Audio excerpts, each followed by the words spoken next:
Hello everyone, and welcome to a very intense challenge for Digimon World. My name is Jesse. My Digimon's name, GA968. The first question I was asked, do I have a Digivoice? I answered truthfully and said no. Second question, do I have any friends? Well, yes I do, but seeing as I want to have Gabumon as my starting Digimon, I had to be dishonest and pick no. If you say yes to having friends, then your starting Digimon is Agumon. If you say no to having friends, then your starting Digimon is Gabumon. And if you say yes to having a Digivoice, then the next question you get asked is, do you prefer day or night? If you pick day, then you get Agumon as your starting Digimon. If you pick night, then you have Gabumon as your starting Digimon. I do prefer Agumon, and I do consider him to be better, but there are occasions where I will do a certain challenge, I'll do the game in a certain way, and I'll be in a position where it would actually be better to have Gabumon, this being one of those occasions. The reason why I picked Gabumon is because I want to Digivolve to Dromolgemon.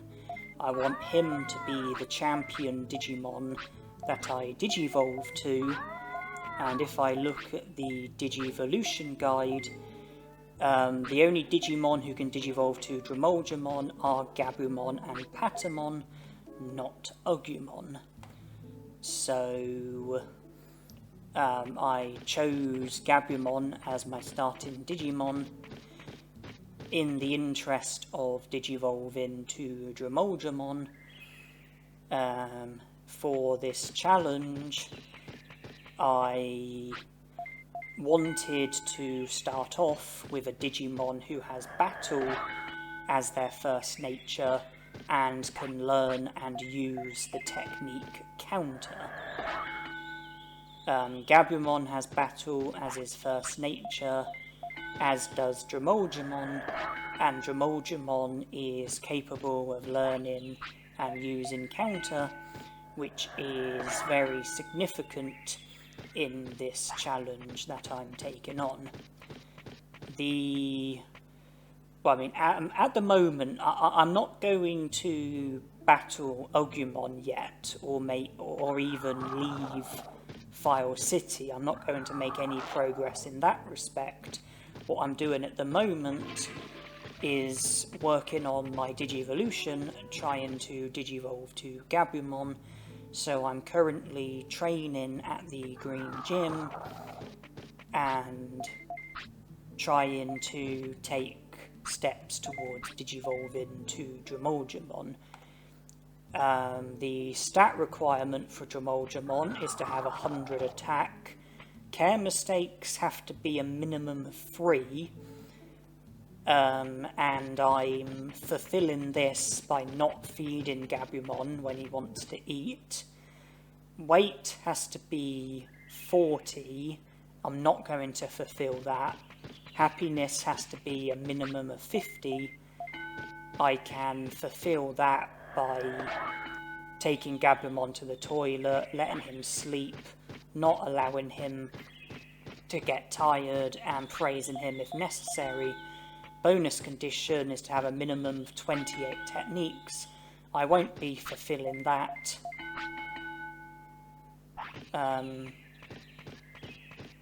There's 2 bonus conditions. One of them's happiness, one of them's techniques. I won't be fulfilling the technique, but I will be... but the happiness is something that can be fulfilled. So the stat requirement, care mistake requirement, and the bonus requirement of happiness, if I succeed at those 3, then that will be 3 requirements fulfilled, which is what you need in order to digivolve to the Digimon that you're aiming for. I did get my attack up to 100, which was what was needed, and I'm also training brains because before I make any progress with Dromolgemon, I want to have a minimum of 400 brains, and I also want to learn counter as Dromolgemon from training my brains.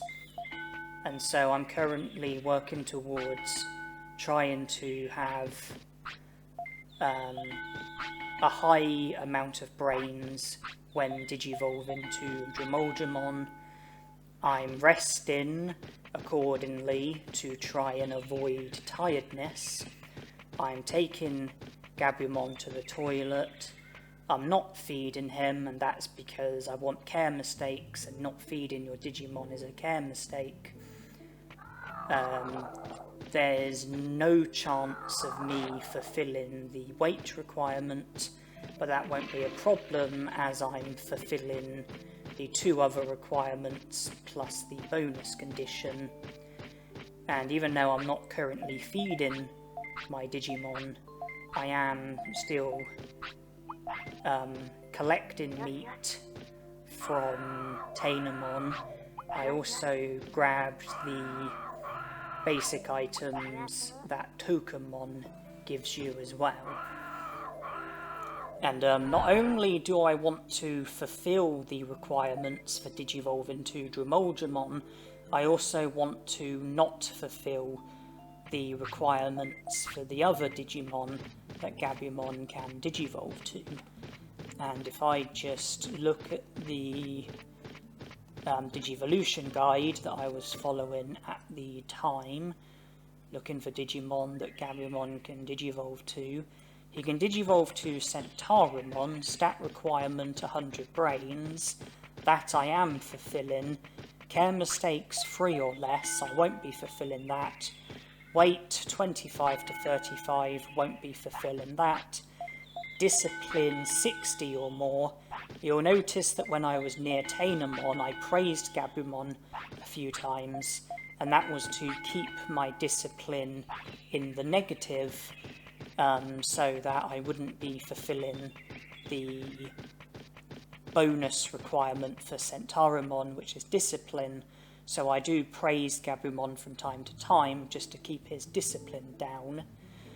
Monochromon, Gabumon can digivolve to, stats, HP 1000, defense 100, brains 100. I'm not fulfilling the stat requirement for Monochromon, because HP and defense are going to be under the threshold. Care mistakes have to be 3 or less, won't be fulfilling that. Weight 35 to 45, won't be fulfilling that. One of the bonus conditions, battles 5 or less, I will be fulfilling that, but that's the only condition that I'll be fulfilling. Gabumon can digivolve to Tyrannomon, HP 1000, defense 100, won't be fulfilling. Care mistakes 5 or less, I might fulfill that. Weight 25 to 35, won't be fulfilling that. Battles 5 or less, I will fulfill that. But even if I fulfill the care mistake requirement as well, that's only 2 of the requirements fulfilled. Olgamon, 1000 HP, 100 attack, won't be fulfilling that. Care mistakes 5 or more, might fulfill that. Weight 25 to 35, won't fulfill that. Bonus condition, either 15 battles or more, or 35 techniques or more, won't be fulfilling either of those. And just seeing if there's any other Digimon that Gabumon can digivolve to.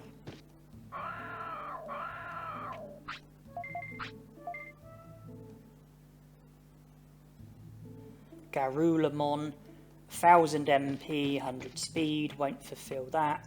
Care mistakes 1 or less, won't fulfill that. Weight 25 to 35, won't fulfill that. Bonus condition, discipline 90 or more, or techniques 28 or more, won't be fulfilling either of those. And that is all of the Digimon that Gabumon can Digivolve to.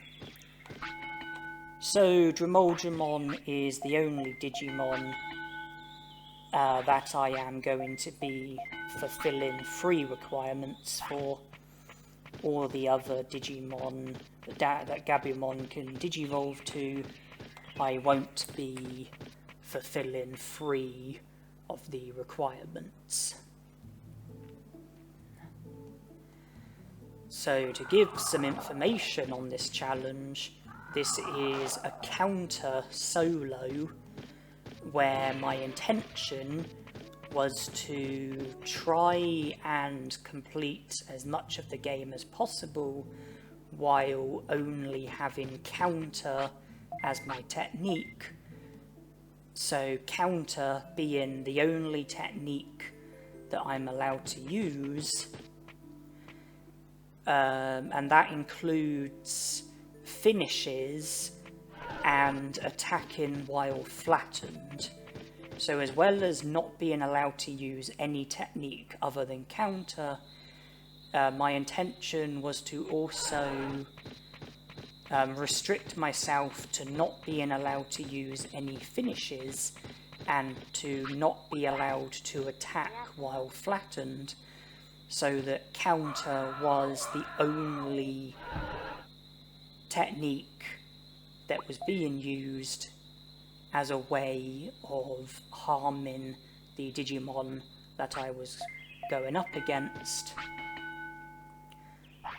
And in my opinion, counter is the worst technique in the game, because you don't just use it to attack opposing Digimon. You can only use counter if an opposing Digimon uses certain techniques against you, and if that is the case, then by using counter it's possible to block the attack and to hit them back, but it only works on a number of techniques.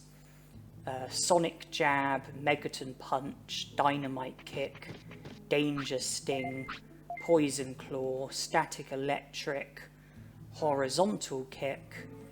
I think those are the only techniques. So I'm going to be in a position where the only way I can defeat Digimon is if they use one of those techniques against me.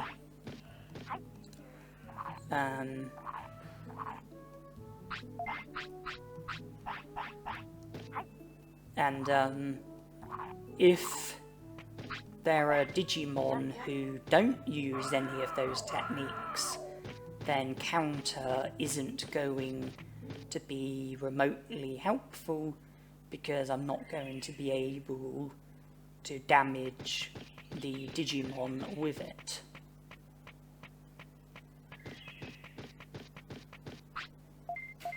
And by this stage, I was satisfied with the number of care mistakes that I had had, which is why I fed Gabumon when he wanted to eat.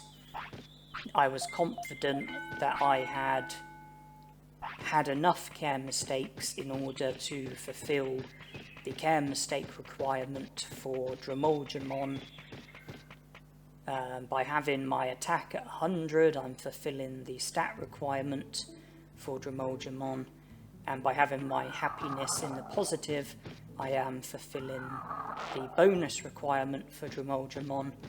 That just leaves the weight requirement unfulfilled.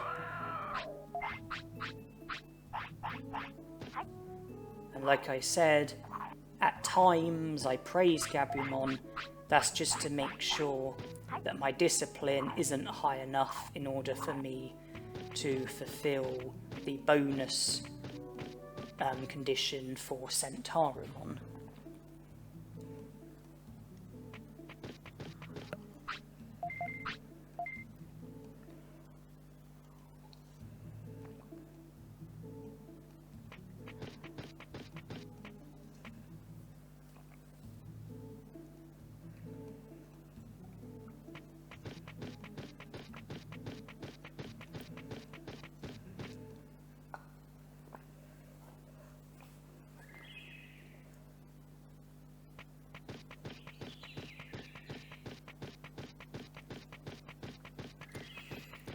So at the moment, all I'm doing really is training my brains and waiting for Gabumon to digivolve, and hopefully Dremolgemon will be the Digimon that I digivolve to.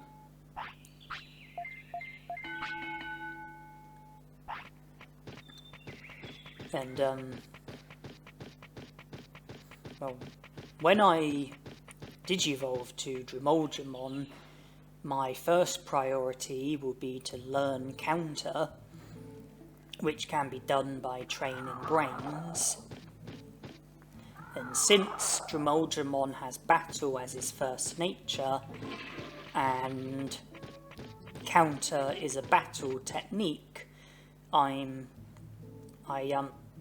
statistically have a reasonable chance of learning Counter, because in order to learn techniques, statistically you're more likely to learn a technique if the nature of the technique, if your Digimon's first nature is the same as the nature of the technique, then you've got a better chance of learning it than if you have it as your second nature or third nature.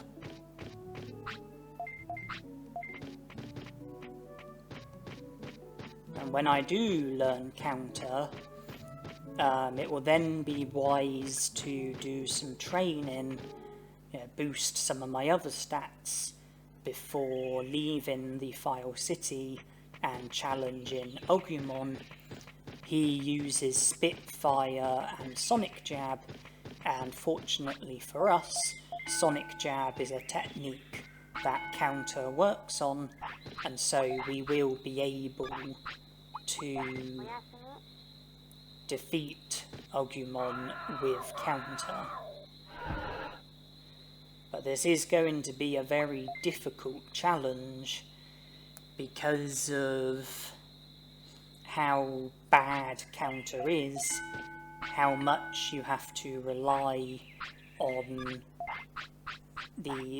what the opposing Digimon does, how much you have to rely on luck, and the fact that Counter only works on a handful of techniques, and in order to be able to win against opposing Digimon, you need them to use one of those techniques so that you can use Counter and deal damage to the Digimon. If you're restricting yourself to only being allowed to use Counter and not being allowed to use any finishes and not being allowed to attack while flattened, then there are some Digimon who you simply will not be able to defeat because they don't use any techniques that Counter can work on.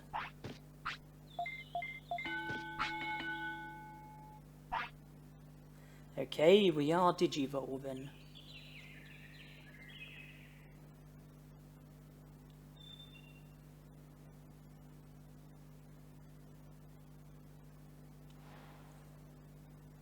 Dremolgemon, Dremolgemon, Dremolgemon, Dremolgemon, Dremolgemon, Dremolgemon, Dremolgemon, Dremolgemon.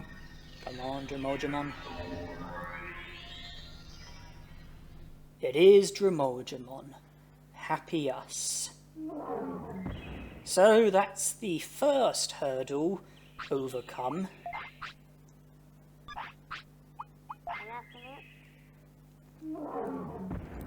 Next hurdle is to learn Counter.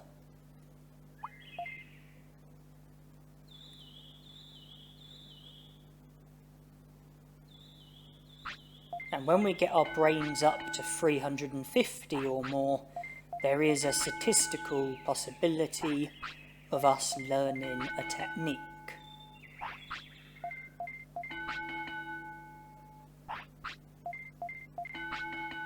But we were unsuccessful So now we are going to need what's called the butterfly.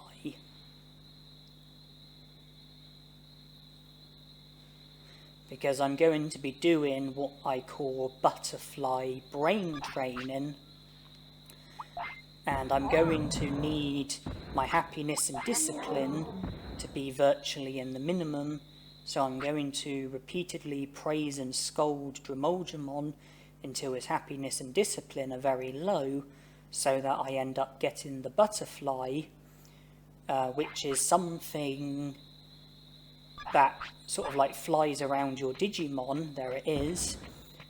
It causes your happiness to go back up, but it also causes your stats to go down, which means that my brains will go back down to being under 350. You saw it was 345. I then scold Dramoljamon just to briefly get rid of the butterfly, and then I have to go again. Yeah, the butterfly caused my brains to go back down to under 350. You saw it was 345, which means that if I train my brains, then I've got another opportunity to bring it back up to 350 or more, which gives me another opportunity to learn a technique. And if I continue to be unsuccessful, then I can continue to take advantage of the butterfly and its ability to keep bringing my brains back down to under 350, so that I can keep training and bringing it back up to 350 or more. There's Dynamite Kick learned, so there's one technique. It's not counter, but at least we've got Dynamite Kick out of the way. So Dynamite Kick can no longer interfere with our efforts to learn counter.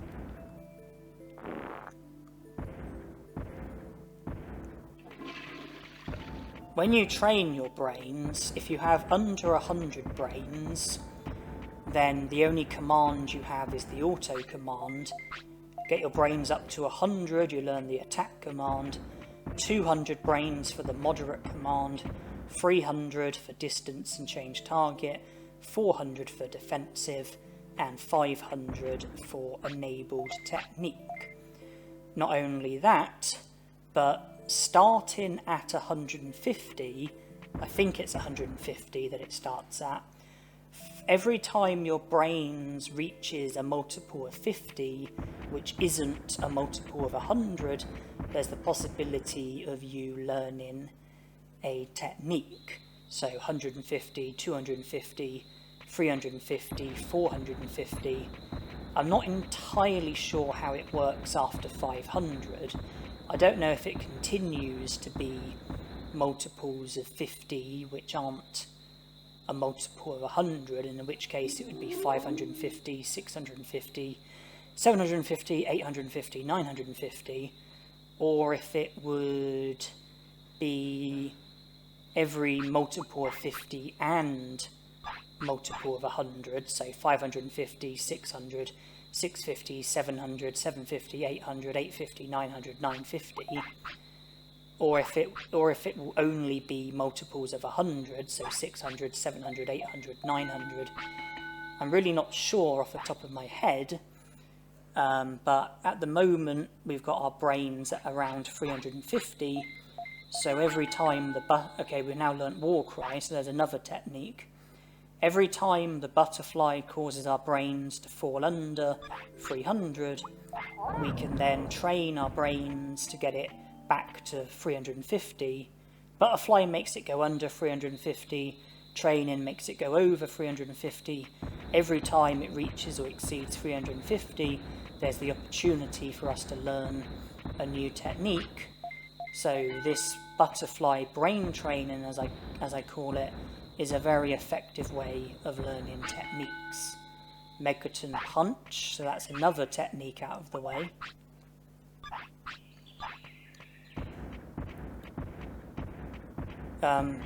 in order for the butterfly to appear, you need to have very low happiness and discipline, and you also need your Digimon to not have any commands. So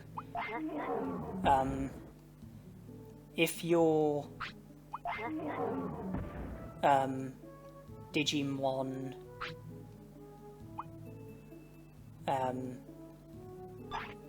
if your Digimon is like signaling for like food or the toilet or tiredness, sickness, injury, sleep, whatever it might be, then I think that eliminates any possibility of the butterfly, or at least makes it less likely. If your Digimon isn't signalling for anything and your happiness is very low, happiness and discipline very low, then you should then get the butterfly. But Dromolgemon signalling for like food and the toilet and things like that, that will interfere with the butterfly. And so there are times when I might have to feed him or take him to the toilet to get rid of the command, you know, so that we can have the butterfly.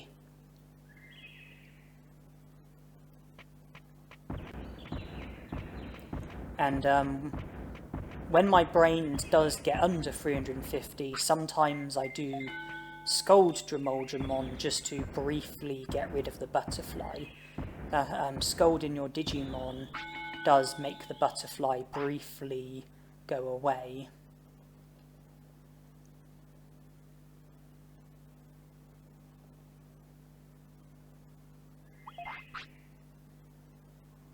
Okay, well, he wants food, which has resulted in the butterfly going away. So either we have to wait an hour and a half so that he no longer wants food, or the quicker way is to feed him. And we do have a fair bit of meat, so we can feed him, although he seems to need a fair bit. 5 pieces of meat, that was.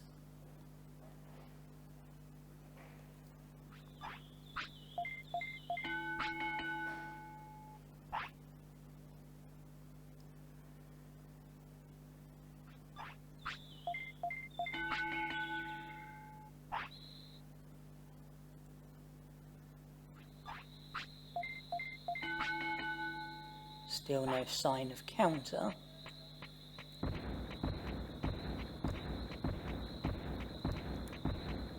Kind of feel like this should be easier than it's being, due to the fact that we have battle as our first nature, and I can't imagine counter being the hardest technique to learn.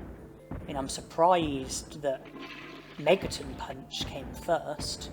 I would have thought that counter would be more likely to be learnt before Megaton Punch.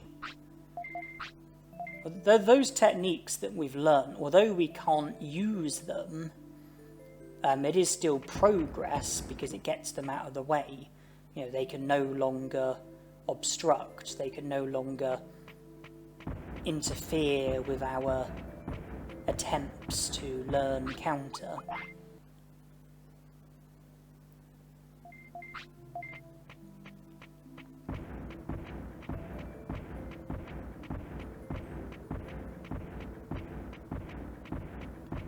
We started off with Sonic Jab, we learnt Dynamite Kick, War Cry, Megaton Punch.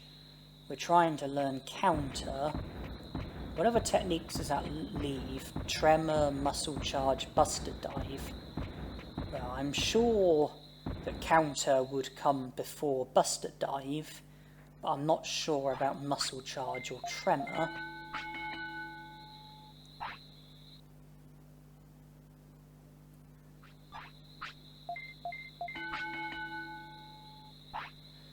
The moment we're failing just to learn any technique, let alone the specific technique that we're after.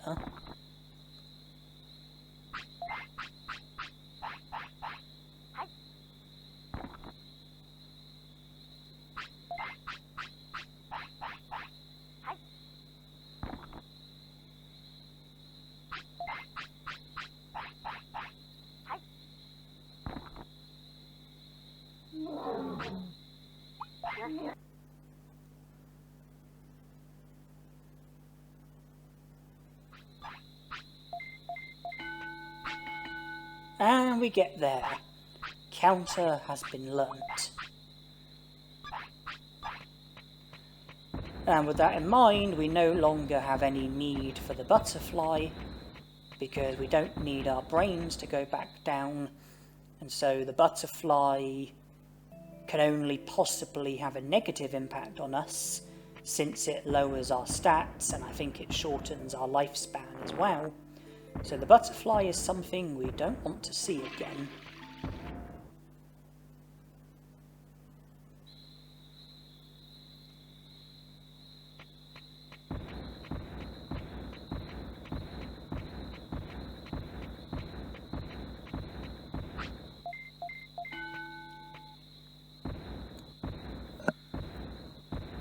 And I continue to train my brains because I want to have the defensive command, which requires having a minimum of 400 brains.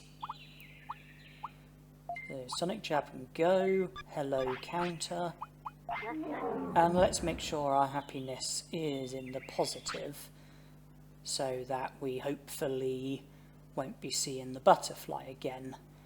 I might have to continue to praise Dromolgemon at other times as well. Should our happiness fall into the negative, and should I be concerned about how good or bad my happiness is looking? And while I don't like to be a bad tamer, our food supply is very limited. All we are getting is the meat from Tainamon. When Dromolgemon signals for food, he seems to eat 5 pieces of meat. Well, we don't have access to any other food items. Until we battle Ogumon, we won't have access to Digimushrooms. Until we recruit Palmon, we won't have access to giant meat. So, I decide not to feed Dromolgemon, which makes me a bad tamer, but I didn't really have a great deal of choice. Because even if I was to try feeding him, I would just run out of meat in no time. And so I just thought, don't feed him, reserve the meat.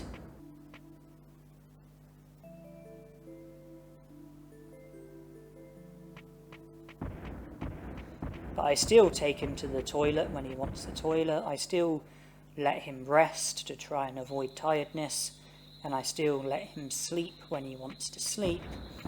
So not feeding him is pretty much the only care mistake I'm making, the only way that I am neglecting him.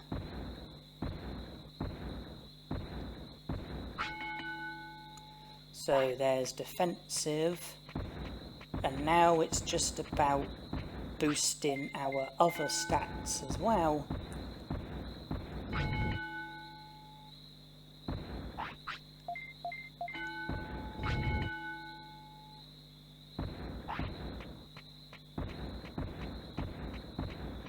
Because we want HP and defense in order to be able to survive attacks.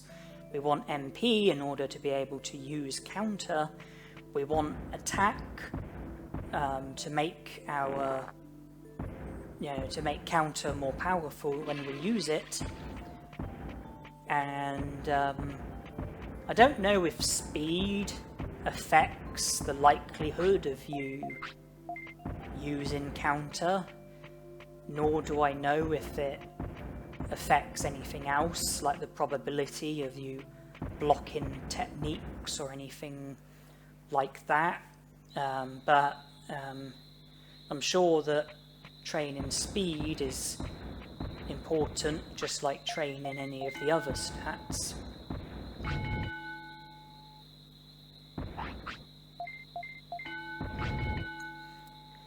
But the first battle, the battle against Agumon, it is coming up. It is going to happen.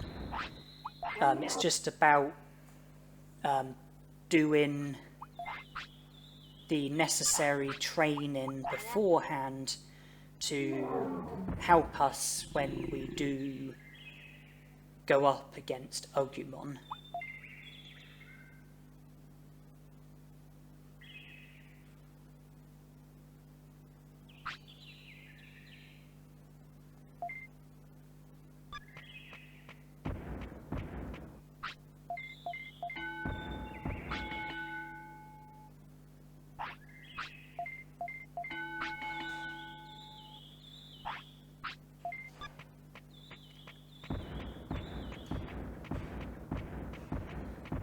If speed does affect the likelihood of us using counter, then I would be inclined to believe that attack and speed are probably the two most important stats in this challenge to increase the chances of us learning counter and to increase the amount of damage that it does.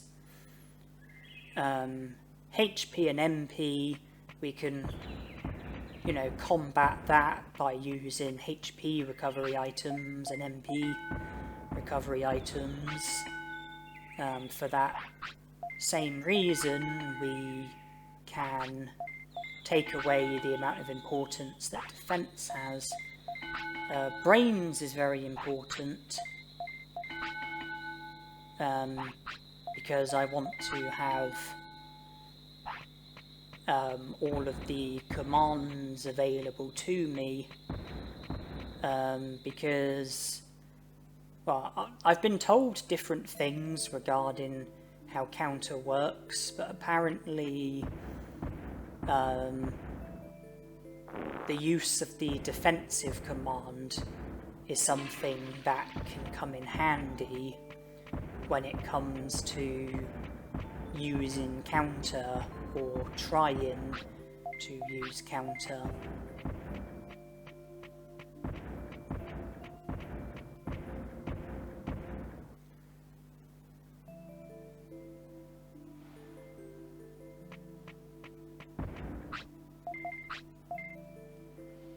I think distance and change target are also capable of coming in handy.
Well, we are entering the native forest where Agumon lurks, and here we are for our first battle, our first test of having counter as our technique.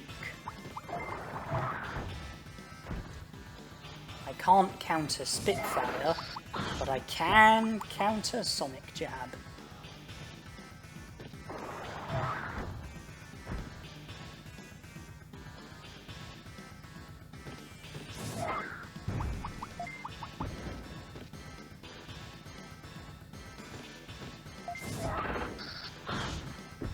And we have managed to win against Agumon. We have managed to defeat our first opponent. It's just unfortunate that there are much tougher battles to come. The battles are going to get tougher, and they're going to continue to get tougher, and they're going to continue to get tougher. You know, we have just made it past the very first hurdle, which was a very small hurdle, and there are much bigger hurdles ahead of us. But you know, at least we now have access to other parts of the game instead of just the File City. We now can roam around in search of items such as Digimushrooms, Happy Mushrooms, other items, and we are at the time of day that Colamon shows up at the Cola Point, which means that Tropical Jungle will be available to us if we were to go to the Cola Point and speak to Colamon. Before that though, I would like to return to the city so that I can put various items into the item bank to clear up space in my inventory, because one of the first places that I would like to go to is the Amida Forest, and as well as simply recruiting Centarumon, there are also certain items that I would like to collect from the Amida Forest, and I don't want to recruit Centarumon until after I get these items, and there's a chance that I might end up collecting a lot of items from the Amida Forest, plus items elsewhere in the game, and because of that I want as much space in my inventory as possible for the items that I might be collecting. I will definitely need a mouldy meat and a high speed disc from the Amida Forest, and I might need a Happy Mushroom as well. Happy Mushroom is an item that I am in need of, and the reason why I say I might need it from the Amida Forest, well, that's dependent on whether or not I find one prior to the Amida Forest.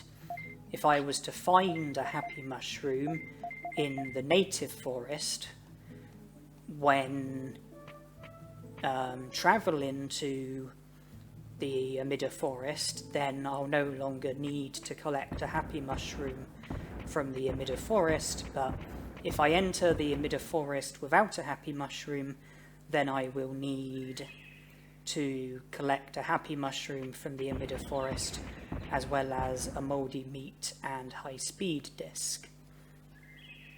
The reason why I'm after a Happy Mushroom and high speed disc is because they are items that are needed for doing trades with the Moldramons in Friesland, and the reason why I'm after a mouldy meat is because at some stage I will need to go to Friesland with a Digimon who can't tolerate the cold and make it sick so that Frigimon rescues us, thus taking the first step towards recruiting Frigimon.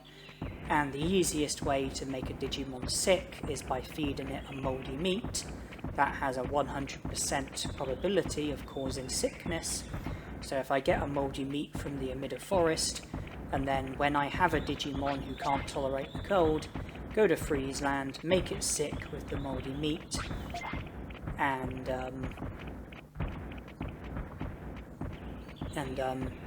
then we will make progress towards recruiting Frigimon by getting rescued by him.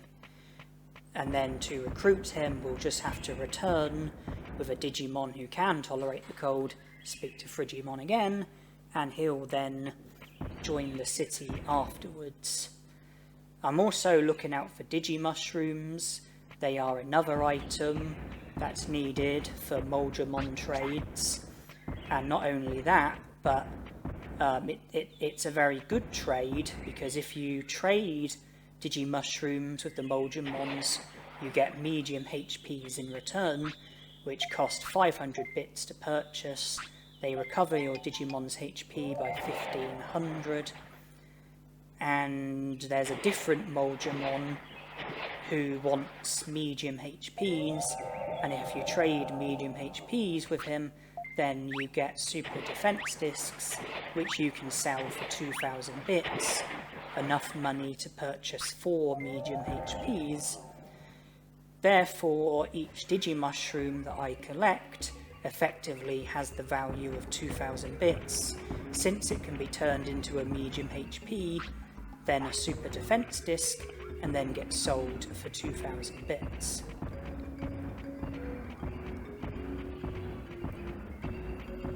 So I've only recruited Agumon so far, but Betamon will make it... Well, I've only recruited Agumon so far, which means just 1 prosperity point, but Betamon will make it 2 prosperity points. And in the Emitter Forest, if I'm successful with getting a Happy Mushroom, Mouldy Meat and High Speed Disc, then I can recruit Centauramon afterwards, bringing it up to 4 prosperity points. And then if I recruit Colamon as well, that will be 6 prosperity points, which is enough in order for Yoramon to mention about the invisible bridge at the Great Canyon, which will enable us to proceed further and explore the deeper areas of the Great Canyon and all the areas beyond that, such as Freezeland, Misty Trees, Gecko Swamp, Gear Savannah, Mount Panorama.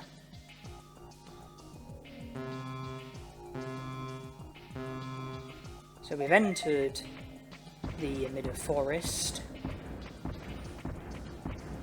and I always take the same route, go left, pick every turn-in that's available to you until you get to this sort of area, and then what you do next is determined by where the correct exit is. The correct exit was the one on the left, which meant that that was the one that I had to avoid, because I can't recruit Centauramon until I've got the items that I'm after. The exit on the left I can go to no problem, but the exit in the middle and the exit on the right, I have to get shot in order to be able to make it up to one of those exits. So when I want to avoid the correct exit, and the correct exit is the one on the left, I have to get shot in order to go to one of the incorrect exits. But if the exit on the left is one of the incorrect exits, then I can just go straight to it, no problem. And since our HP is down to 1, we can't explore the Emitter Forest any further. Our character won't allow it, so I have to use a small HP recovery to recover some HP, so that we are then able to explore the emitter forest again. The exit on the left was wrong that time, so I was able to use the exit on the left. Not that time though, had to get shot again, and now have to recover again. And ideally I want him to be declining the HP floppies so that it gives me an excuse to scold him and boost his discipline. But I don't have any control over what he does, so if he takes the item, then there's not really anything I can do about it.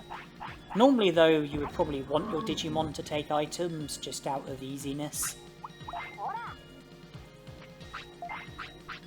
And after scolding him, before I offer him the item again, I make sure I move so that he might decline again. Because if after scolding him, if I was to then offer him another item, he would definitely take it. But if I was to move first, then it removes the certainty of him taking the item, and it's possible that he might decline again. So we can then do more scolding and gain more discipline.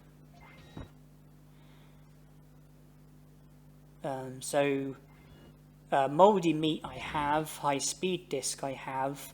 There are other items that I'm choosing to collect because they still come in handy. And Happy Mushroom is what I'm waiting for.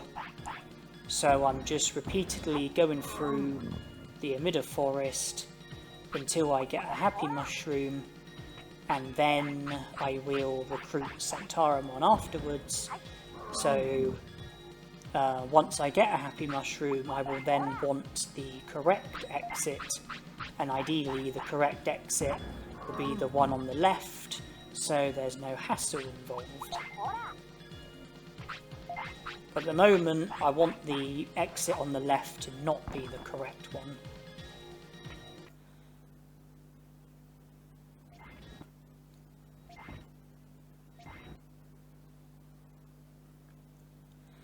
I think it's just luck whether or not the Happy Mushroom shows up, so I don't think there's anything I can do to make it appear. I just have to keep trying, and it has to show up at some point. On the bright side, I am constantly gaining other items, which might come in handy, even if I don't have any desire to use them. I can still sell them for money. And from his refusal to take these small recoveries, I've managed to get my discipline so that it's more than 3/4 full.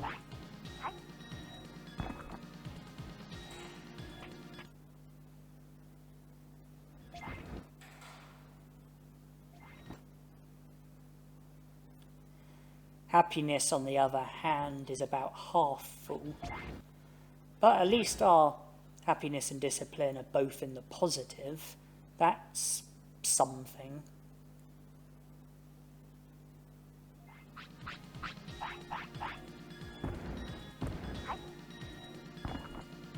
It wasn't much of a stretch to the imagination that it would probably be a good idea to speed the video up, just because of how many times I have to repeatedly go through the emitter forest in search of a Happy Mushroom.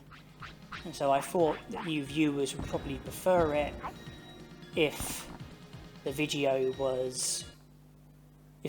footage of me in the emitter forest was kept as brief as possible, so I speeded it up to try and fulfill that best I could. Still no sign of a Happy Mushroom though.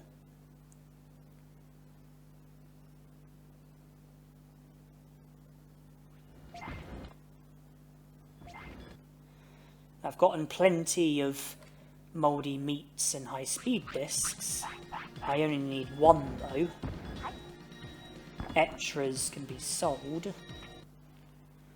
Happy Mushroom is the thing that I really could do with. I need to be careful because I don't want to run out of small recoveries, and after this I'm only going to have one left. Now I know I've got medium HPs as well, but I don't really want to be using them here. I would rather reserve them for Friesland so that I can trade them with the Moldramons for super defense discs and get 2,000 bits out of them, rather than have to give them to my Digimon just so that we can continue to explore the emitter forest. At least we've got one small recovery back, that's something, and we can make it to the end without needing to get shot.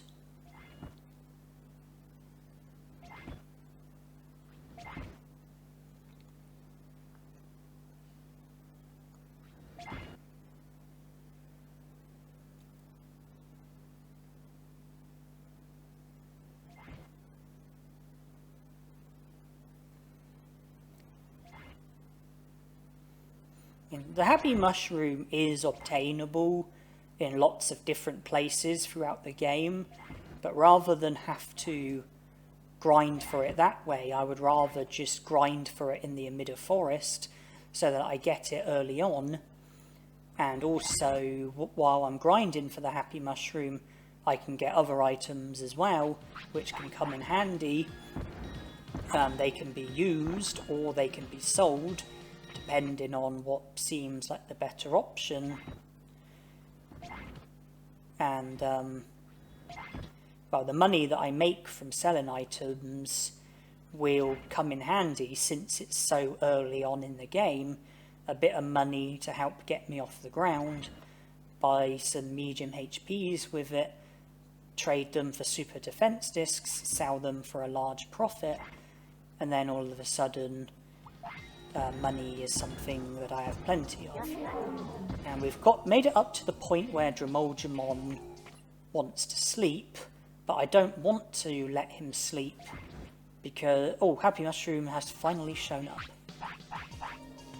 And we need to create space for it in our inventory, so something needs to go, and rather than discard our small recoveries, I think it would make sense to give them to Dremolgemon. We're being less wasteful that way, and I think it's a particularly good idea since we do have to get shot in order to make it to the correct exit.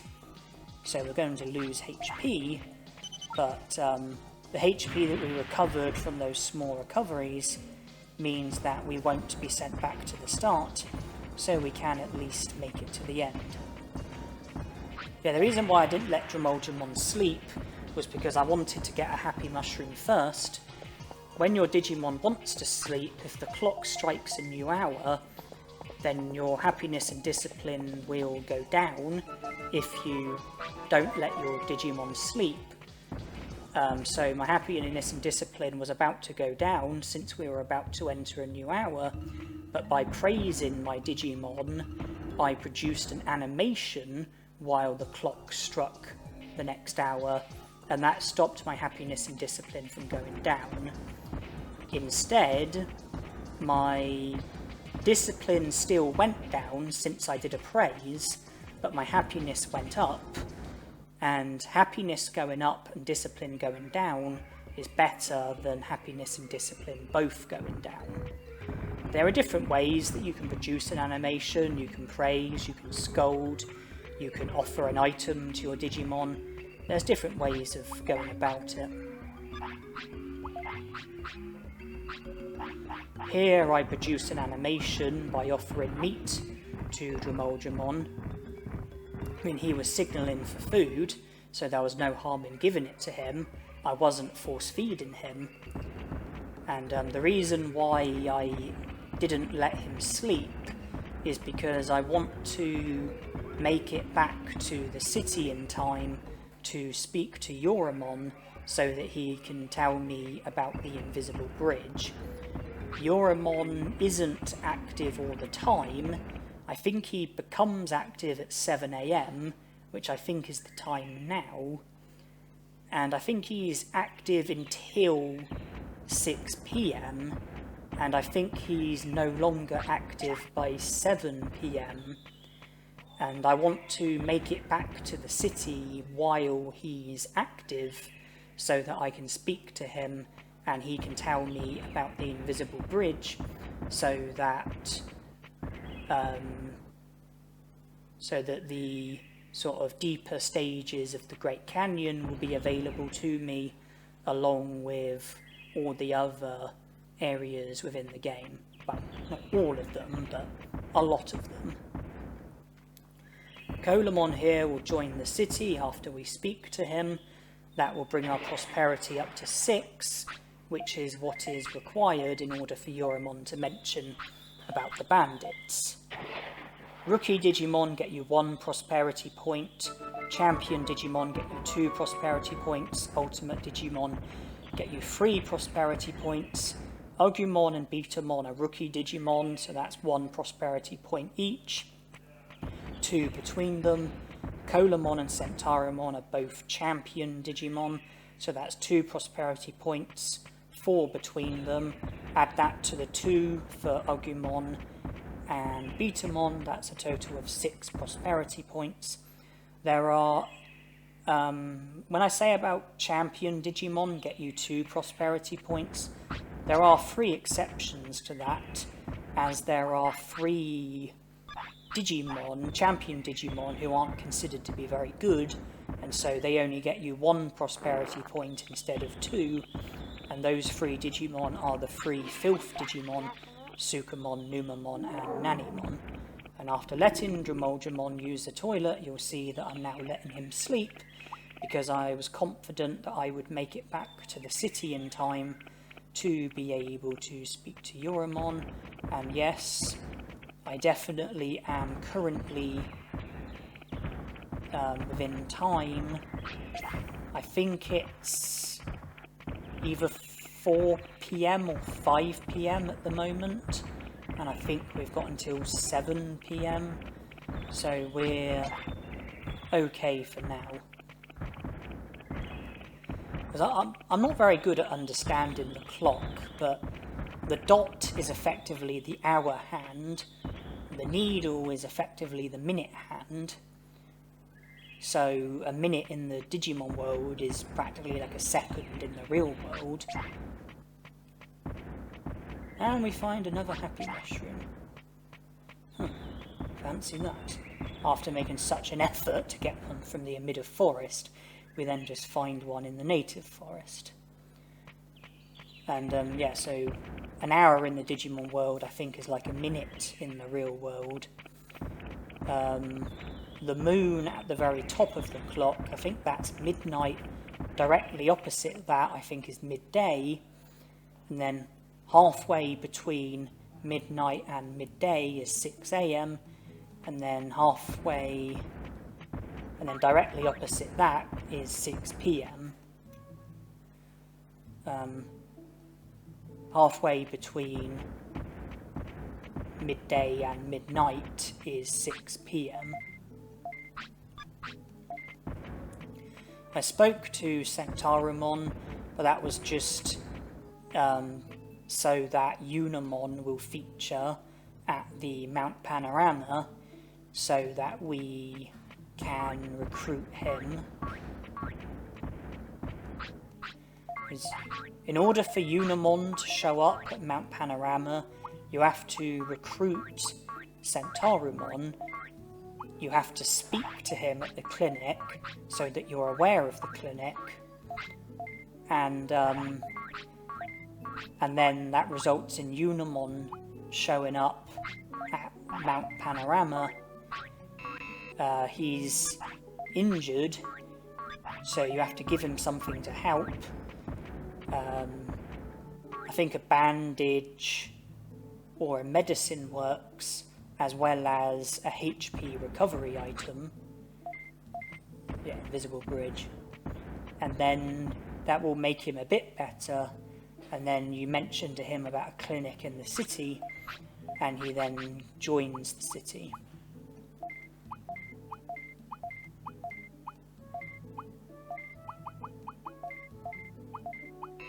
Right, I've put everything into the item bank, And now I would like to take out the stuff that I plan on selling, but leave everything else in the item bank for the time being. Okay, so I'm going to sell the medicine restore and one of the bandages. I'm going to keep the other bandage because my intention is to use that to help the Unimon in Mount Panorama when I eventually get around to being in Mount Panorama.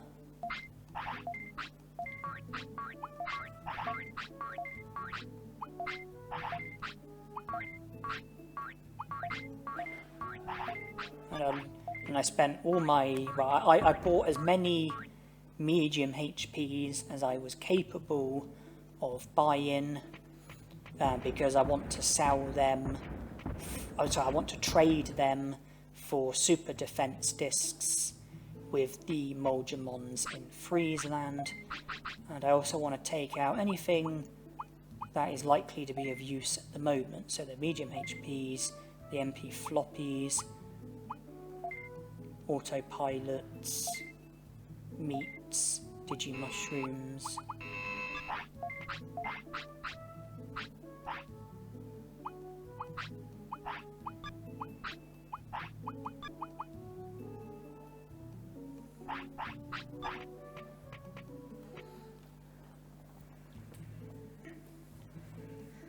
Unless I'm mistaken, the time at the moment is 5 PM. And then in 1 hour's time, it will be 6 PM.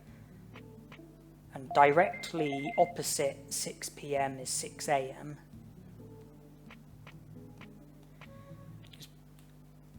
The very top of the clock, I think that's midnight. A quarter of the way around the clock, I think, is 6 AM.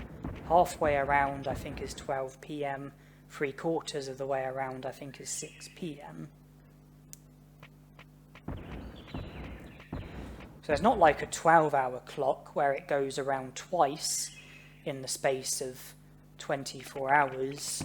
It's a 24-hour clock where it just goes around once in the space of 24 hours.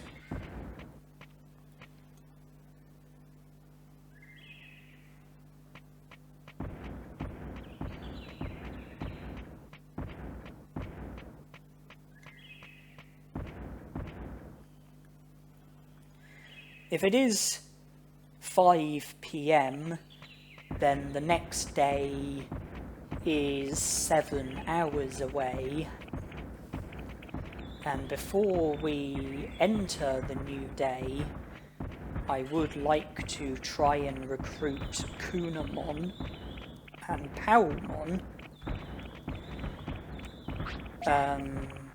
Kunamon uses Static Electric and Danger Sting, which Counter works against. He also uses Electric Cloud, which Counter doesn't work against. Powmon uses Poison Claw, which Counter works against. She also uses Water Blitz and Poison Powder, which Counter doesn't work against. So here we want Kunamon to use Static Electric and Danger Sting as much as possible, but not Electric Cloud.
Well, that's Kunamon defeated, who creates a shortcut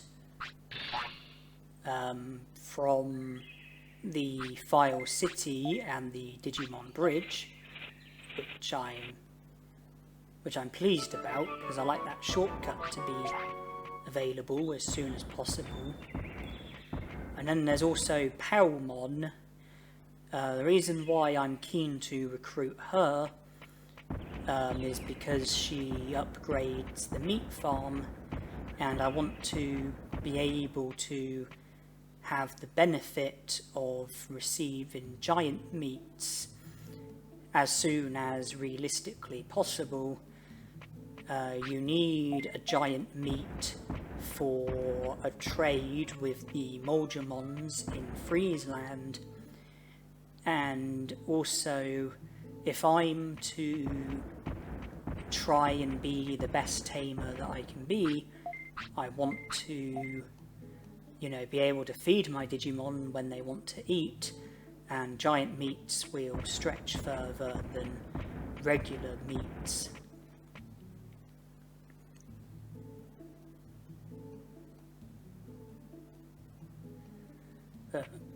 Obviously, I'm not going to do the whole game with just Dromolgemon. He is going to fade away, and I'm going to use different Digimon instead, Digivolve to different Digimon, and hopefully when I start with my next Digimon, I'll be in a position where I'm able to be a much better tamer, and I can,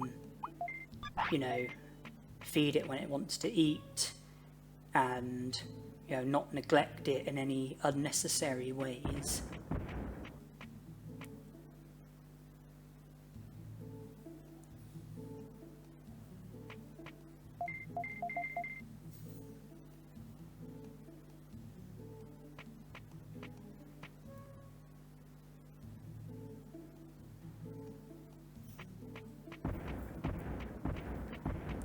You also have to recruit Palmon in order to be able to recruit Vegemon, because Tainomon moves aside when Palmon upgrades the meat farm, and then when Tainomon is aside, she plants a rain plant, which is available on the 15th day of each year, and when you have a certain number of prosperity points, I think it's 9 prosperity points, she mentions about a strange plant growing in the tropical jungle. Go to that plant in the tropical jungle, give it the rain plant, Vegemon will be produced, and Vegemon will then join the city, who upgrades the meat farm even further, and you get sirloins instead of giant meat, which is even better. And Vegemon also sells super carrots and hawk radishes, and a super carrot is one of the items that's needed for a trade with the Moldramons in Friesland. And here we are to focus on the battle against Palmon, where we have to depend on her using Poison Claw so that we have a chance of countering.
That battle went terribly. It took a very long time to win, and most of the time I didn't counter Poison Claw.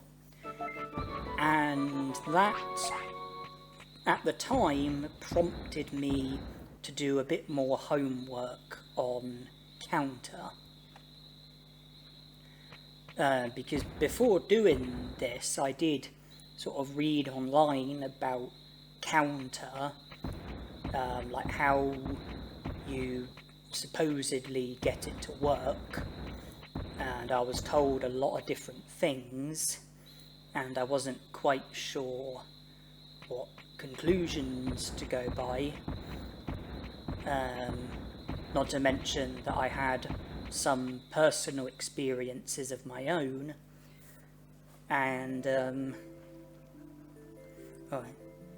it did make me wonder if it might be worth boosting my attack, so that way when I do counter, I'll be doing more damage, so less counters will be needed.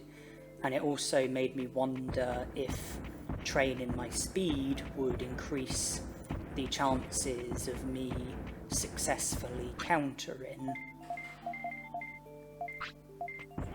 So all in all, it made me wonder if training would be a sensible thing to do.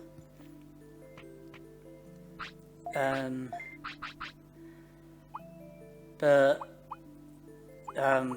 online, you know, different people said different things, and my experiences, some of them were consistent with some of the stuff that I had read, some were inconsistent, and it was really difficult for me. And throughout this challenge, I think my tactics do change.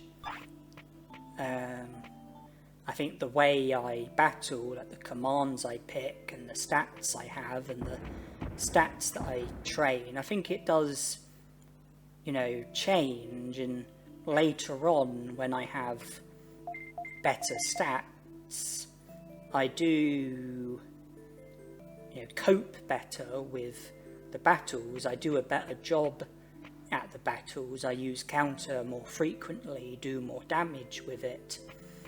And these early days, I think, were an indication that I didn't understand counter anywhere near as well as I perhaps assumed or perhaps had hoped.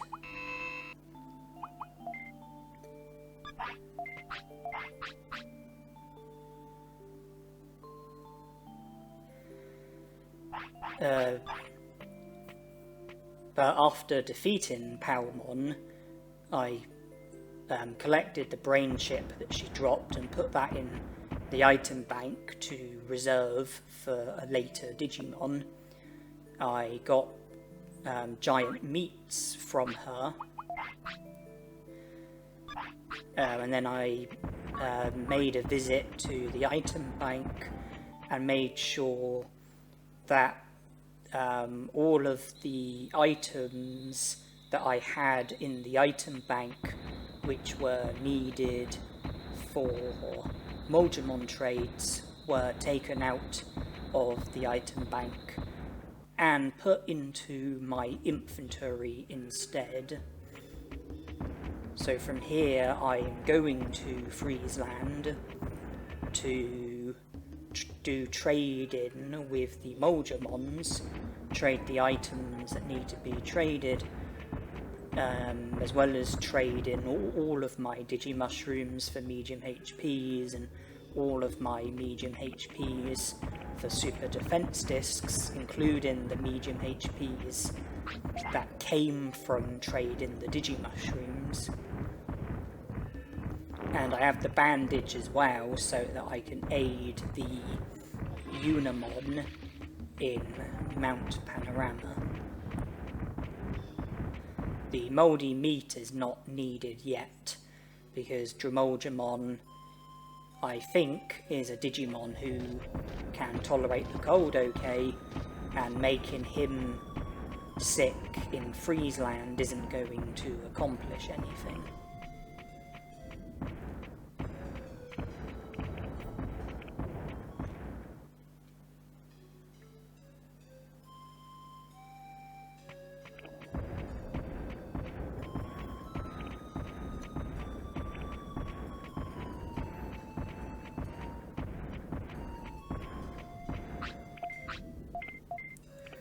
any Digimon who could be recruited without any battles being required were a real blessing in my eyes, because it meant, you know, not having to win any battles with counter. As for the recruitments that did require battles, obviously the Digimon who use techniques that counter works on, they were, you know, Digimon who were recruitable, but not as easily as the ones who you could recruit without any battling, because I still needed to rely on counter to defeat the Digimon in battle. And then the Digimon who don't use any techniques that counter can work on, those Digimon were completely out of the question, at least to begin with, anyway.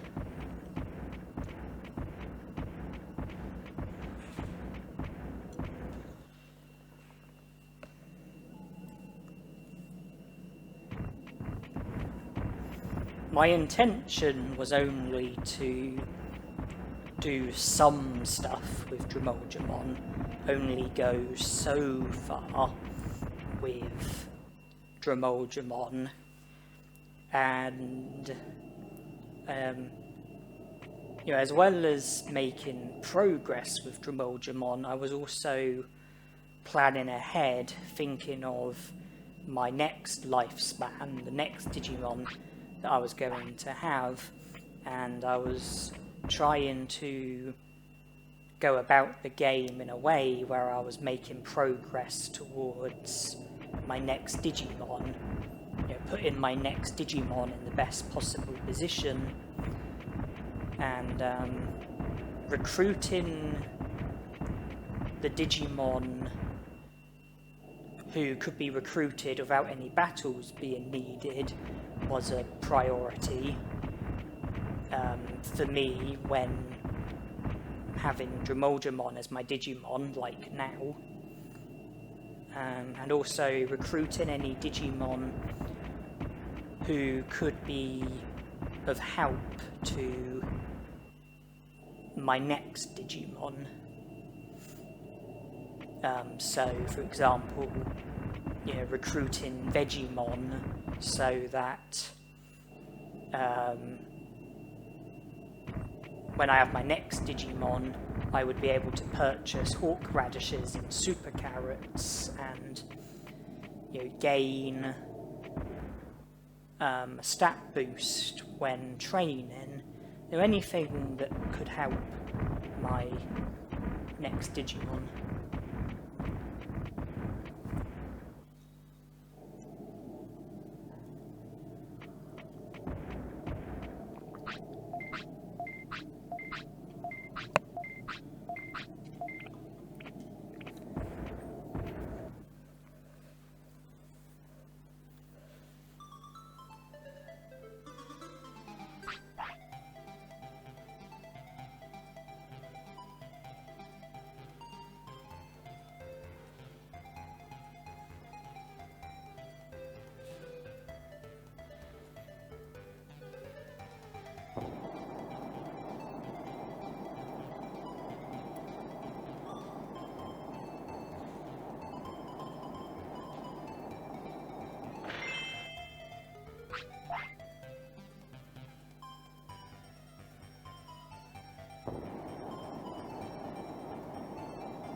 This is either going to work as intended, or it's going to fail pretty hopelessly.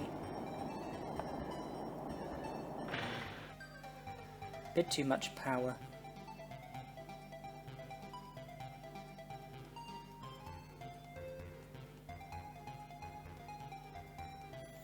Well, now that my pegged stones have been used up, I now move on to my heaviest stones, which is the medium stones.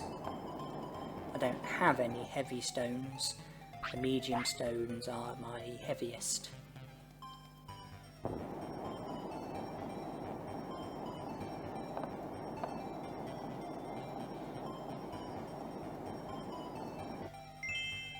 That works for me.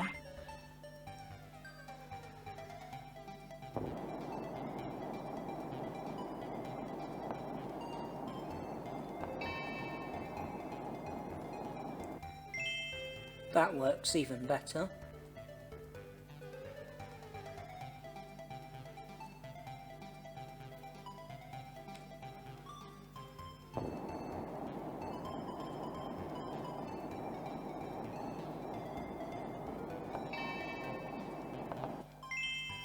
That worked out.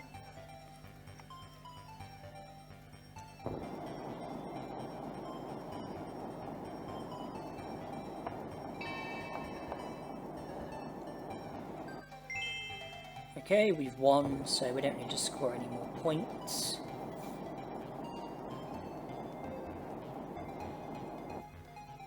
There you go.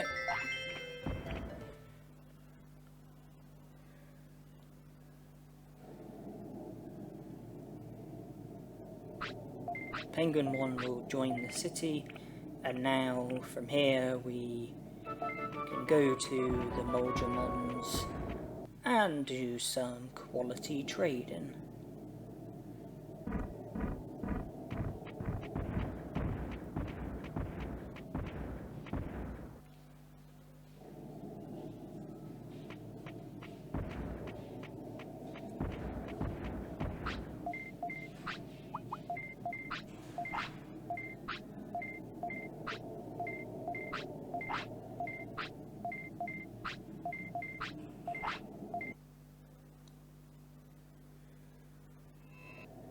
Okay, well, Digimushrooms sorted, Happy Mushrooms sorted. As for the Super Carrot, the Moldramon will have to wait until at least day 15 before a trade will be possible.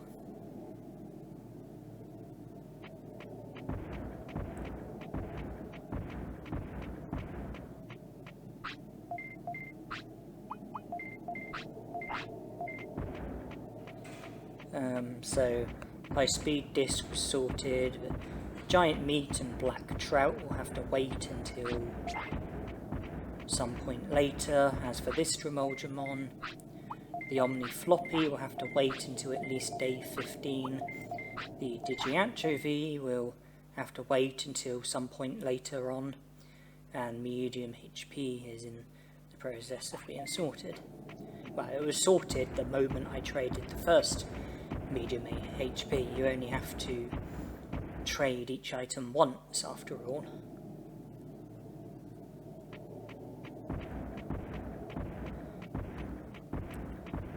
From here I want to go to Gear Savannah, which will require going through the misty trees and then the Gecko Swamp.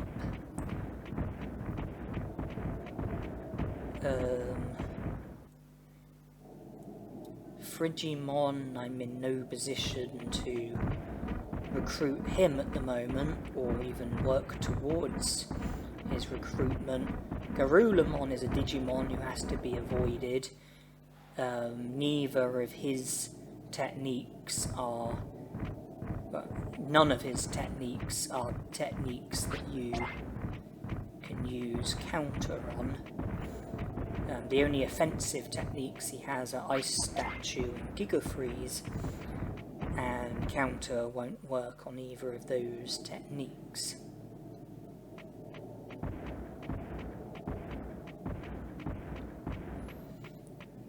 Toy Town is off limits because to be able to access Toy Town, you need to defeat the Otamomon at the Gecko Swamp, so that you then have access to Volume Villa, where you speak to the Shogun Geckomon, and then afterwards you can make it up to Cherrymon, speak to him, and then have access to Toy Town. Otamomon uses Teardrop and Water Blitz. Counter is not going to help you there.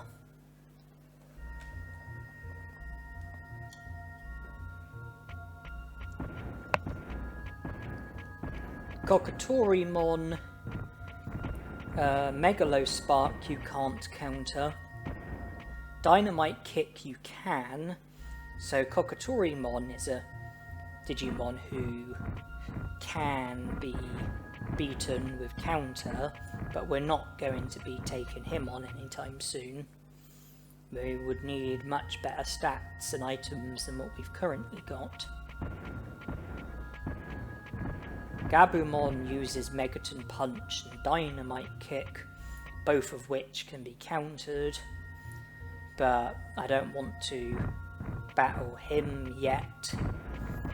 Most of the Digimon who I can battle, who I can defeat with counter, are Digimon who I would like to put on hold until the next lifespan, when I've got a different Digimon with better stats and better items. There aren't many battles that I intend on having with Dromolgemon.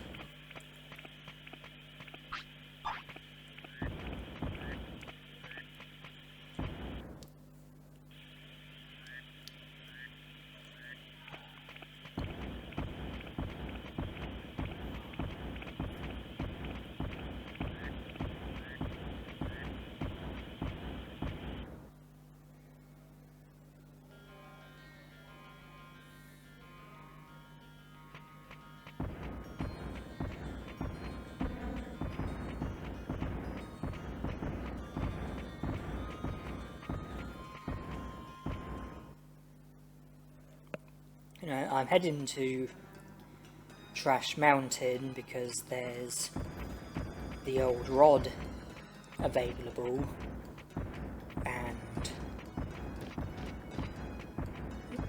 unless I have access to the Volume Villa, the old rod is the rod that I will have to make do with, because the Amazing Rod's not going to be available. And this is also where you recruit Sukamon, and by speaking to one of the Sukamons, he'll join the city and I'll get a prosperity point for him.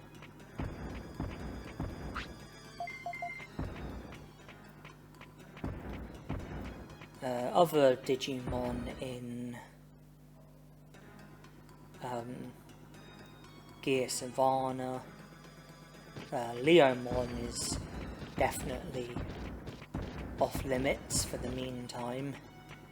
Patamon, you can't counter Wind Cutter or Spinning Shot, but you can counter Dynamite Kick, so he is a beatable Digimon with counter. But I won't be challenging him yet. Biyomon, just down here, I can recruit and don't anticipate any obvious difficulties. Same with Elecmon, who's not far away.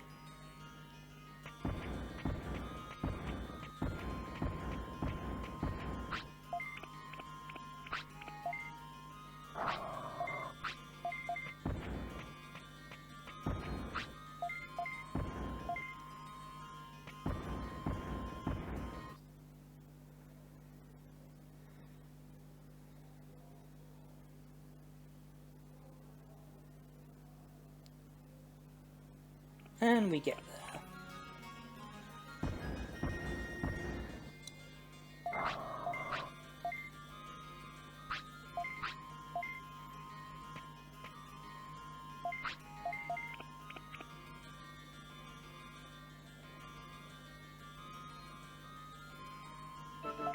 And the item shop in the city is now going to look a lot more impressive, because that little stall that Colamon and Betamon had no longer exists, and now we've got a proper item shop with a lot more items available.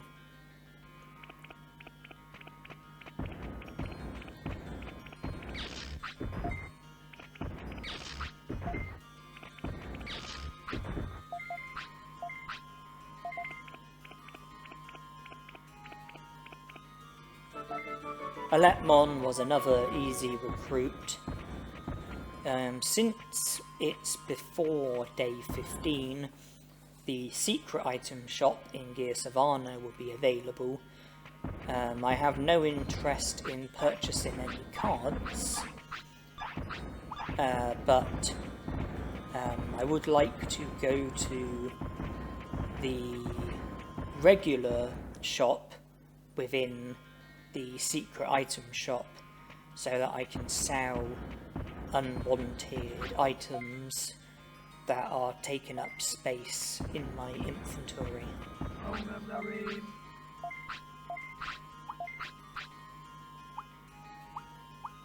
Hair grow is not needed, nor is the medicine. Bandage is needed. Defense discs are not needed.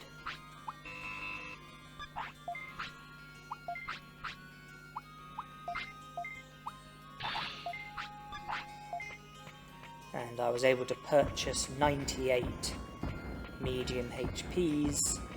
I could have purchased 99, but from here we're going to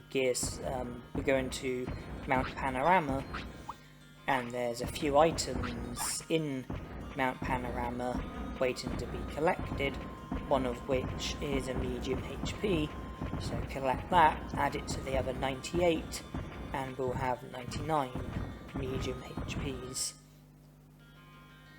And those medium HPs are either going to be used in battle to recover my Digimon, or they're going to be traded for super defense discs, which will be sold at a profit.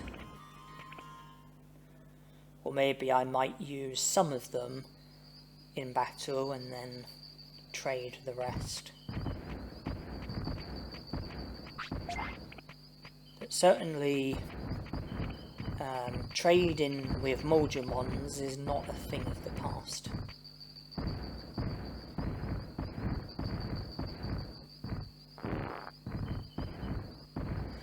It's something that still very much has a future in this challenge.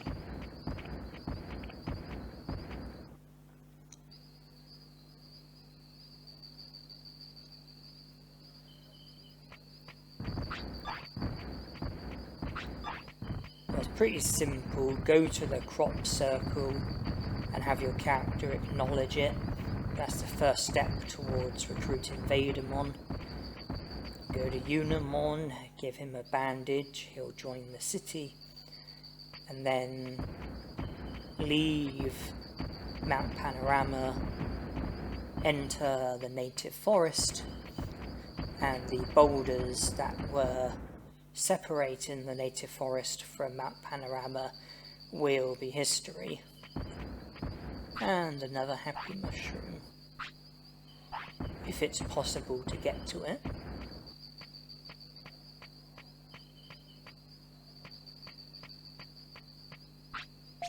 Okay, here it is. There, with the boulders gone, we'll be able to go from native forest to Mount Panorama should we need to.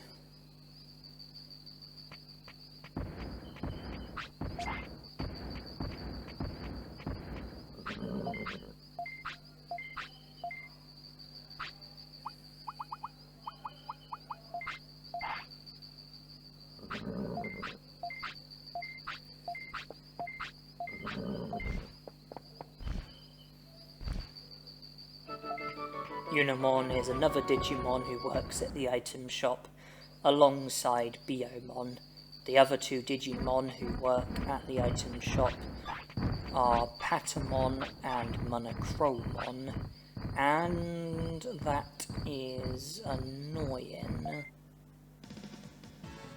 Since we've recruited a Letmon, our HP is going to be low enough to get defeated. We were very lucky to have countered that, and since it's not a particularly important battle, I decided to speed it up.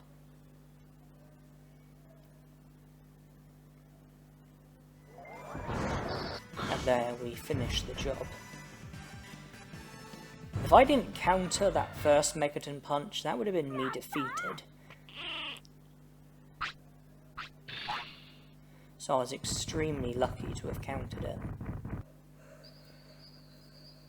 Monochromon, it's certainly possible to recruit him while we've got Dramoljamon. We simply have to work in his shop and do well enough in order for him to join. The challenge of counter only doesn't make recruiting Monochromon any more difficult.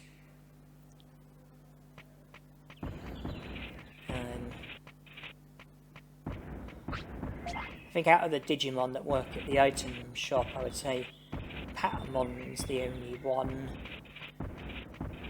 who I don't think is recruitable just yet. Not easily recruitable anyway.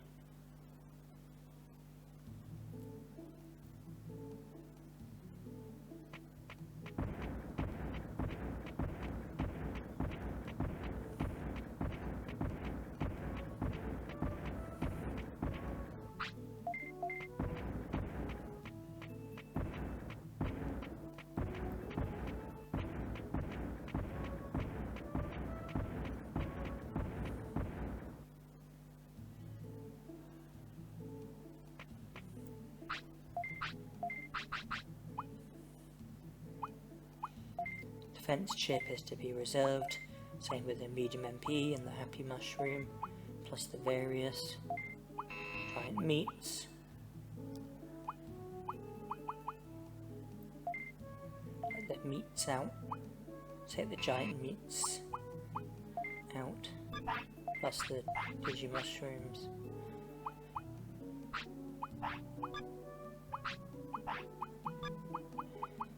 I decided I wanted to have the giant meats in my inventory, but I put one into the item bank, so it's it's reserved for Moljamon just in case. I've got, one giant meat in the item bank just for safety. So if I run out of giant meats, and at least I've got one in the item bank reserved, so that we've definitely got one for Moljamon. Dynamite mentioned about the strange plant growing in the tropical jungle, but it's too early for the rain plant, so we won't be recruiting Vegemon not until the earliest of day 15, when the rain plant first becomes available.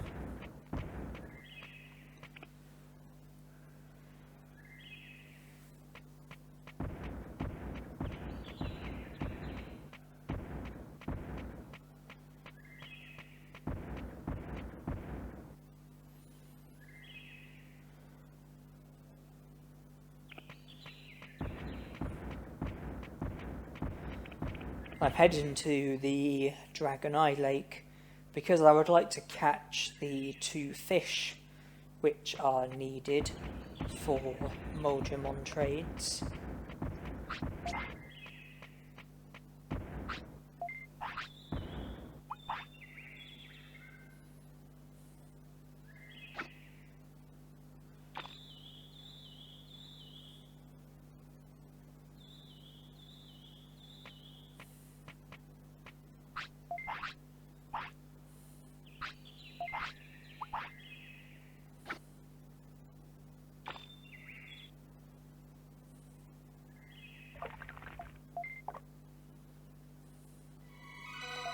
Yeah, I surprisingly managed to get a black trout first. Honestly thought that the Digi-anchovies would take the bait instead, and then I would end up catching one of them unwanted.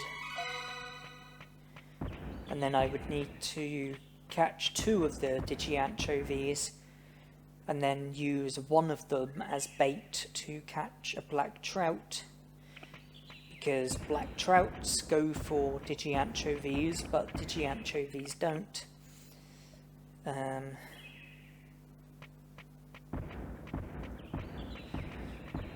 But it turned out that wasn't necessary because I was able to catch a black trout directly with meat.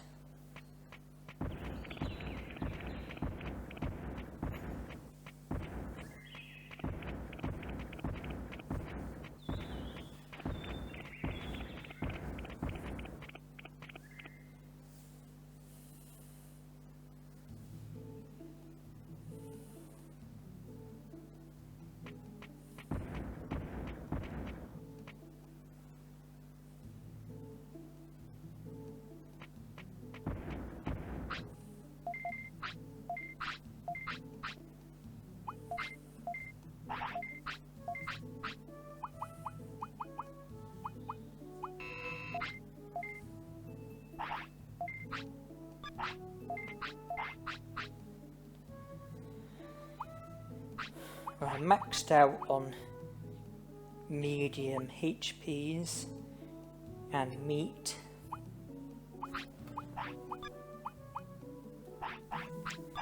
So we've got plenty of food now.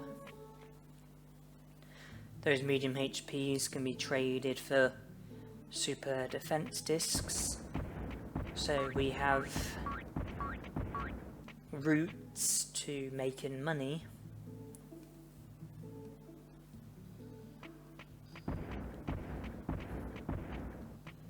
And I decide to save before figuring out what to do next.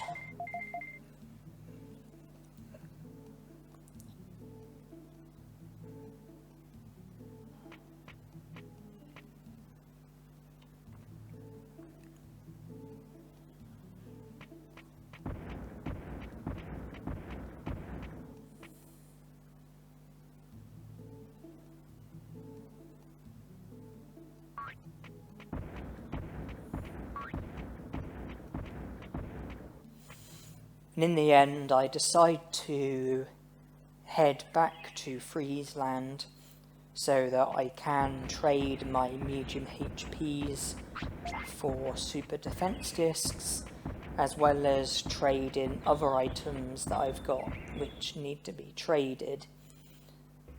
I don't have a super carrot or an omni floppy, but I do have a Digi-anchovy, black trout and giant meat. But I don't want to trade both the giant meat and the black trout with the Moldramon that wants those 2 items, because I've already traded a high-speed disc with him, and if I was to trade both a giant meat and high-speed disc as well, then all 3 of the trades would be complete with that Moldramon, and that means that it's one of the other 2 Moldramons who would end up joining the city. You have to trade at least 1 of each item with all 3 of the Moldramon, so you have to trade at least 1 of the 9 different items in order for Moldramon to join the city, and the Moldramon that you do the final trade with is the Moldramon who will join the city. The Moldramon that wants a black trout, if I do all 3 of his trades before doing all 3 of the other trades with the other 2 Moldramons, then the Moldramon who wants a black trout won't be the one who joins the city, it will be one of the other two. I like to trade with the Moldramon who wants a black trout last. You know, the final trade that I make, I like it to be with the Moldramon who wants a black trout, so that he's the Moldramon who joins the city. When Moldramon joins the city, you lose the ability to trade with the individual Moldramon who joins the city, but the other two Moldramon stay in Friesland and you can continue to trade with them. And the Moldramon who wants a black trout, he's the one who I value the least when it comes to trading, so he's the one who I like to be the one who joins the city. Ooh, ice mushroom. I like it when he's the one who joins the city, because I feel like I'm losing the least by losing the ability to trade with him. If I was to lose the ability to trade with one of the other two Moldramons, then I feel like that would be a much bigger loss. If we start with the one that wants Digimushrooms, then Digimushrooms for medium HPs is a very good trade. Super Carrots for Omni Floppies is a very good trade. Happy Mushroom for Hair Grower, that's very useful if you're trying to complete the game 100%, collect every medal, because you have to digivolve to every Digimon in order to get one of the medals, and if you're struggling to digivolve to a Digimon naturally, then such as Moldramon, then Digivolution item would really come in handy, because you'll be able to get the Digimon without any effort.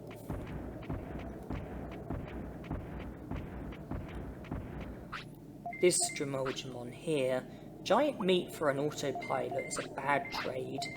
Black Trout for a restore is a very good trade.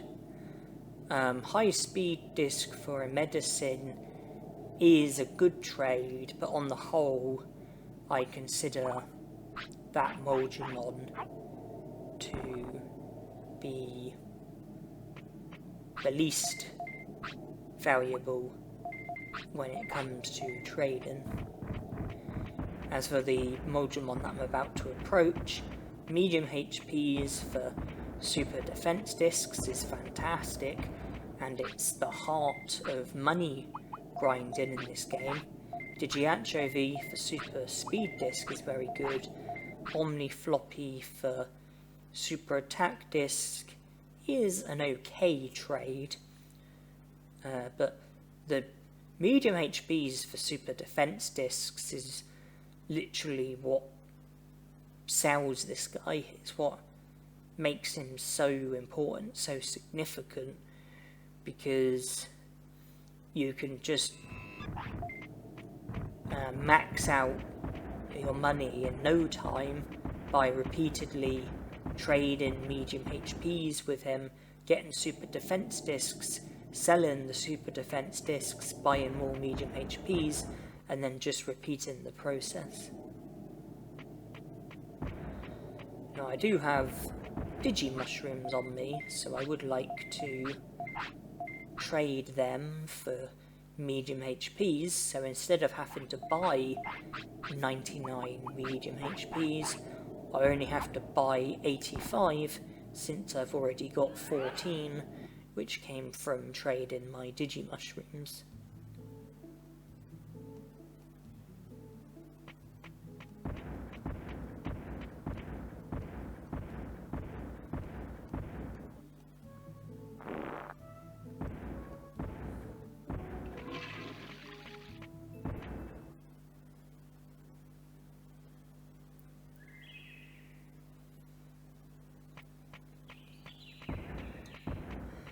And I now decide to do some more training before going any further and battling any more Digimon or making any more recruits.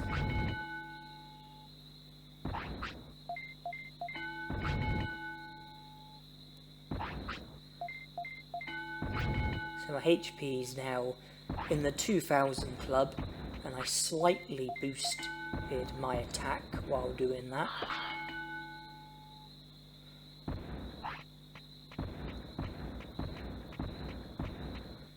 And then by training my attack will go up by a fair amount, and it also results in my speed getting boosted to a very modest extent, which helps out, you know, it all adds up.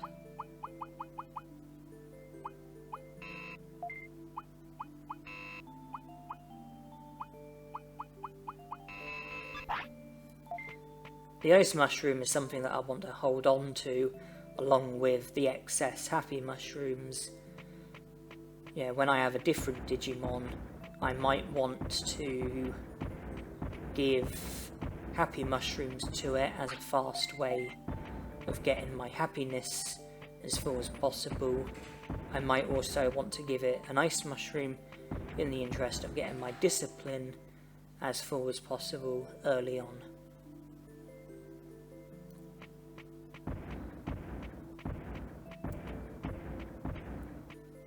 What's not in the item bank is to either be kept in my inventory because it's useful, or it's to be sold because it's not useful.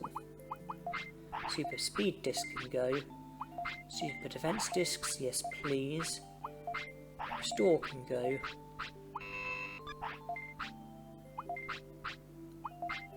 Make sure I get all my medium HPs back. Top up on medium MPs. Don't need to buy 99 because there's already some in the item bank. I believe 87 will put it up to 99 when combined with the ones in the item bank. 98 variouses, because add that to the one in the item bank, that will make it 99. And I think it's fair to say that some resting is in order, because you can't just keep training because your Digimon will end up getting tired.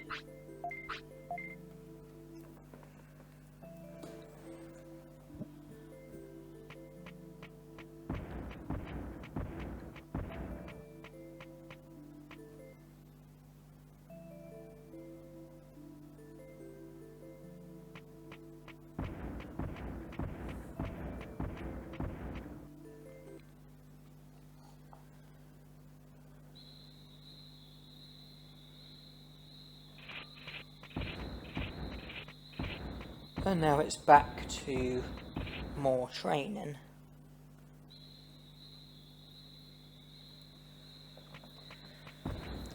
The Dremoljamon in the drill tunnel is a Digimon who I was keen to battle.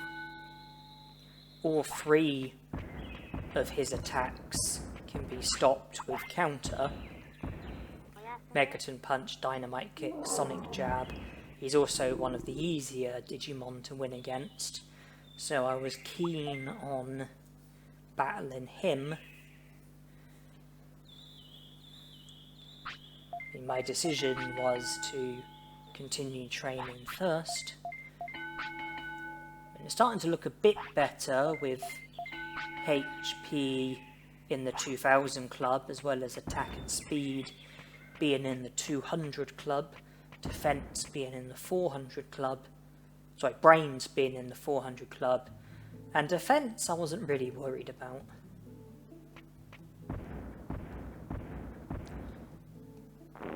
Because any damage that I take can be recovered with items that restore HP.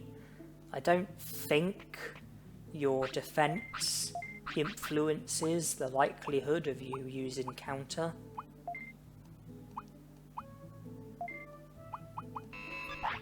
So I don't think having low defense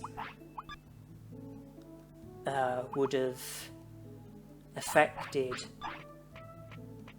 our ability to use counter and the frequency in which it gets used at.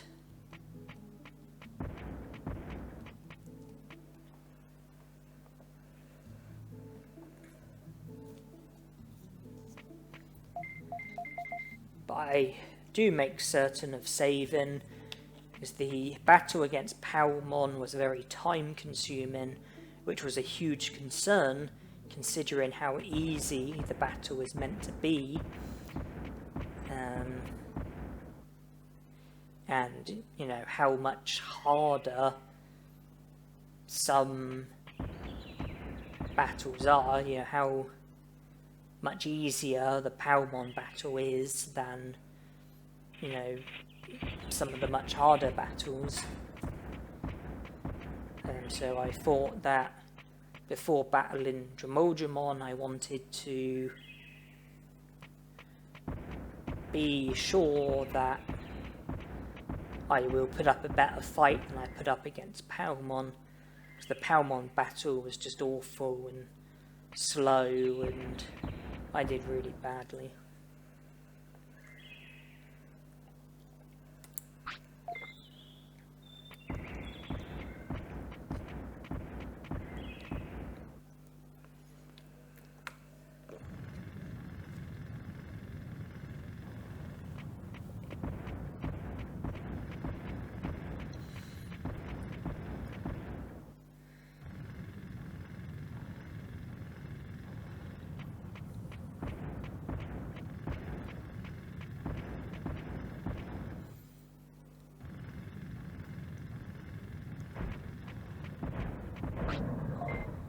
Dromodramon is moaning about the heat. Well, I've got a Dromodramon myself, and you don't see him complaining, so what's your excuse? Why is it too hot for you, but not too hot for my Dromodramon?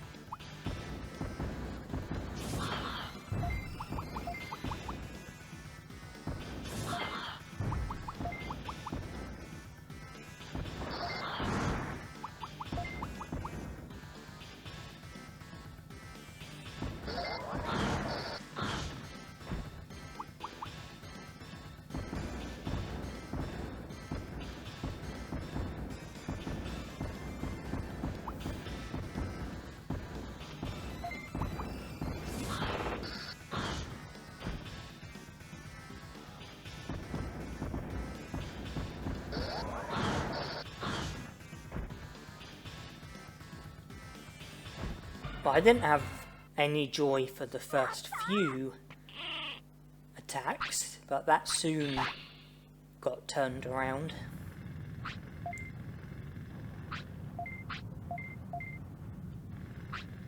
You know, Dromodramon, you're talking about digging. Well, I've got a Dromodramon myself. I mean, can my Dromodramon not be of service?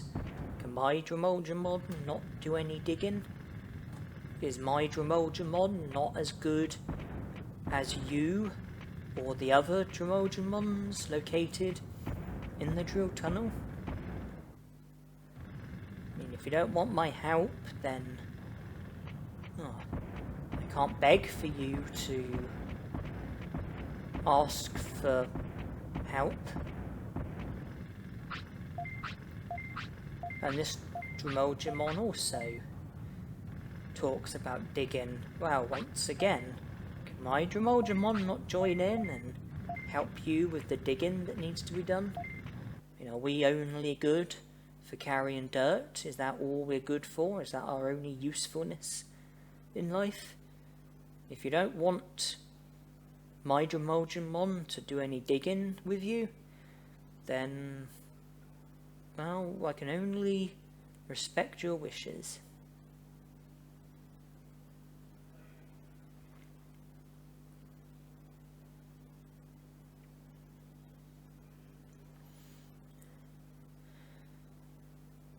We have to carry dirt 10 times. Each time we do it, we get 500 bits, plus we gain 50 HP, 5 attack and 5 defense. Carry dirt 10 times, you'll get a total of 5,000 bits, 500 HP, 50 attack and defense. Due to tiredness, we weren't able to go any further, so I've returned to the city with an autopilot and we'll rest, so that Jamon will then have the energy to carry on doing more dirt carrying.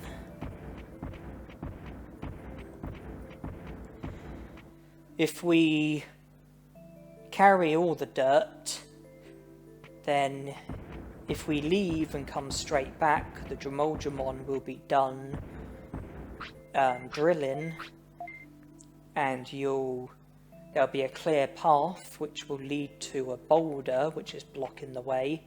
If your Digimon is at least a champion Digimon or ultimate Digimon, then your Digimon will have the strength to move the boulder out of the way, and then you'll have access to the lava cave.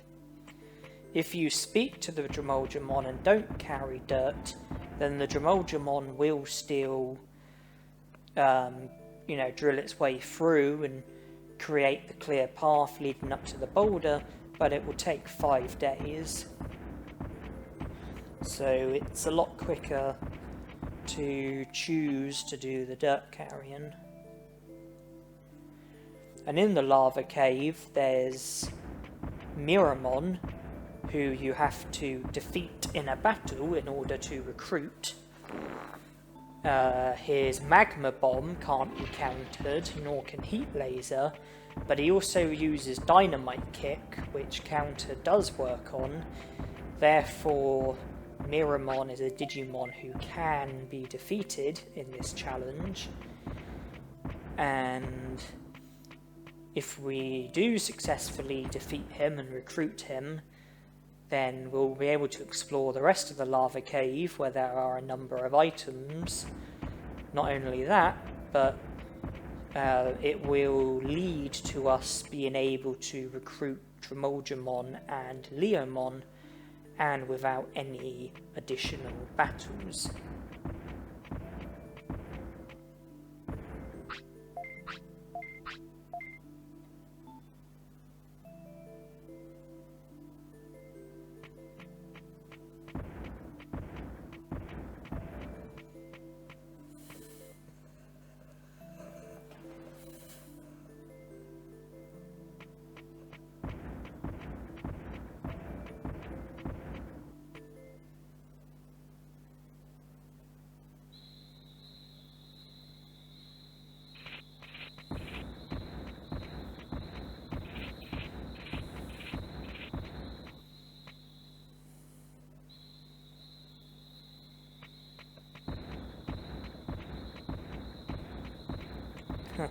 Yet another happy mushroom. We tried so hard to get one in the Amida forest, it took so long, and now it's just as if they're falling out of the trees. But focusing on the digging, having rested 3 times, we should be able to do the rest of the dirt carrying, and by the time we're done, it wouldn't surprise me if Tremolgemon wants to sleep, so we can sleep, take away any tiredness, and it's an opportunity to save the game as well. And when we reload, our HP and MP should be full since we slept.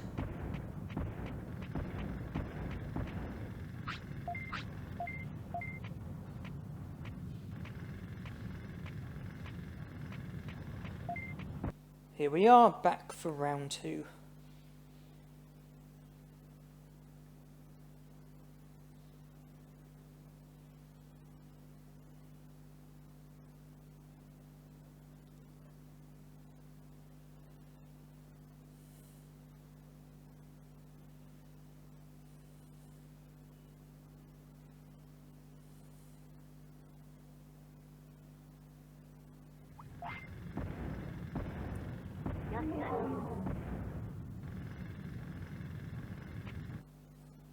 Jamon does want to sleep, but I don't want to sleep just yet. I want to finish carrying the dirt first, so I'm keeping him alive against his will, and I praised him to produce an animation to stop our happiness and discipline from going down. Did the same here. But this is the last bit of dirt.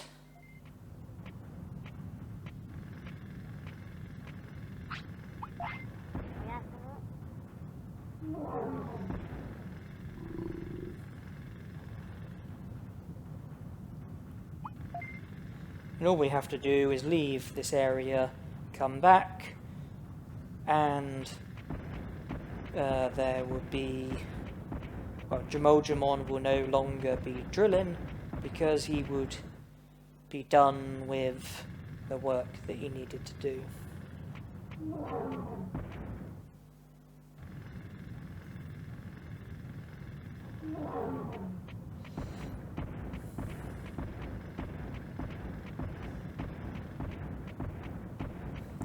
There you see, it's a clear path available to us.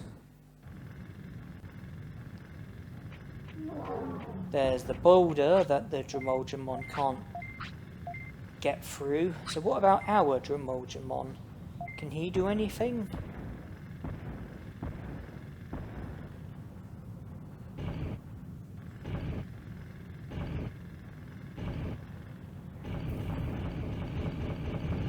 Looks like the Jamon in the drill tunnel are all inferior, and that my Jamon is the best. My Jamon was able to move that boulder, which the other Jamon seemingly had no hope of doing.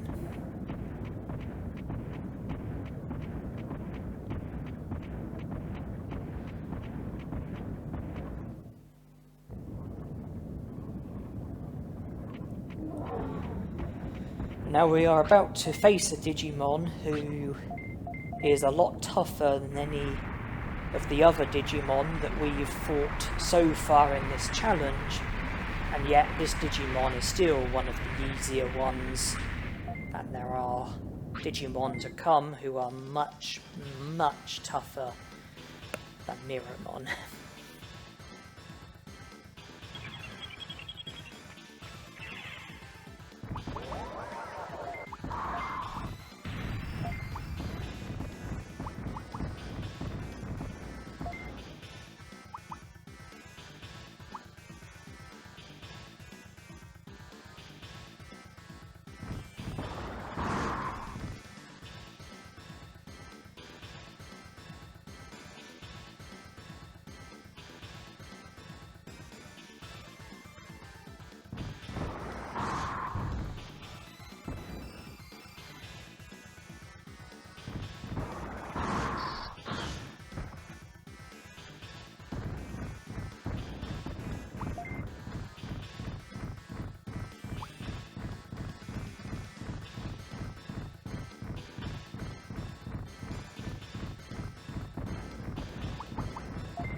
You would have seen that I did get flattened during that battle, and when I did, I had to pick the distance command so that I didn't attack while flattened. If I did attack while flattened, then that would have gone against the rules of the challenge, the same way that using a finish would have gone against the rules of the challenge. So it's a good thing that I've got distance and defensive, so I can stop myself from attacking while flattened. That demonstrates the importance of the brain stat. It's easy not to use a finish though, just don't press the square button. And I was concerned after the battles against Palmon and Kunamon because of how long they took and how badly I did and how infrequently I used counter. Although in that battle against Miramon I did use counter quite a bit more frequently, which was good, and I don't know if that boils down to my stats or the commands that I was using, or if it was just luck, but I don't think it was entirely coincidental. I do wonder if your stats do influence the likelihood of you using counter, particularly your speed. I'm not so sure about the commands though, because throughout this challenge I know that regardless of the command I picked, I think there was always a possibility that I wouldn't use counter and a possibility that I would use counter, so I'm really not too sure. And we have no space in our inventory. Can we make space? I value the medicine the least, so take out the super defense disc. Now we can autopilot back to the city, convenient timing because Dramoljamon needs the toilet. We spoke to the Dramoljamon who was drilling, so if we return in 3 days' time, he'll join the city.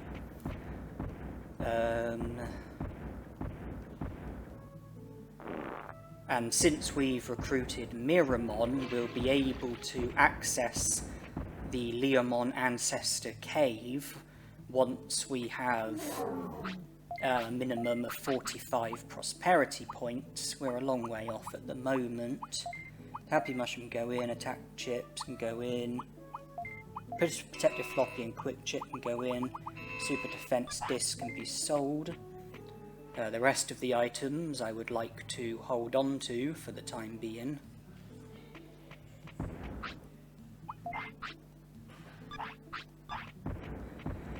Don't speak to Yoramon about the bandits, very important, because I have no way of winning the Olgamon fight, because Olgamon uses Magma Bomb and Tremor, and I don't think it's possible to use counter against either of those techniques.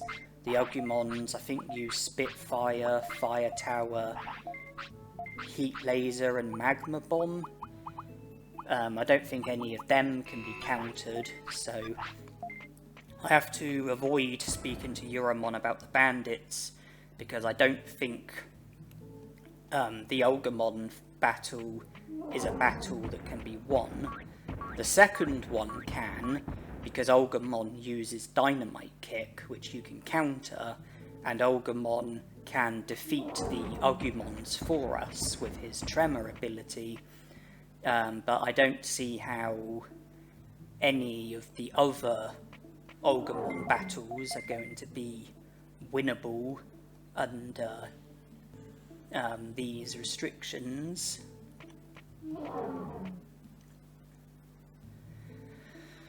Well, obviously if I continue with the rule of only use counter, don't use finishes, don't attack while flattened, don't use any other technique, then it is going to be impossible to make it up to 100 prosperity points.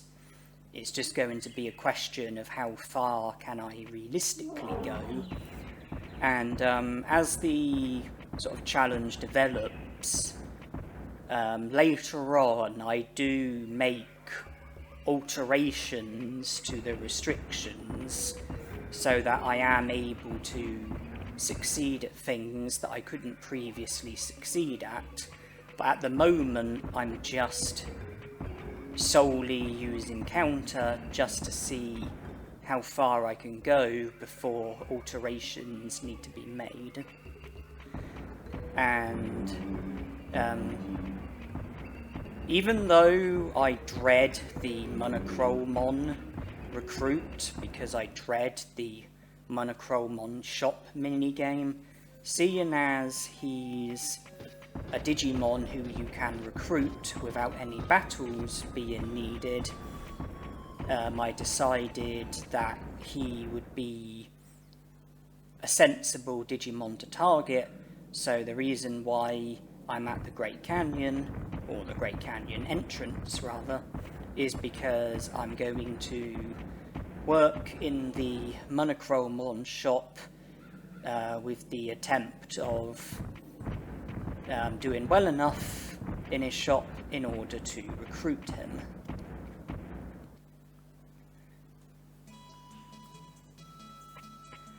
Hello, Monochromon.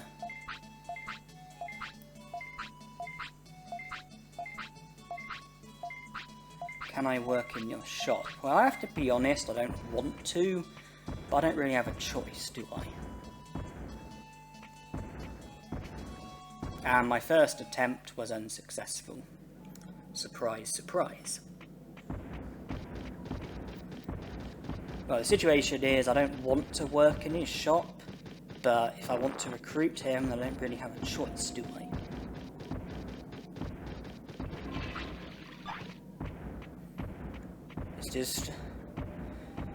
It's just one of those things, isn't it?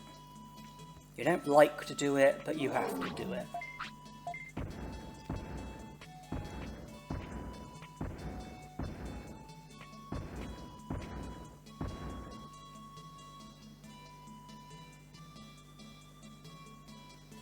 Right, Gotsumon's an okay customer, but meat is a bad choice. I always keep the regular price when it comes to meat. Meat is worth such little, I'm really not going to stress myself to try and raise the price and get a tiny bit extra. Goborimon's a good customer, but meat is a bad choice. Please stop asking for meat. I've got no hope of reaching the target by only selling meat. Portable Potty is a decent choice. Gotsumon is an okay customer. 360 was the price I was aiming for, and that was successful. Got Goborimon, good customer, but meat again, that's another bad choice.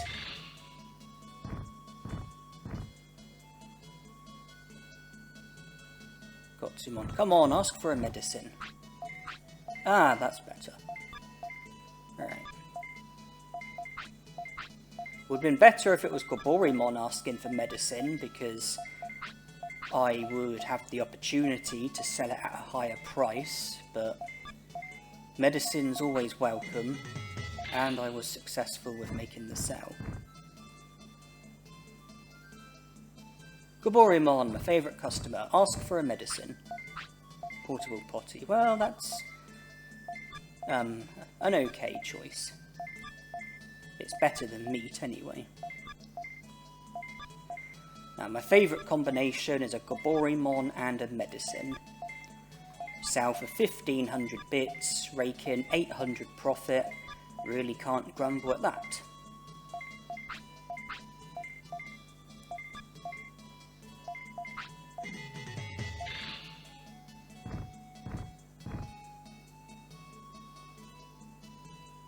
Oh no.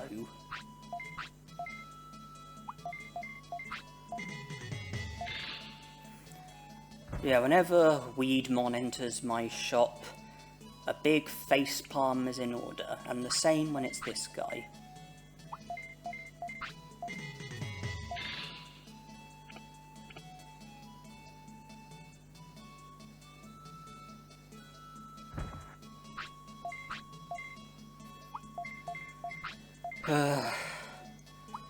Too many meats are being requested. We need medicines and portable potties.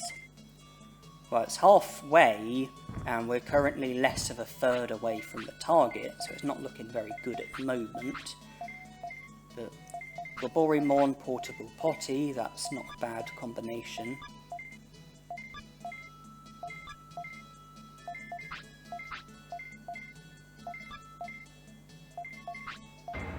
Buddy storms off, which I think means we've only got 8 customers left, and we haven't even made it up to 1,000 bits yet. And it doesn't get any better, we've got someone asking for meat.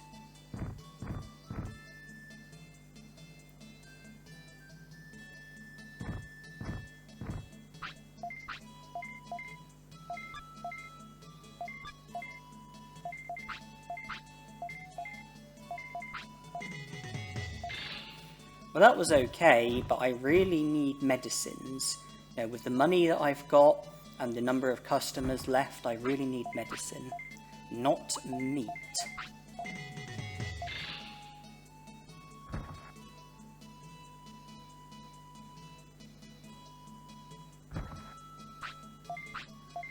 Well, medicine's a good choice, it's just a shame that it's Weedmon asking for it. Because realistically, 1100 is probably the best I can sell it for, making a profit of 400, when you can make a profit of 800 for medicine. And we have another medicine, Gotsumon this time. Try and sell for 1200 and I'm successful, so there's another 500 bits, 900 bits from 2 customers. Portable potty from Goborimon. Are we making a late turnaround? There's a very small chance of this ending successfully. I reckon a medicine at 1400 would be enough to reach the target, and Goborimon is asking for medicine. We'll sell it for 1400, that'll bring us up to 3075. I think that would be enough. Yeah, I think we've done it.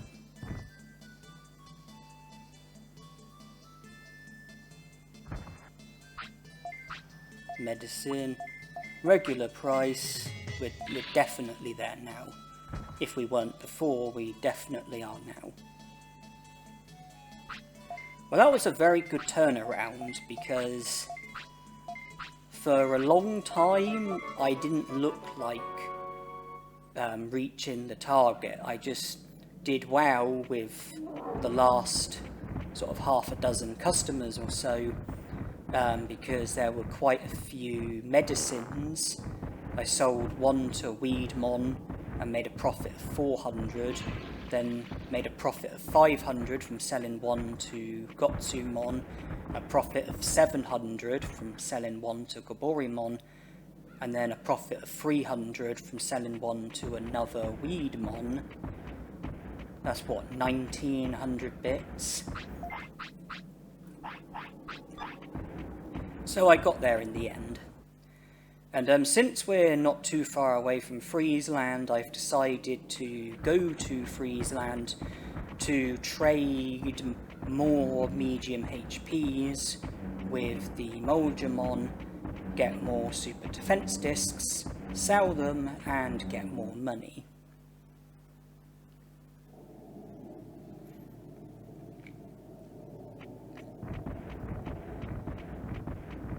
There isn't, like, too much else that I plan to do with Dremolgemon.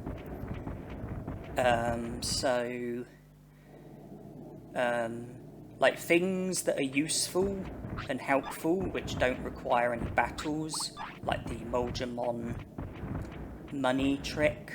You know, that's something that, you know, I'm very willing to do with Jamoljamon, because it doesn't require me to win any battles.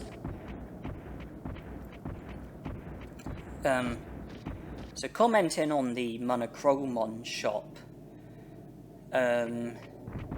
Goborymon is my favourite customer. He seems to be the most willing to pay a high price. When I have him as a customer, I do aim to raise the price to the maximum, because you have three options. You can keep the regular price, or you can raise it, or you can lower it.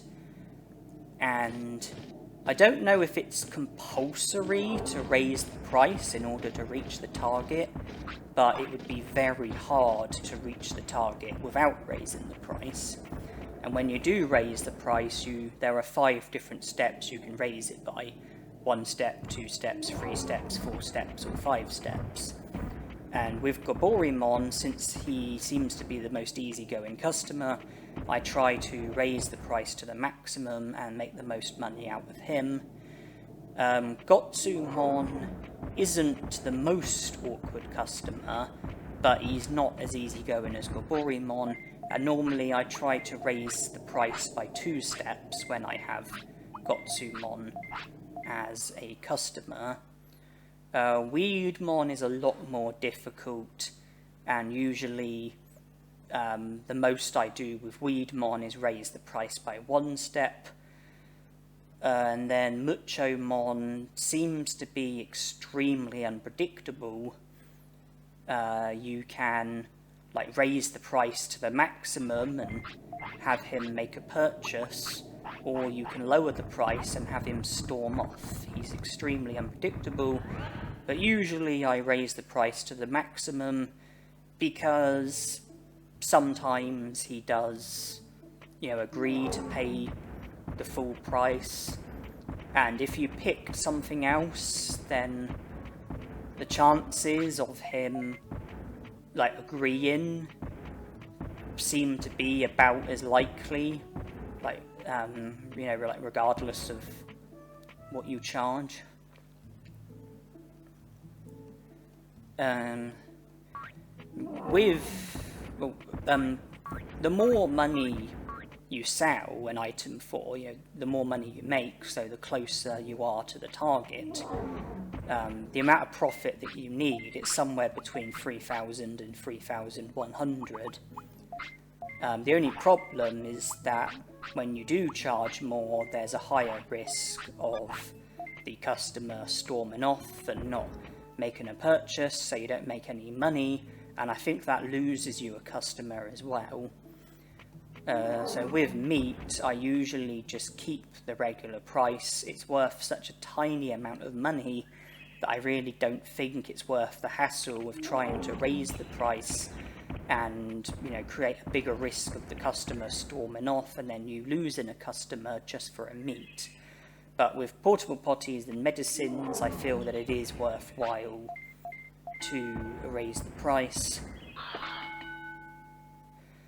And the only exception, when I say about, what I do,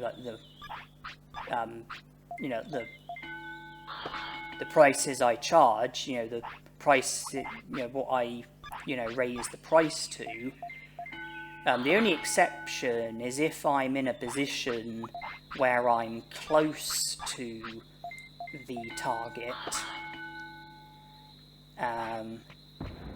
and I don't have many customers left, and I'm in a position where, let's say I'm 100 bits away from the target and a Goborymon comes in and asks for medicine. If I was to sell the medicine at the regular price, then I'd make a profit of 300, which would be enough for me to reach the target. And so in that scenario, I would, charge the regular price so that there's a much higher chance of the Digimon agreeing to the purchase, and then I reach the target, rather than try and charge 1,500 and increase the risk of the Digimon storming off, and then I fail to reach the target. So although I do have general guidelines, I do use common sense as well. You know, if I'm in a position where I'm down to my last customer and I need a tiny bit more to reach the target, and I am able to reach the target by, you know, raising the price to a lesser amount than I normally would, or keeping the regular price, or even lowering the price, then it's something that I would do, you know, like regardless of the Digimon.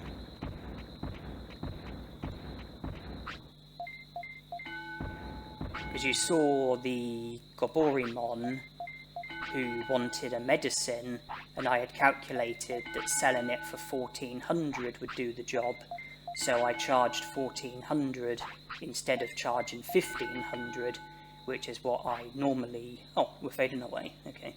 Which is what I would normally, you know, charge a Goborimon for a medicine. And then we had a Weedmon who was also asking for medicine, and then just to guarantee that I did definitely reach the target, I charged the regular price instead of raising the price by one step, which I normally would with Weedmon. But a lot of the Monochromon shop is just a case of luck. Luck with which customers you get, luck with which item they ask for, luck with how they respond. You know, a lot of it does simply boil down to luck. You can see I've chosen the pink egg because I would like to have Tainomon as my in-training Digimon, and then when we're done with Tainomon, I would like to Digivolve to Powmon. And the reason why I want Tainomon as my in-training Digimon is because we are going to be training at the gym, and you've got 6 different pieces of equipment, the one that boosts HP, the one that boosts MP, then the ones that boost attack, defense, speed and brains.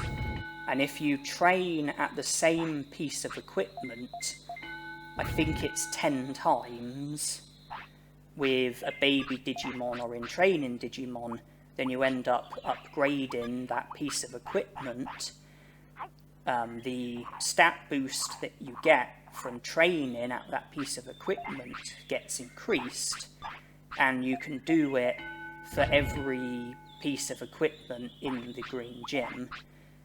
You can only do it once, you know, you can only increase the HP boost once, you can only increase the MP boost once, you can only, you know, like attack, defense, speed, brains, you can only increase the boost once, but it's something that is worth doing because the the increase of the stat boost is permanent. It's something that stays, and so when you train with other Digimon, you'll have the benefit of getting a slightly bigger stat boost when training.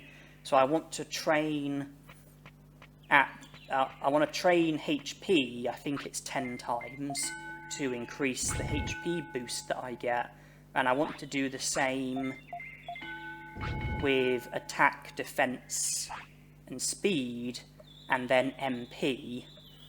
I didn't say brains because boosting, when you train your MP and you do the upgrade, that also results in your brain, in like the brains getting upgraded. The equipment that you train your brains at, that also gets upgraded when you upgrade the equipment that boosts your MP. And I don't think it's possible to upgrade the bit of equipment that boosts your brains by training your brains. I don't think you get the upgrade that way. I think you can only get it by training your MP.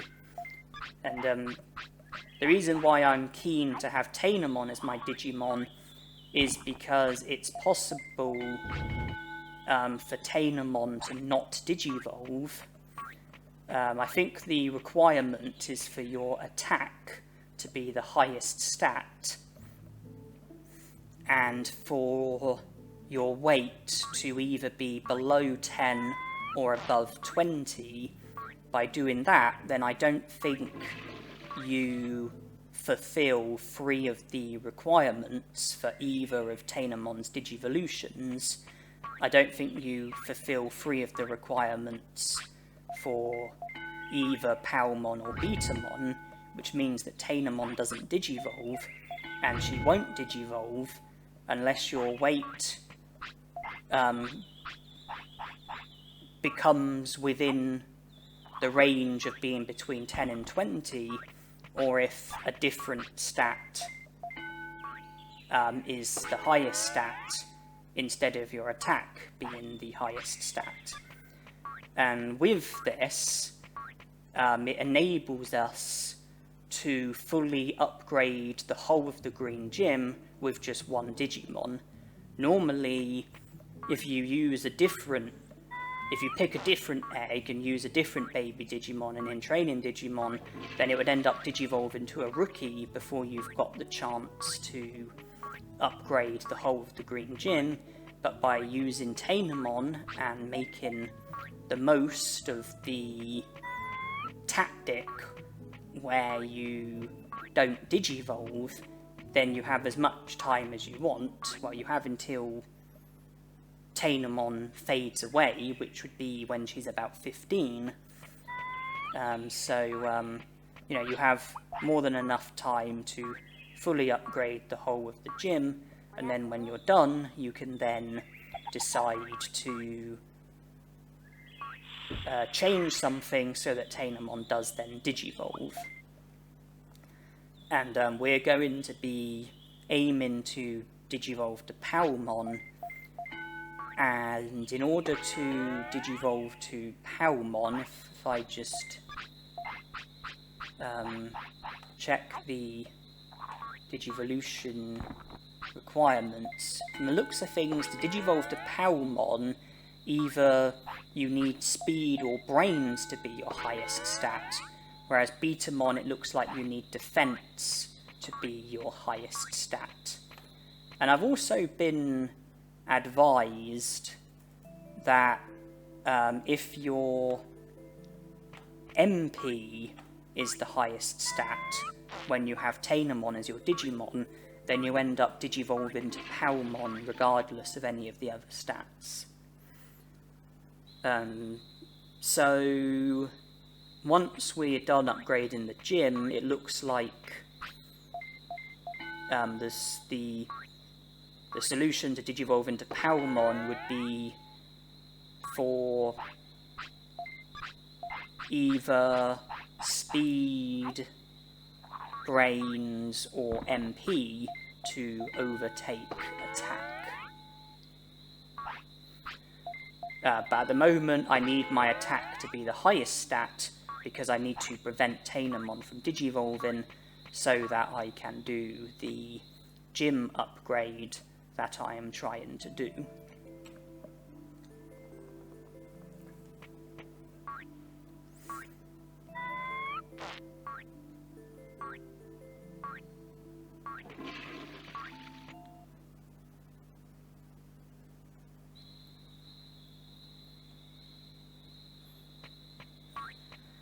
And I'm currently, upgrading the piece of equipment that boosts your attack.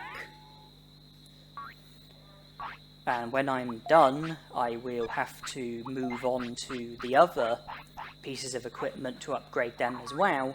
But it's very important to make sure that when I train at the other pieces of equipment, the stat that I'm boosting doesn't overtake attack. At least not until I've fully upgraded the whole of the Green Gym. So when I'm training other stats, I might be forced to come back to attack and train it more, even though I would have already upgraded it. You see there I got 8 instead of 7, so it has now been upgraded.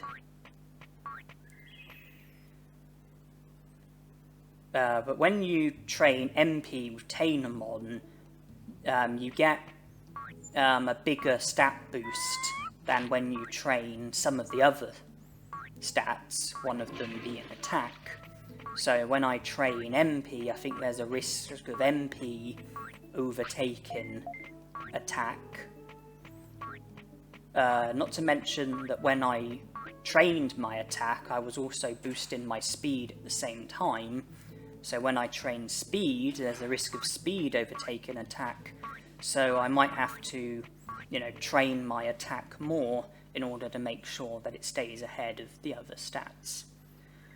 And seeing as it's day 15, we were able to help ourselves to the rain plant, and I'm now going to the tropical jungle to see to the strange plant that Dynamon mentioned on a previous occasion, and with the rain plant we can produce Digimon and have him join the city, and he'll upgrade the meat farm so we get sirloins instead of giant meats, and we'll also be able to purchase super carrots and hawk radishes, which boost the effects that you get when training. So the stats that you get from training will be even higher, but the effects only last until you eat something else, so you have to keep eating super carrots and hawk radishes to keep the effect. I think super carrots boost MP, attack and brains, whereas hawk radishes I think boost HP, speed and defense. And to comment further on super carrots and hawk radishes, a super carrot is also one of the items that is required for a Moljamon trade. So now that we've recruited Digimon, we will also be able to recruit Moljamon. If we purchase a super carrot from Digimon, trade the super carrot with one Moljamon, get an Omni Floppy in return, trade the Omni Floppy with a different Moljamon, get a super attack disc in return, and I think there's one or two items that we haven't yet traded with the other Moljamon. I think we've traded the high speed disc. But the other two, giant meat and black trout, I think I haven't traded at least one of those two items.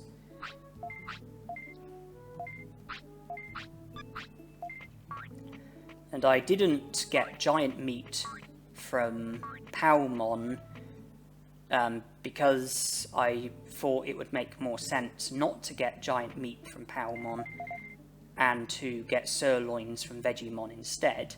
If I had gotten giant meats from Palmon today, then Digimon wouldn't have given me sirloins. I would have to have waited until tomorrow.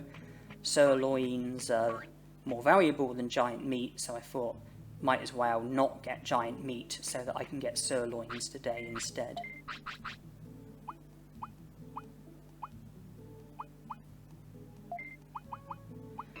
Well, sirloins can go in the item bank for now.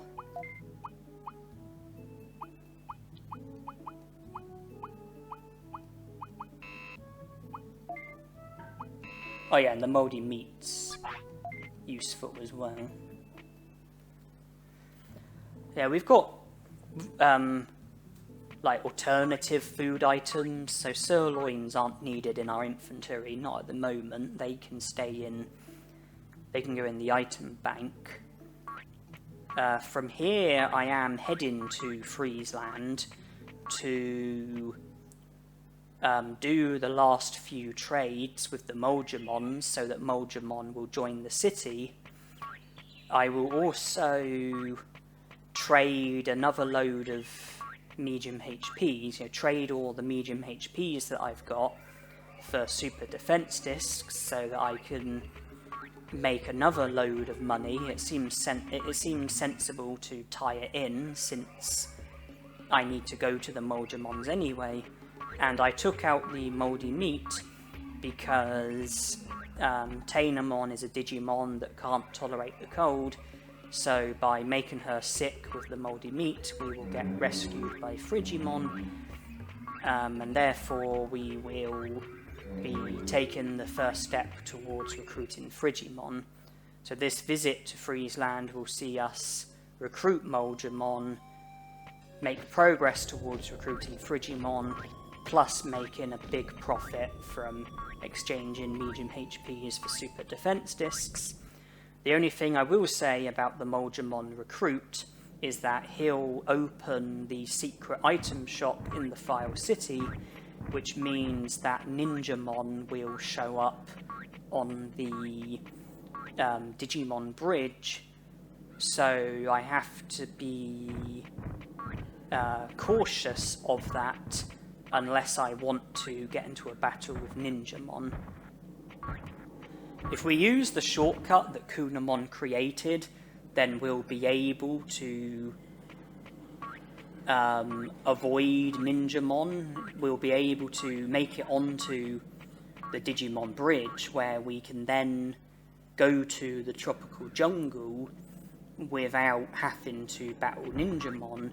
But if we were to try and head down to Kunamon's bed, then we would get into a battle with Ninjamon. If I want to go to Kunamon's bed, then I would have to go the long way around through the native forest to Kunamon's bed, and I would have to avoid the Digimon Bridge, because going up the Digimon Bridge towards the tropical jungle, we will get intercepted by Ninjamon.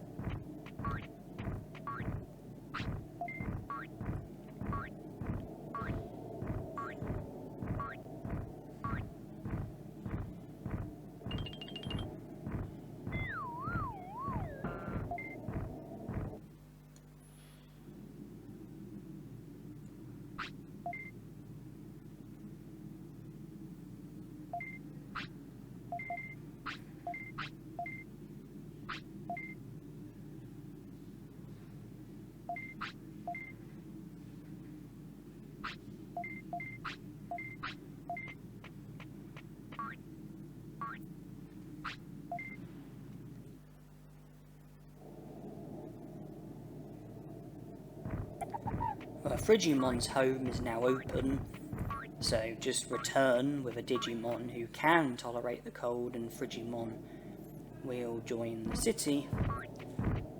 Simple, simple.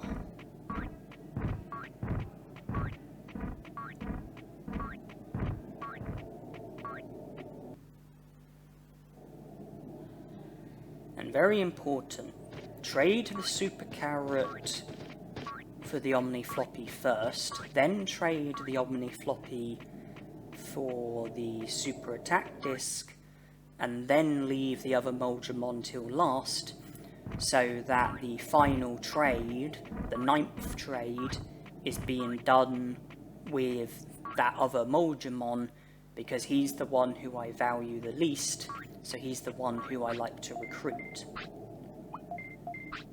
I like to keep that Moldramon there, so that I can continue to trade Digimushrooms for medium HPs, Happy Mushrooms for hair growers. I'm less bothered about Super Carrots for Omni Floppies. And the Moldramon that I'm now heading to, I especially like to keep him so I can continue to trade medium HPs for super defense discs. Extremely valuable that is.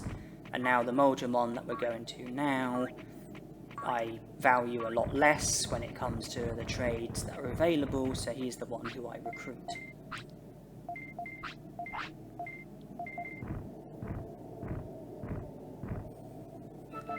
No longer have to worry about the Moldramons, all 9 items have now been traded. And I'm just returning to this Moldramon to trade all of my medium HPs.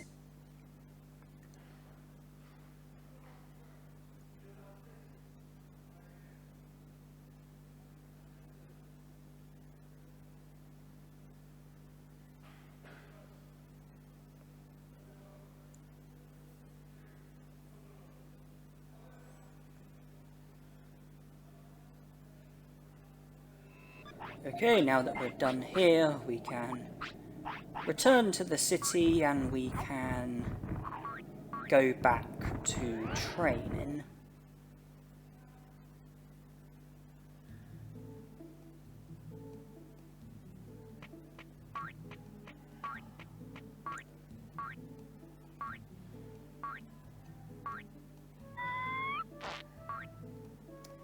HP and attack have been upgraded, so that leaves us having to upgrade MP, which will also upgrade brains, and then we'll have to upgrade defense and speed.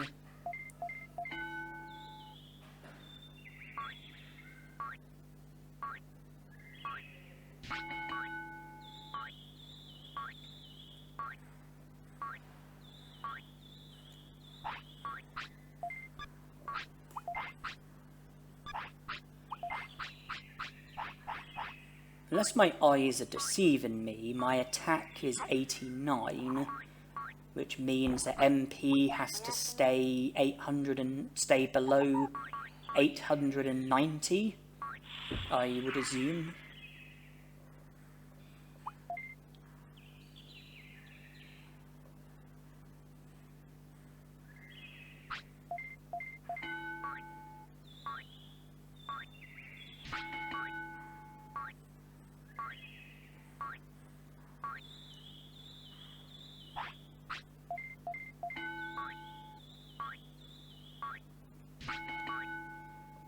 HP, I think, has to stay below 890, which it is. MP is the same, and then brains, speed and defense, I guess, have to stay below 89.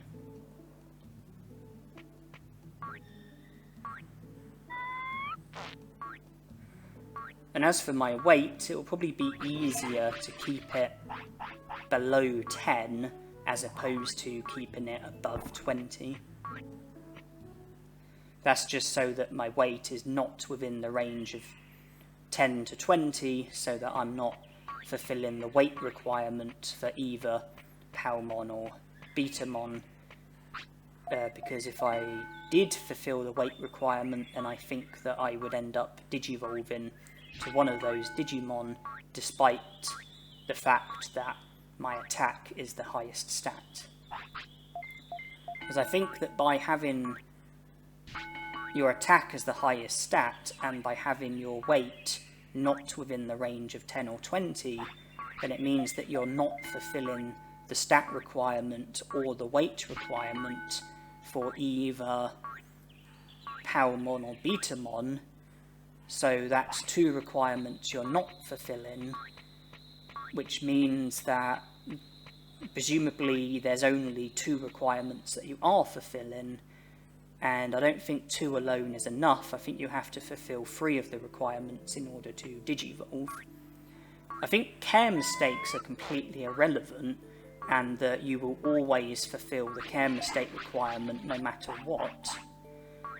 And I think the bonus condition is irrelevant as well, and that you will always fulfill the bonus condition.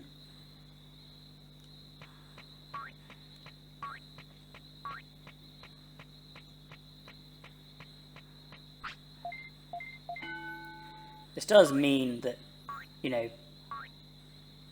Dynamon will be late with digivolving to Palmon, and Palmon will be late when digivolving to her champion form.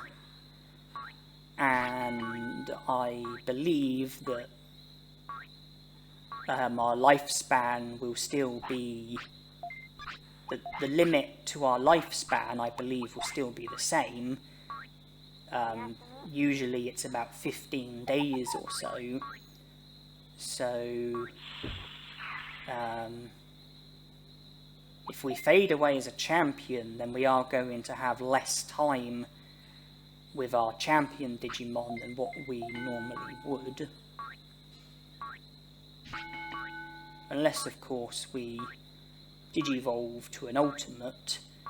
But you have to have had a champion Digimon for a certain amount of time before it can digivolve to an ultimate. The same way that you have to have a rookie Digimon for a certain amount of time before it can digivolve to a champion. And then the same with in training Digimon when digivolve into rookies, and baby Digimon when digivolve into in training Digimon.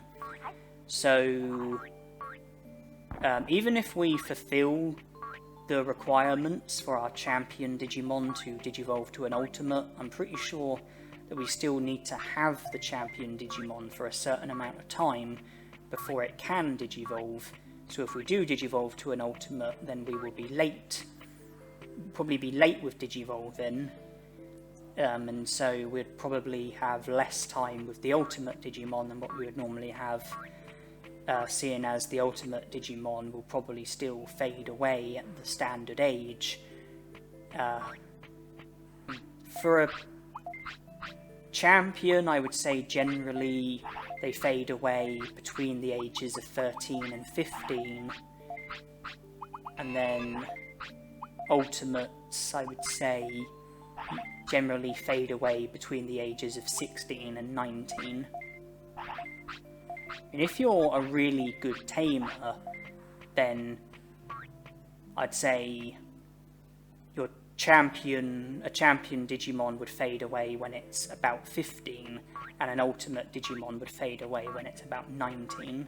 I think that's the best that you can realistically hope for, unless you prolong your Digimon's lifespan with items such as chain melons or Digi-Seabasses, or anything else that might prolong your Digimon's lifespan.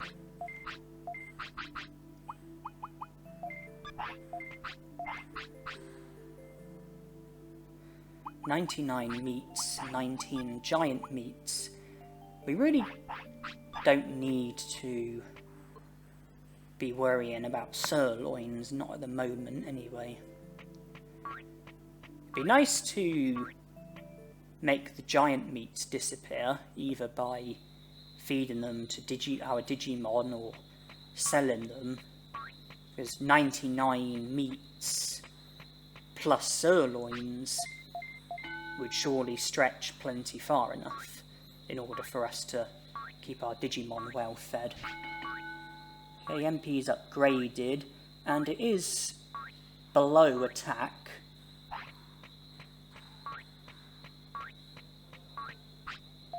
And now it's just about upgrading defense and speed while also ensuring that they stay below our attack. Defense is only being boosted by 6, so I don't think there's any chance of defense overtaking attack. So the only concern will be speed, where we might have to boost our attack a bit more if it comes down to it, in the interest of keeping attack as the highest stat.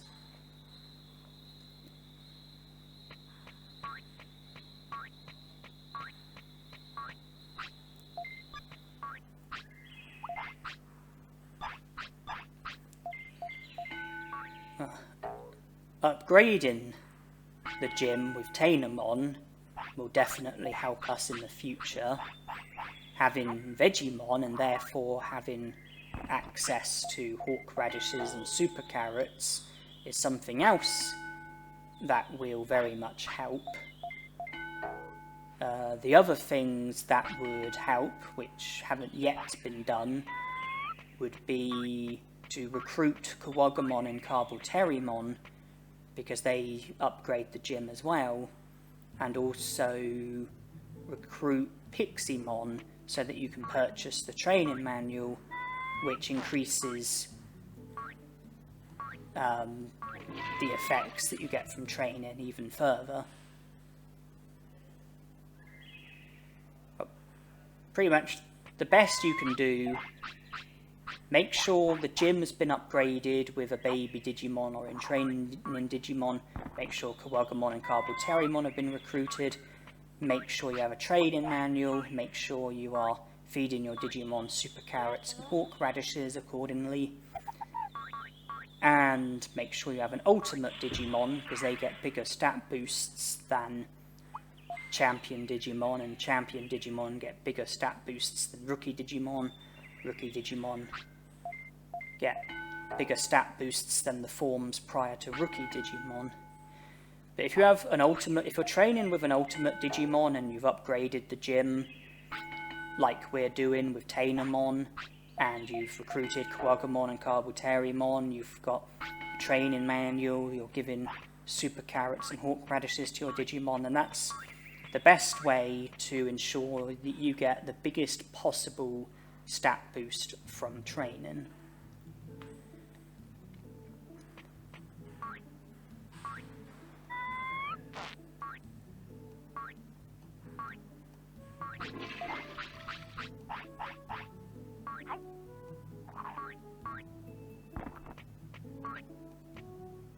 I could purchase super carrots and hawk radishes from Vegemon at the moment, but my priority is to upgrade the gym and go about it in a way where my attack is my highest stat and the other stats don't overtake it.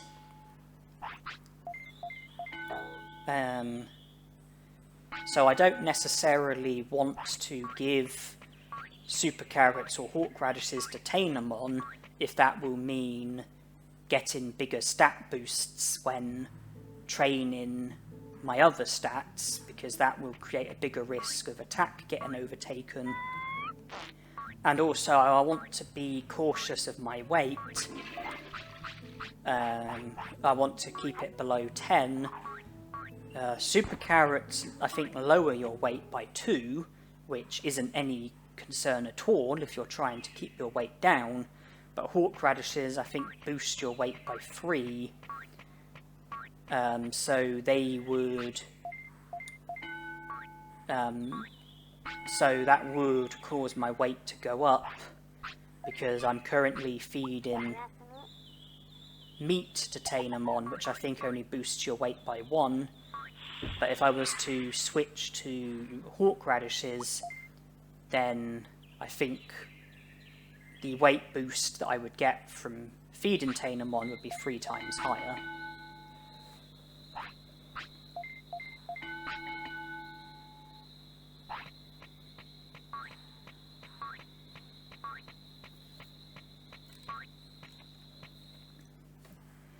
I don't know if my eyesight's getting worse, but I am having to sort of come close up to the computer to be able to see my stats, because from the distance I'm misreading the numbers. They look like they're saying something different, but from coming close up I can see what the stats really are. Because I played on the PlayStation, but recorded with a capture card so that it was getting sent to my laptop, and I'm watching the video back over on my laptop while adding commentary.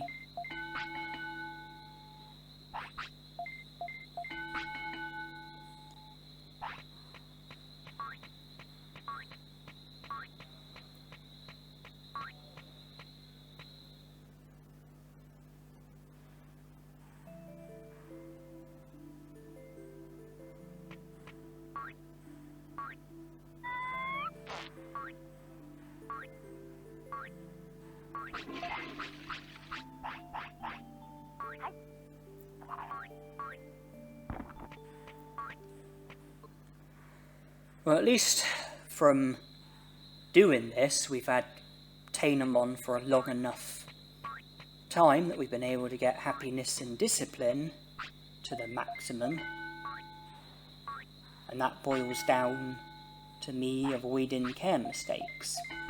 Feeding her when she wants to eat, taking her to the toilet when she wants the toilet, letting her sleep when she wants to sleep, avoiding tiredness, sickness and injury.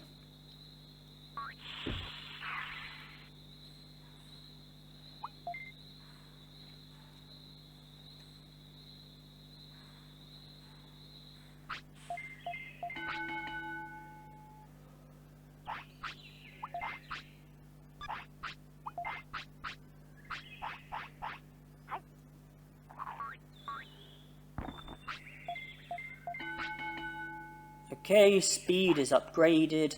Speed has overtaken attack. 2 birds with 1 stone. The gym is fully upgraded and we are now digivolving. And all logic would point to the idea that it surely has to be Palmon that I'm digivolving to.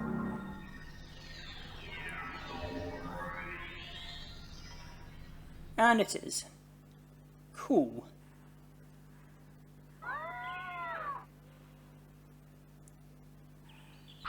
Well, we've completed our objective of upgrading the gym and digivolving to Palmon, but our next objective pretty much requires more of the same, more training, because I am now aiming to digivolve, and I'm aiming to digivolve to a very specific Digimon. The Digimon that I'm aiming to digivolve to is Ninjamon, so I would like to continue to train my stats so that I'm making my Digimon better, but I would also like to train so that I fulfill the stat requirements in order to digivolve to Ninjamon, as well as fulfilling the other requirements for digivolving to Ninjamon. And I purchased a load of super carrots and hawk radishes because those are the items that I would now like to be using as food items so that I can increase the stat boost that I'm getting from training. And I also have control over my weight because I can increase my weight by giving Palmon hawk radishes. I can lower my weight by giving Palmon super carrots.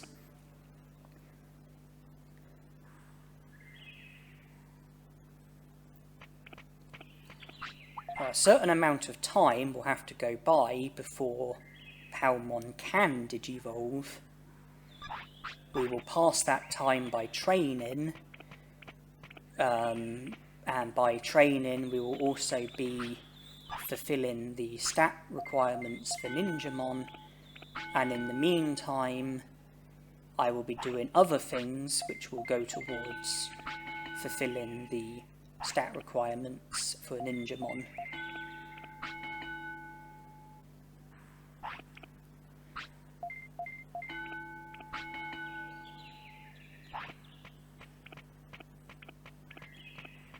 I didn't want to force feed an item to Palmon, so instead of giving her a super carrot, which would have boosted the amount of brains that I was getting from training, I decided to just train brains and then wait for Palmon to want food, and now I'm giving her a super carrot. This will boost the effects of MP, attack, and brains, I believe. And super carrots really this unfilling? I'm pretty sure 1 meat is usually enough for Palmon, but 3 super carrots needed. I mean, the super carrots really, like, not at all filling.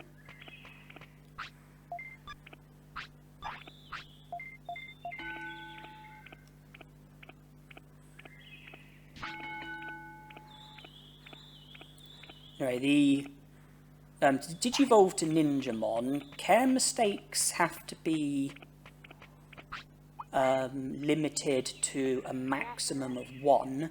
So I need to feed Palmon when she wants to eat. I need to take her to the toilet when she needs the toilet. I need to let her sleep when she wants to sleep. And in the interest of just being a good tamer overall and trying to maintain good happiness and discipline, I will also be resting accordingly to try and avoid tiredness. If I look at the other requirements for Ninjamon, The stat requirement is to have 1000 MP, 100 attack, and 100 speed.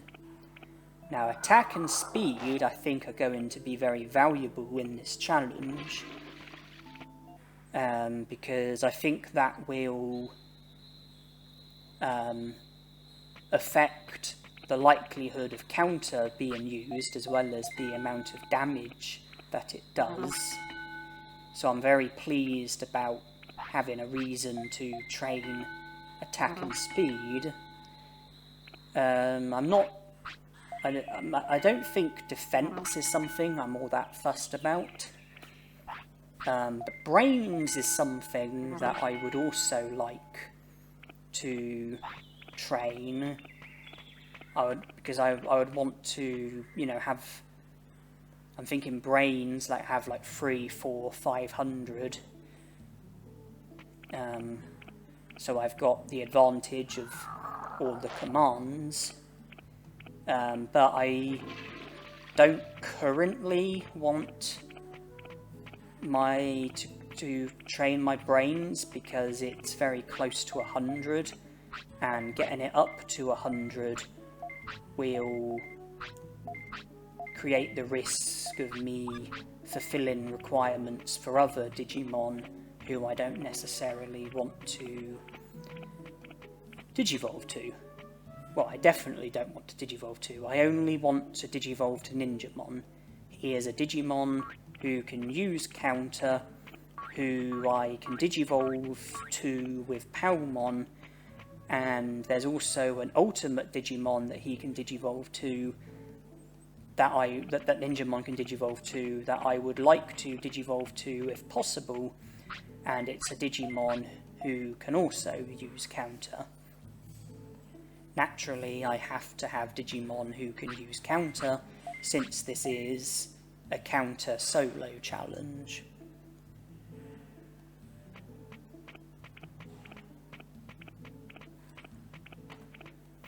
The weight requirement for Ninjamon is 5 to 15.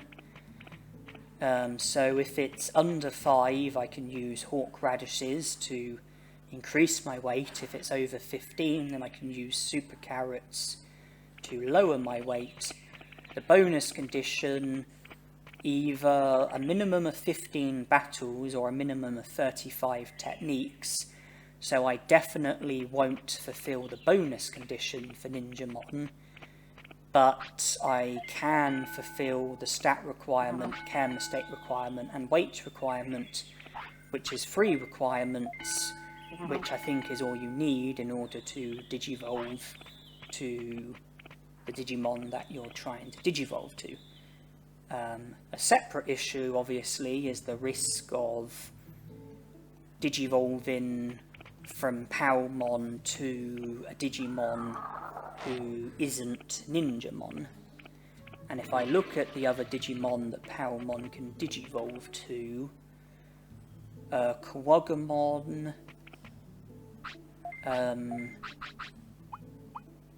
the stat requirement is virtually the same, except HP also has to be 1000 or more. So keeping HP under 1000 will mean not fulfilling the stat requirement for Kawagamon. Care mistakes have to be 5 or more. I definitely won't fulfill that. Weight has to be 25 to 35. Definitely won't fulfill that. Bonus condition, either a minimum of 28 techniques or having Kunamon as your Digimon. Definitely won't fulfill that. So I don't have to worry about Kawagamon. Vegemon, the only stat requirement is 1000 MP. I am fulfilling that. And the weight requirement for Vegemon is the same as Ninjamon, 5 to 15, so I'm fulfilling that as well. The care mistake requirement, a minimum of 5, I definitely won't fulfill that. And bonus condition, either a minimum of 50 happiness or 21 techniques, I will fulfill having a minimum of 50 happiness.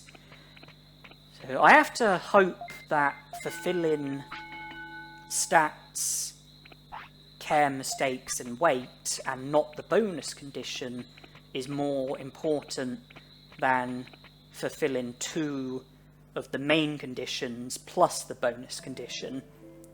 Because for Ninjamon, it's a case of fulfilling the 3 main conditions and not the bonus condition, whereas Vegemon, it's 2 of the main conditions plus the bonus condition. Vegemon is a concern, and worst case scenario, I'd have to scold Palmon so happiness falls under 50, so that then means I'm only fulfilling 2 of the requirements for Vegemon. Waymon, 1000 HP and 100 brains, so I'm not currently fulfilling the stat requirement for Waymon, although HP will have to stay under 1000 and brains would have to stay under 100, and well, to avoid training brains I just have to avoid training brains or defense. With HP I have to obviously avoid training HP, but I also have to be careful of speed as well, because I am boosting my HP when training my speed. Care mistakes 5 or less, I will fulfill that. Weight 35 to 45, definitely won't fulfill that. One of the bonus conditions I will fulfill, and that's having a minimum of 60 discipline, but I'm not fulfilling the stat requirement or the weight requirement, only the care mistake requirement and the bonus condition. That's just 2 of the requirements, not 3.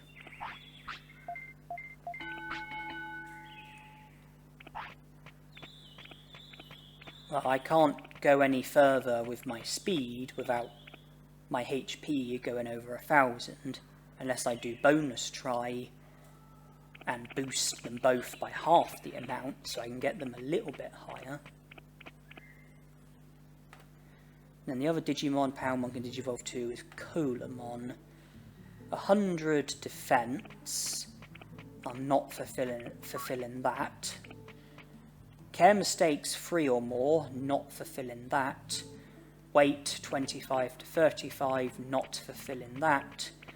There is a bonus condition that I am fulfilling, and that's by keeping battles to a maximum of 5.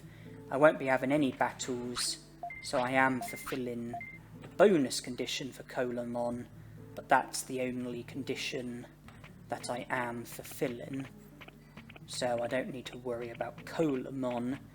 I would say that Vegemon is the biggest threat. Vegemon is the most likely Digimon to get in the way of my efforts to Digivolve to Ninjamon. I just hope that I don't have to get my happiness under half, so that I don't Digivolve to Vegemon. You know, I hope that I can avoid Digivolving to Vegemon while keeping my happiness as it is, and not needing to scold Palmon getting my happiness below half. So I do have a solution if I do Digivolve to Vegemon, reload and make sure my happiness is under half.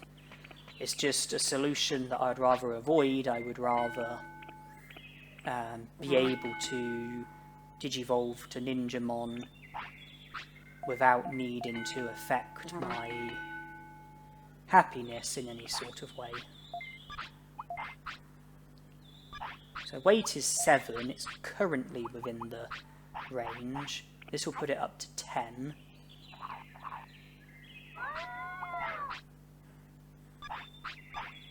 And that's taken away the stat boost from training attack.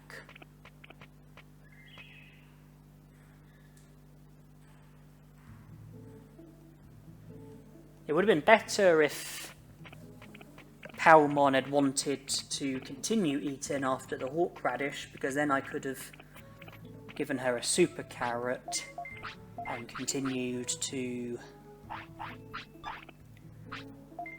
train attack with the full effects. But instead I'm training attack and getting less of an effect from it. But you know, I do have to make sure that my weight is within range. So, you know, my stats being a tiny, tiny bit inferior is not the end of the world.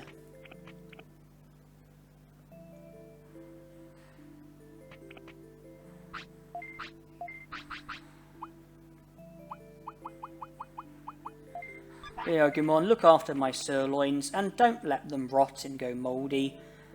If I come back and they're mouldy, you, my friend, are going to be fired. And we'll have to find somebody else to work in the item bank.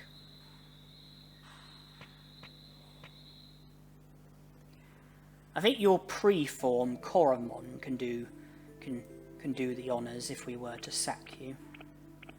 He doesn't have much of a useful purpose in the green gym.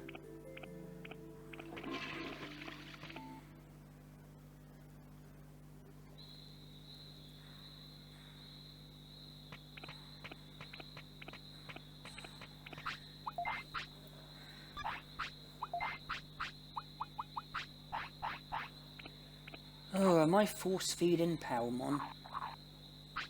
Bad me. That's affected my happiness and discipline. But you know, maybe it's helped with the weight.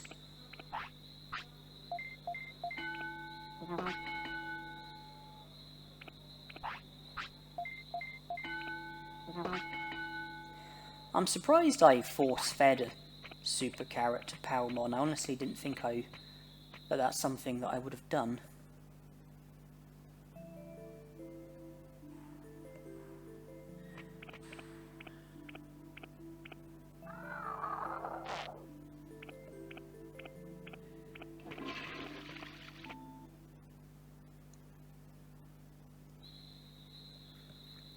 Though it's looking like Palmon isn't asking for food, and that's something that does sometimes happen.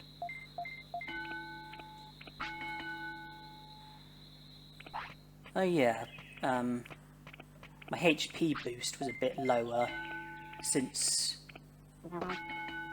the effects of the horseradish had been replaced, so I was able to train speed once more, while still keeping HP under 1000.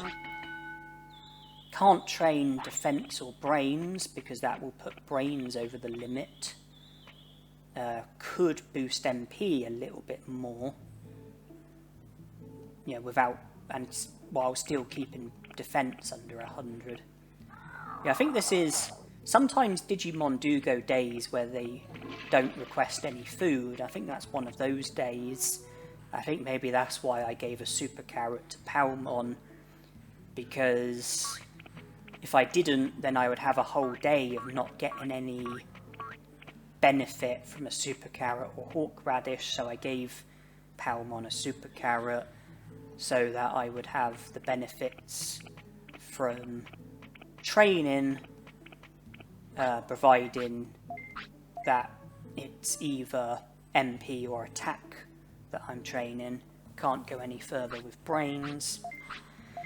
I suspect that my weight is not good enough in order to digivolve to Ninjamon, and that my weight is only 1. So a couple of horseradishes would be needed. I might end up being forced to give horseradishes to Palmon against her will. Because I also have to be mindful of Numamon. Numamon is a Digimon that rookie Digimon will digivolve to if a certain amount of time has passed and you aren't fulfilling enough requirements for any of the natural champions, so the rookie will digivolve to Numamon instead, which I really don't want. Since Palmon's discipline is at the maximum, even when she signals for the toilet, we can still train once more, and she'll still hold on long enough for us to make it to the toilet.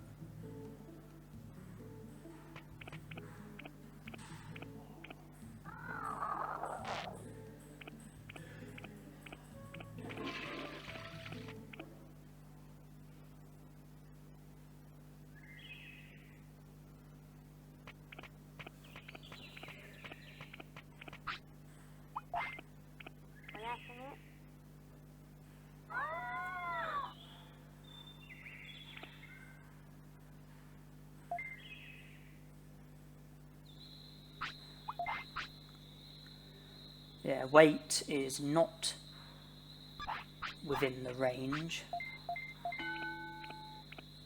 If we wait until she signals for food, then at least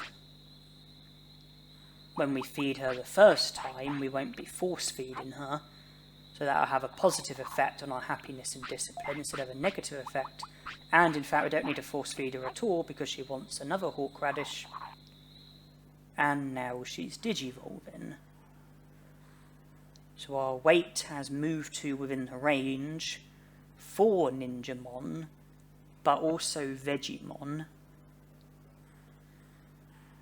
So who are we digivolving to?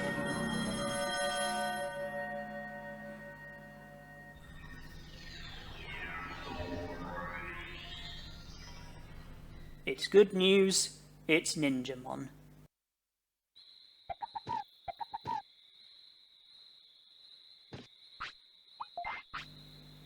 I will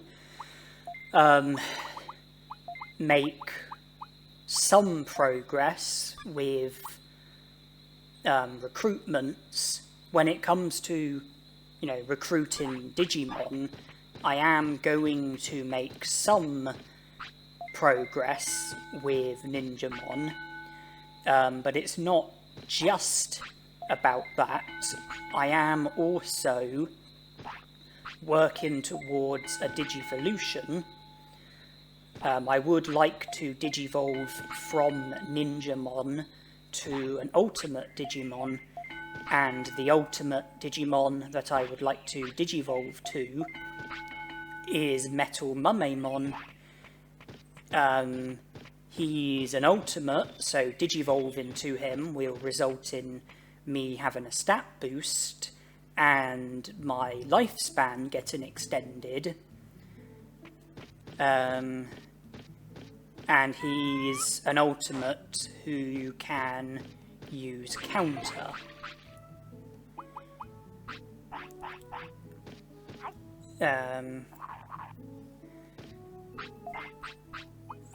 Metal Mumemon isn't the only Digimon that Ninjamon can digivolve to.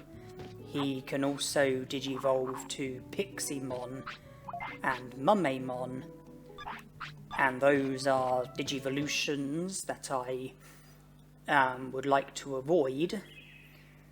I am continuing to train so that I'm working towards trying to get the stat requirements for Metal Mumemon, and not only that, but to just make Ninjamon better, because I do plan to make some progress with Ninjamon, which does mean winning some battles.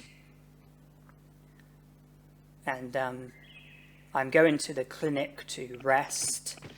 I don't want to experience tiredness, and I have trained quite a lot of times with Ninjamon.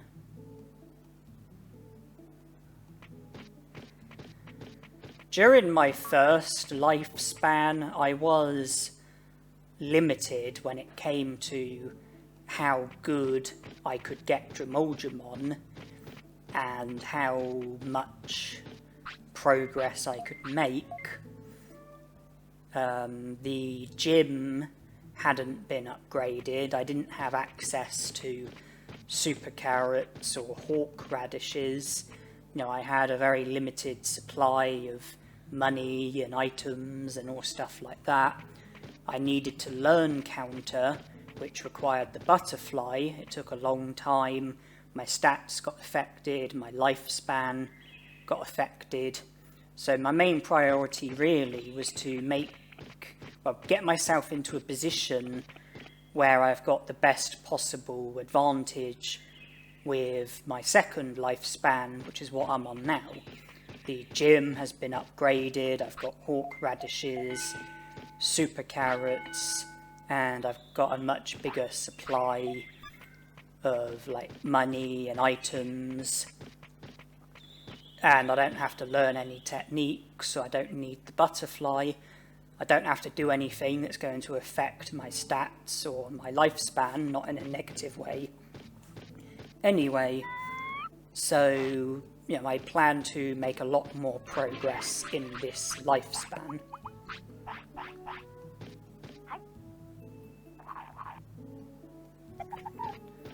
The stat requirements for Metal Mumemon, there's no requirement for HP and MP, but there is a requirement for attack, defense, speed, and brains.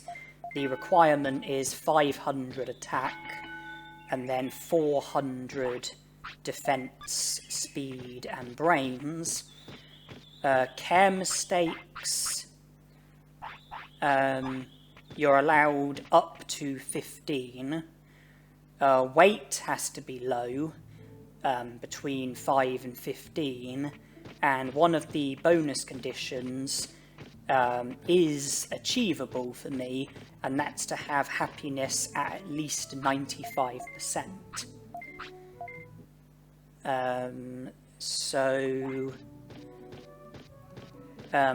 For reasons that will become clear, I have a feeling it's going to be hard to keep my weight low enough in order to be within the range, but I'm pretty sure you don't have to fulfill all 4 requirements, and that you only have to fulfill 3 requirements. You can get away with not fulfilling one of the requirements. And so if I fulfill the stat requirement, which is doable, and the care mistake requirement, which is very doable, and the happiness requirement, which is doable, then there will be no need to fulfill the weight requirement, I don't think. But failing that, I can force feed super carrots to Ninjamon to bring my weight down, or force feed alternative food items should I need to increase my weight, but I don't think that would be the way of things. That would likely have a negative impact on my happiness, but I can combat that by praising Ninjamon, albeit at the expense of my discipline, and then that should make the stat requirement unnecessary. Because if I'm fulfilling the weight requirement, care mistake requirement, and the bonus condition, which I think I would be, then I surely wouldn't have to fulfill the stat requirement. But if I continue to feed Ninjamon, take him to the toilet, let him sleep, avoid tiredness, then my happiness should stay very high. It is currently very good, maybe not 95%, but it can't be too far away. But I do have to avoid fulfilling too many requirements for Piximon and Mumemon. Well, possibly less so Mumemon, because I have a feeling he can possibly use counter, but I don't think Piximon can. But it might just... since I know that Metal Mumemon can use counter, I think it would be best to just not fulfill the requirements for Piximon and Mumemon, or certainly not enough of them in order to digivolve to one of those Digimon. I'd like to have at least 400 brains, so I've got distance and defensive. I want to try and have my attack and speed as good as possible. Defense and MP seem less important, since I can recover MP, and I need to do as much damage as possible to the enemies rather than sustain as little damage from the enemies. And HP doesn't necessarily have to be too high, just enough so that I can survive attacks and keep myself alive with HP recovery items.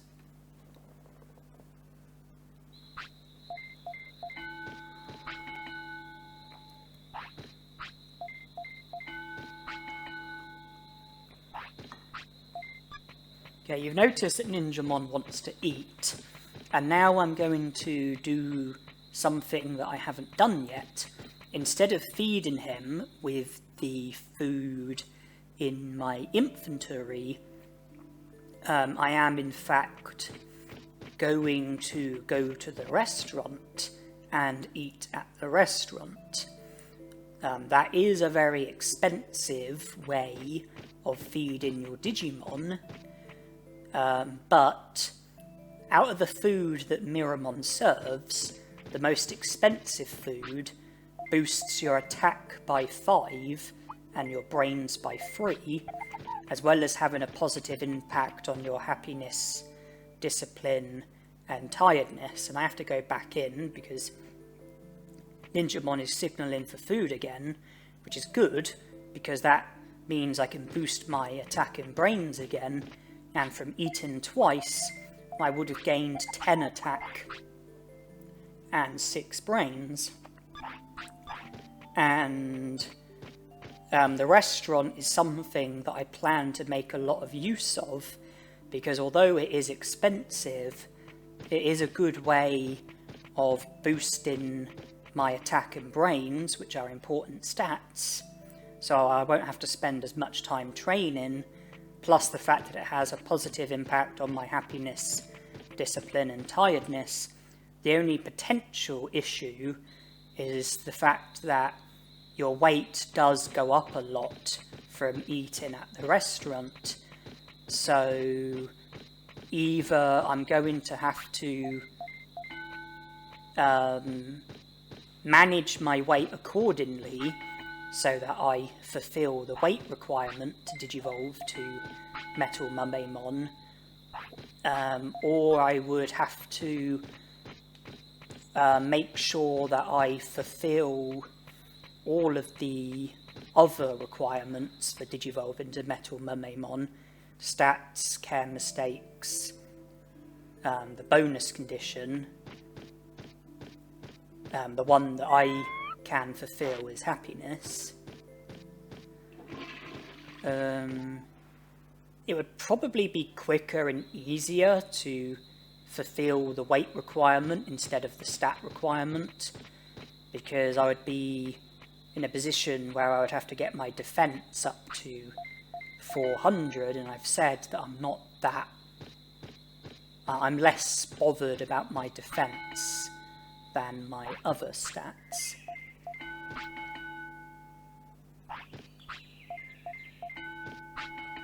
Doesn't matter that I've learnt Danger Sting.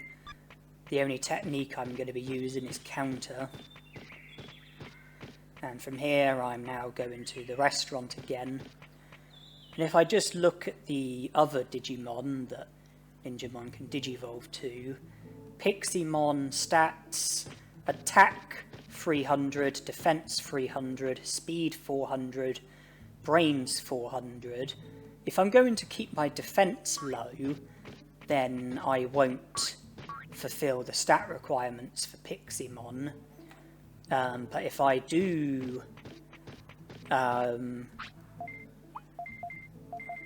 work on my defense in order to fulfill the requirement for Metal Mumemon, then I'll also fulfill the stat requirement for Piximon. Something to watch out for. Care mistakes 15 or more. I don't think for one moment I would fulfill that. Weight 0 to 10.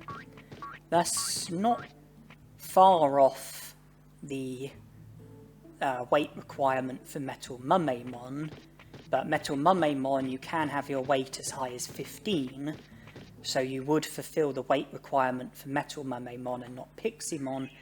And one of the bonus conditions is to have at least have your happiness at least 95% full. That's one of the requirements for Metal Mumemon, so I'm going to be fulfilling that. But all in all, it seems, pretty feasible that I can fulfill the requirements for Metal Mumemon while not fulfilling too many requirements for Piximon. And then Mumemon, attack 400, defense 300, speed 300, brains 400. So if I keep defense under 300, then I won't fulfill the stat requirement for any of the 3 Digimon.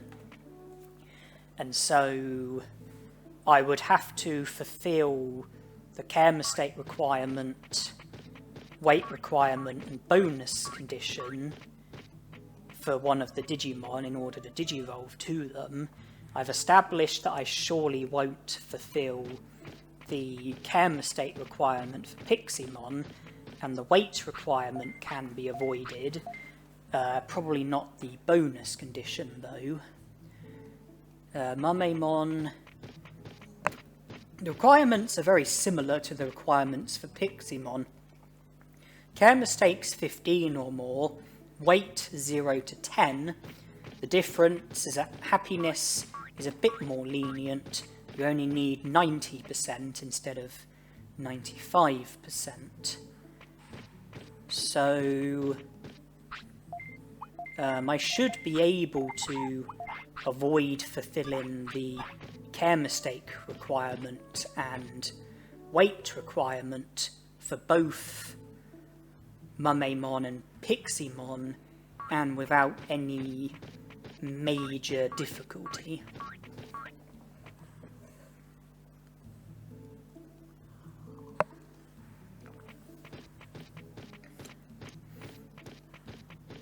Now, if my weight gets too high from the restaurant, then a simple solution would be to avoid the restaurant some of the time and use super carrots instead.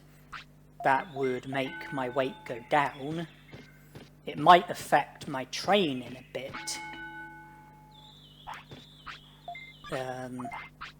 but it would be worth it if it means fulfilling the weight requirement.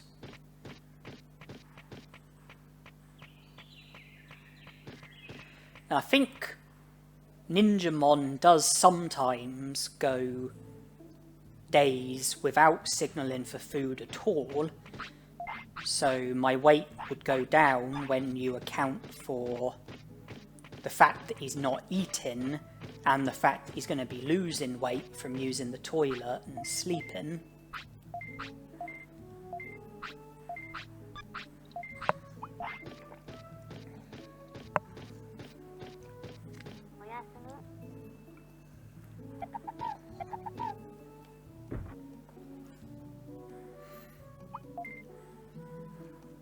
It wouldn't surprise me if Ninjamon doesn't signal for food for the whole of this day, because often he seems to sort of take it in turns, where he'll go a day where he does signal for food, and then the following day he doesn't, then the day after that he does, and then the day after that he doesn't, and it sort of just goes like that.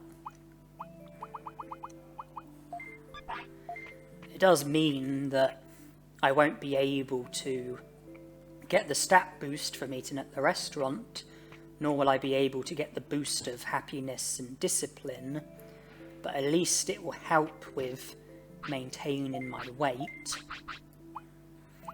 And although the requirement is 5 to 15, I think I should probably aim for 11 to 15 so that I don't fulfill the weight requirement for Mumemon or Piximon.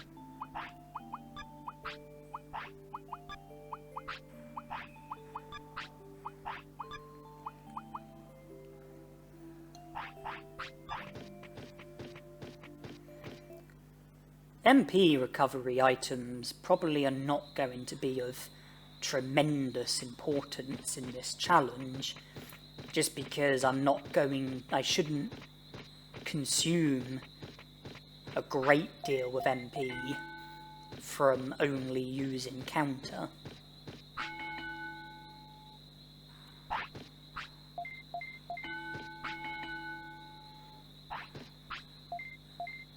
But I will still have MP recovery items, of course I will.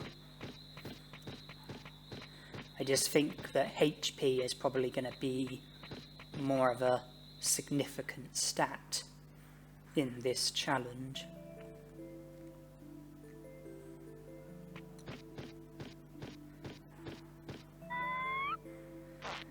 I'm glad that there's no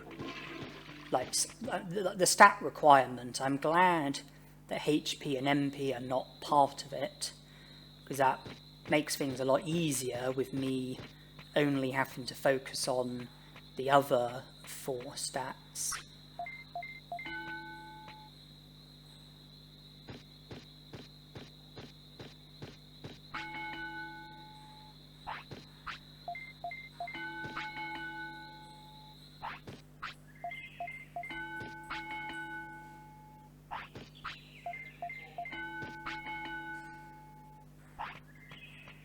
Best rest before I train too much and end up getting tired, and it doesn't look like Ninjamon is going to be eaten today.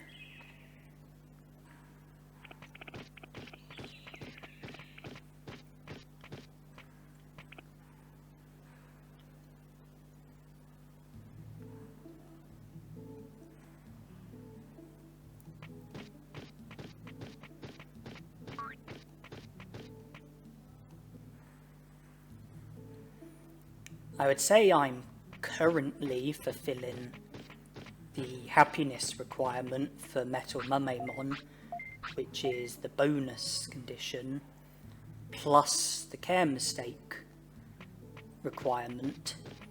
It's just about ensuring either the stat requirement or the weight requirement.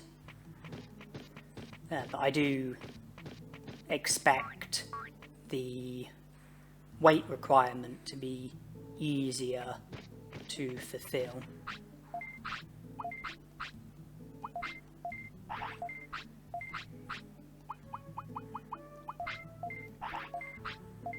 Due to the fact that I've got meats and sirloins, plus super carrots, hawk radishes, the restaurant, I thought that the giant meats didn't really serve a relevant purpose, so I sold them, and I also sold the MP floppies because I think medium MPs are a better choice of item. Recover 1500 MP instead of 500. So with medium MPs, I don't think I need MP floppies as well.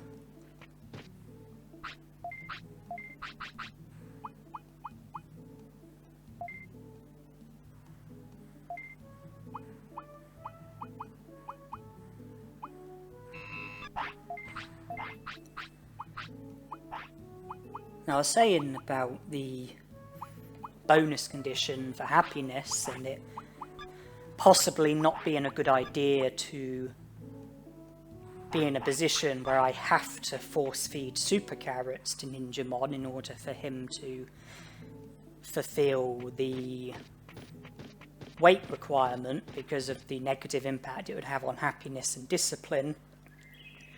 And then I would have to get happiness back by praising Ninjamon, which would have an even more of a negative effect on the discipline.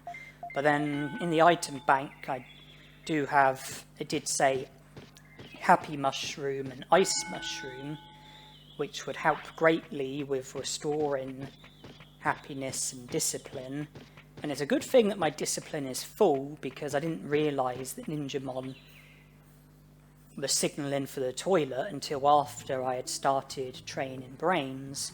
But thanks to our discipline being high, he was able to hold on long enough for us to make it to the toilet after training.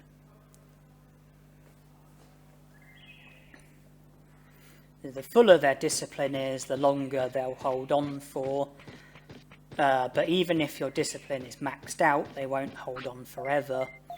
I think the longest that they hold on for is 1 hour something. I don't know the exact time, but I think it's something over an hour. More than 1 hour, but less than 2. And there's the defensive command. Eating at the restaurant helped with boosting my brains, plus boosting my attack.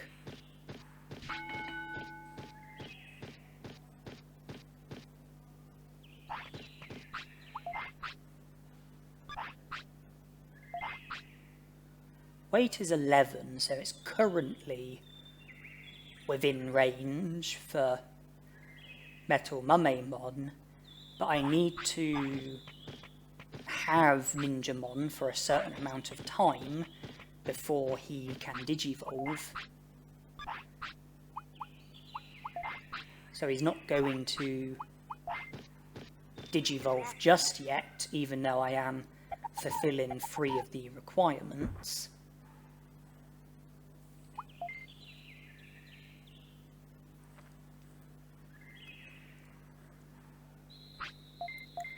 $2,000 MP should be ample. When MP gets down to 500 or less, just use a medium MP and problem's solved. 2,000 HP. Well, if I suppose that could be seen as a bit risky, particularly if I was to challenge tougher Digimon, but if I was to be mindful of which Digimon I go up against, then 2,000 HP might not be a problem, but it does seem low, sort of low to the extent where there could be problems.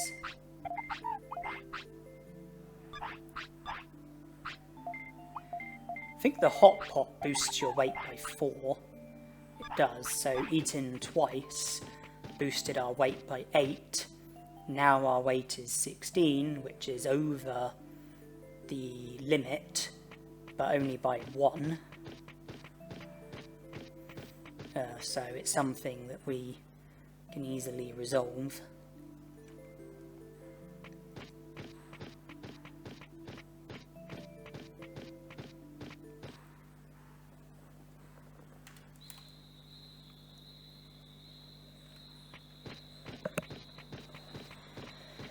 I'm continuing to work on my attack, just get it better.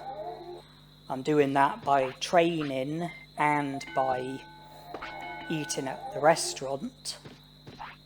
And the other good thing about eating at the restaurant, which I think I forgot to mention, is that it doesn't take away the effects of super carrots or hawk radishes. Because you eat a super carrot or a hawk radish, you get the effects, but then you lose those effects when you eat something else. But the restaurant food doesn't count. Eating at the restaurant doesn't take away the effects. So, as well as the other benefits of eating at the restaurant, I'm also maintaining the effects from the super carrots and hawk radishes without needing to make any effort to do so. The only thing I will say is I think that regardless of what you do, the effects do eventually wear off. But I think we're talking like a couple of days at least.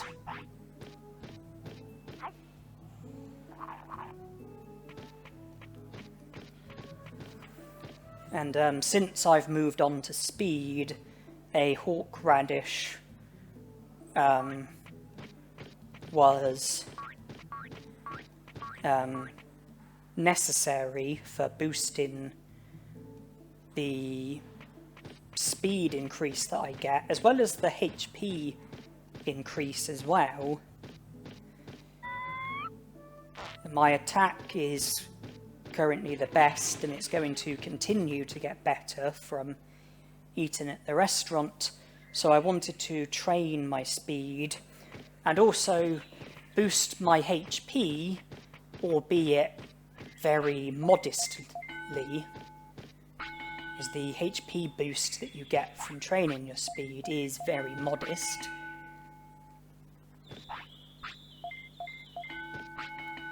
But it all adds up.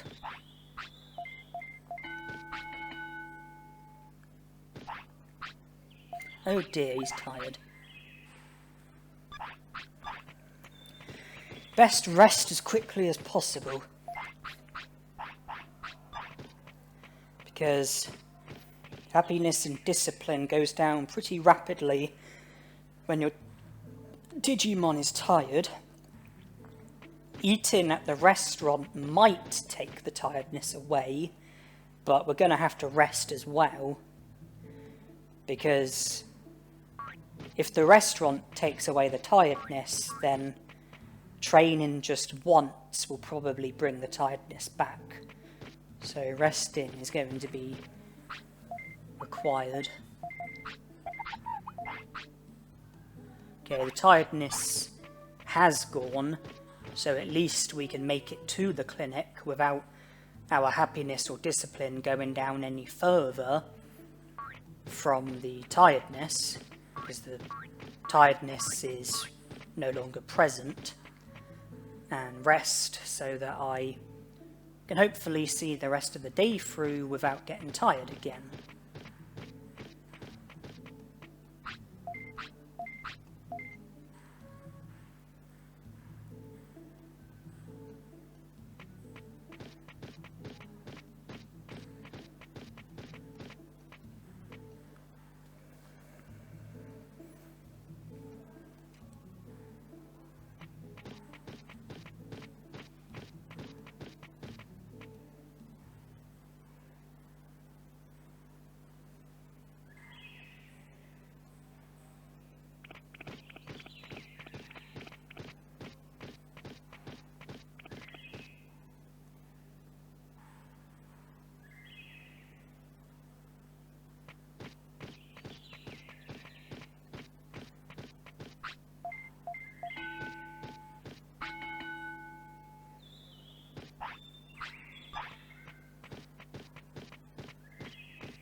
Our weight is currently a fair bit over. Sleep-in will bring it down. Some super carrots would bring it down further if I have to do any force feeding. But it wouldn't surprise me if Ninjamon goes the whole of this day without wanting food, and then by the end of the day there's a good chance that his weight will be within the range again.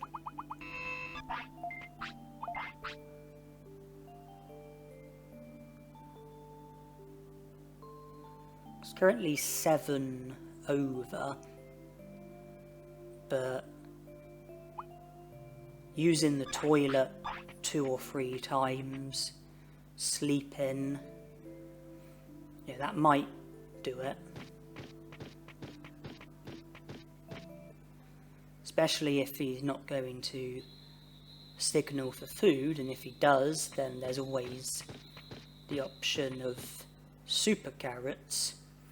But rather than train any further, I decided to take a pause from training and focus on some recruitments, and the first place that I decided to go to was the drill tunnel, because it's been more than enough time in order for Dremoljamon to be done and for him to join the city after we speak to him.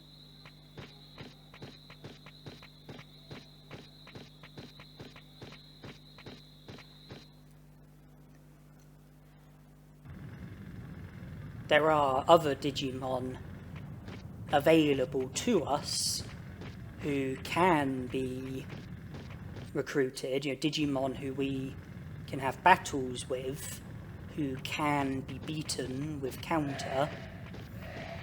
Ninjamon, I think he uses Dynamite Kick, or if it's not Dynamite Kick, then certainly something that counter works on.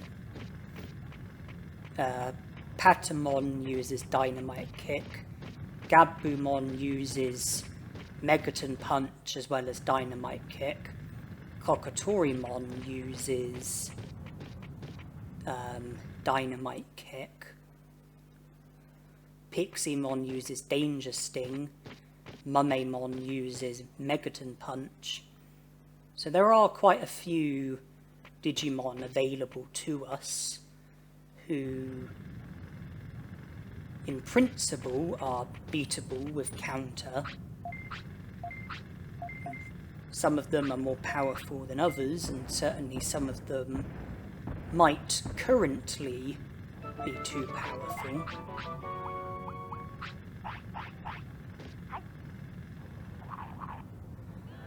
Gabumon and Patamon, they're the most beatable Digimon out of the ones that are currently available, or certainly the ones that I'm able to think of off the top of my head.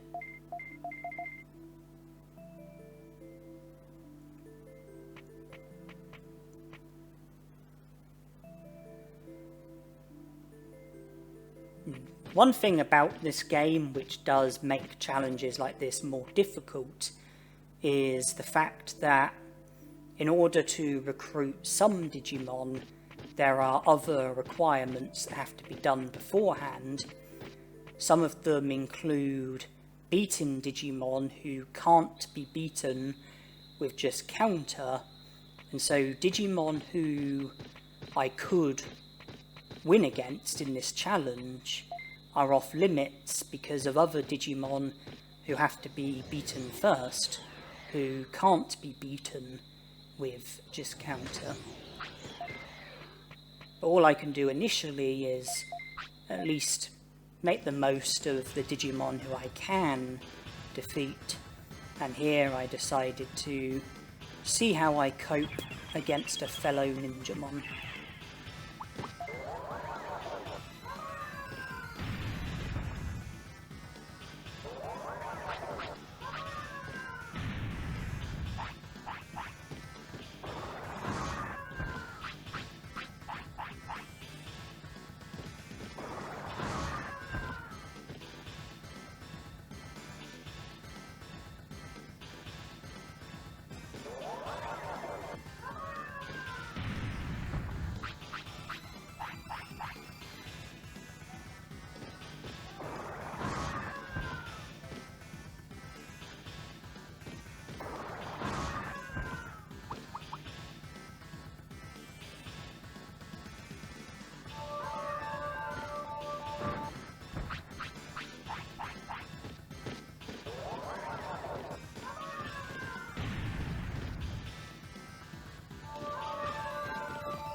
I was worried about how powerful Magma Bomb was. There were times when it did about 900.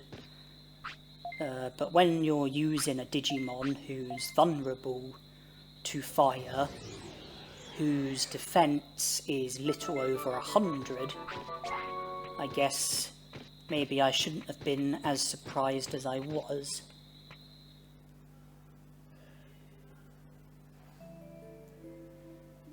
Throughout this challenge, during these various battles, I was sort of experimenting a lot of the time, like what makes counter get used the most. How can I, strengthen my chances of using counter. In that battle, when I only picked defensive, at the start, I got hit like several times and there was no counter. And then when I picked defensive so that Ninjamon would come up to me and attempt to use the attack, and then I switched to the attack command, there seemed to be a better sort of likelihood of me using counter, but I don't know if that's purely coincidental. Anyway, damage, the amount of damage that I took from that battle did prompt me to train my HP a bit. That's right, not my defense, my HP. I suppose you're kind of getting the same effect either way. And the more HP you've got, the more damage you can take. Whereas the more defense you've got, the less HP you lose from attacks. So I suppose training HP and training defense are about as good as each other.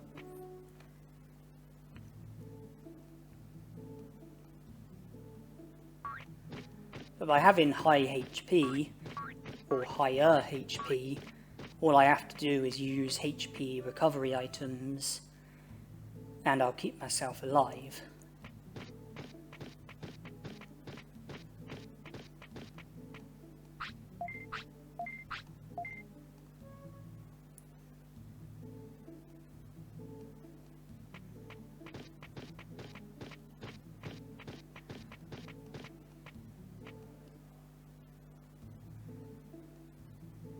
I anticipate the battles against Patamon and Gabumon will surely be easier than the battle against Ninjamon. Gabumon has less HP than Ninjamon. He only has Megaton Punch and Dynamite Kick, which will do less damage. And they're both attacks that can be stopped with counter. And Gabumon presumably has all-round weaker stats than Ninjamon. Then there's Patamon, who has even less HP, just 1,000, and probably overall worse stats. Like, its overall stats are probably even lesser than Gabumon's. Counter won't work on Spinning Shot or Wind Cutter, but it will work on Dynamite Kick. The only annoying thing about Patamon is the fact you do have to beat him 3 times. But I'm sure they will both be a fair bit easier than Ninjamon. One individual battle with Patamon will be easier than one individual battle with Gabumon, but the fact you have to beat Patamon 3 times might make Patamon more difficult, or certainly more time consuming, I don't know, but I'm sure neither of them will be as tough as Ninjamon.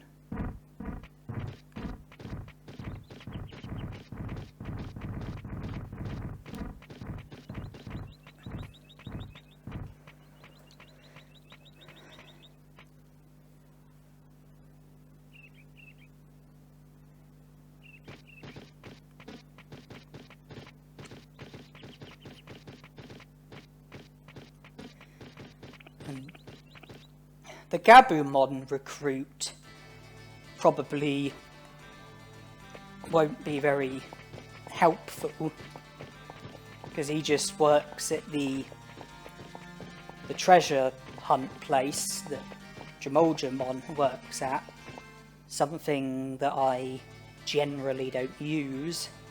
Patamon should be a more useful recruit though, because he works at the item shop. So, as well as Biomon, Unimon and Monochromon, who've already been recruited, we'll have Patamon as well. So we'll have all 4 of the Digimon. And I think the items that they sell does vary slightly. Off the top of my head, I can't really remember the differences, but there's a good chance Patamon will have something that the other Digimon don't.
thought it would be wise to recover my HP there, because I didn't want to end the fight with an injury,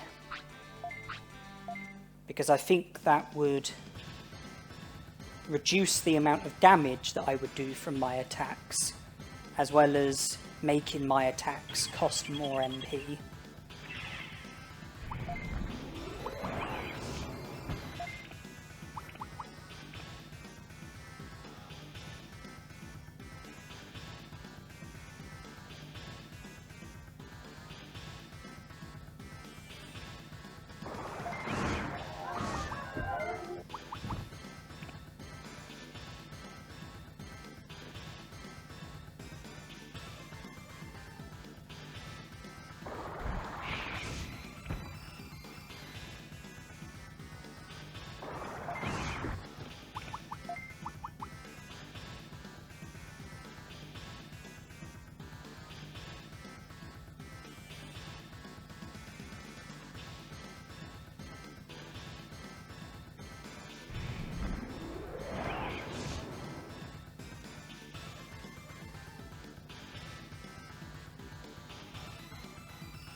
Okay, that's all 3 battles over.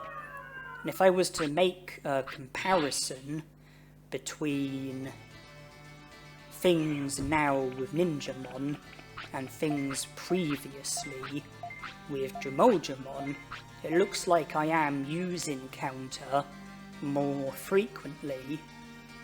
It looks like counter has become a more reliable technique, something that is getting used more. And I suspect that that's not coincidental. I suspect that it's not just a case of better luck. I'm thinking it has to be something else, maybe my stats, maybe the way I'm fighting, maybe a combination, maybe other things. If I understood the counter technique better, then I would surely do a better job at this challenge. But it's reassuring to see that counter is being used more frequently. It looks like there's something that I'm doing better at now than when I had Jamoljamon. It looks like there's something that I'm doing more correctly now than when I had Jamoljamon.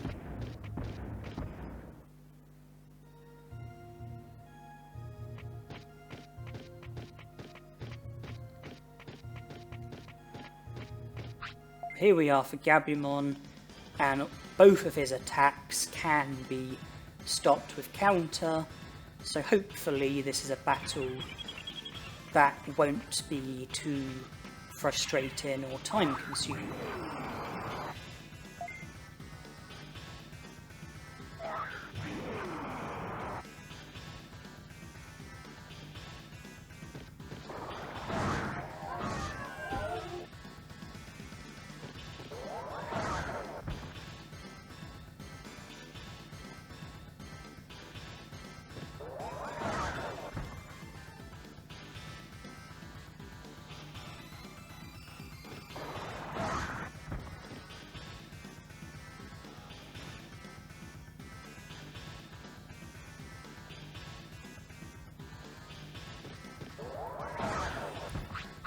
I'm trying to just use defensive.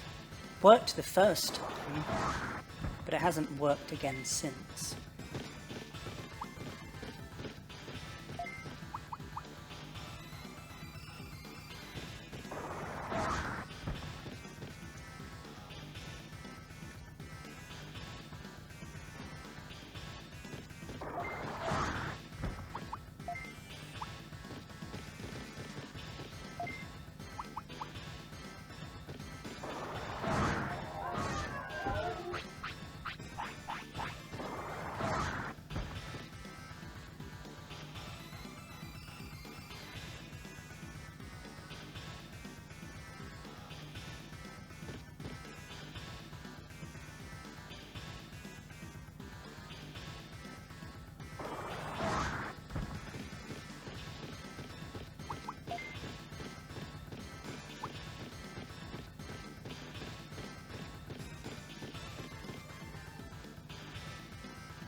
That seemed like a less time-consuming battle than Patamon, but it was just one battle instead of 3, and 100% of the attacks being used were attacks that counter can work on.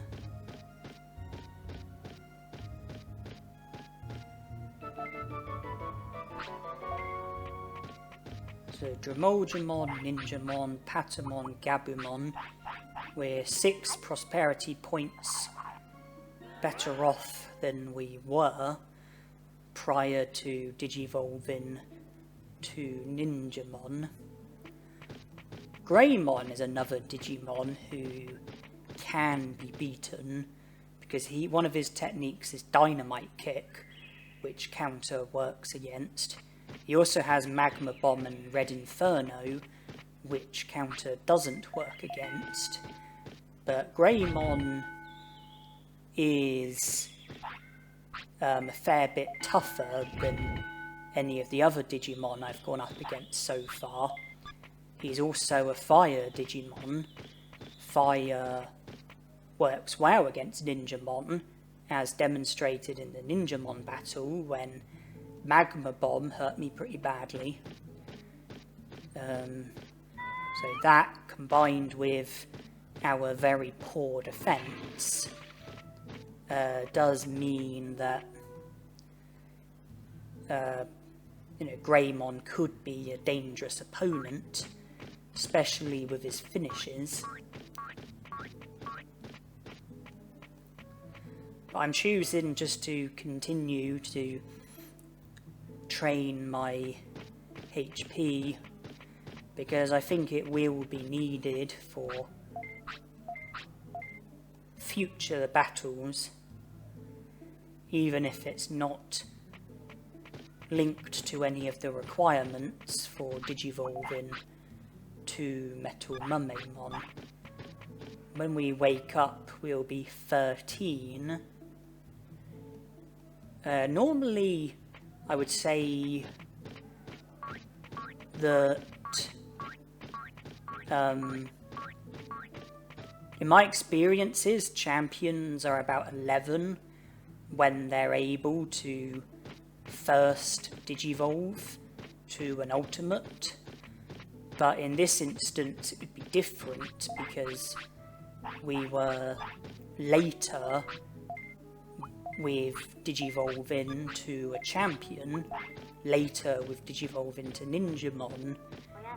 So the amount of time that has to elapse when you have a champion Digimon, the amount of time that has to go by before you can digivolve, that would have started when Ninjamon was older than what most champions would be when the timer starts.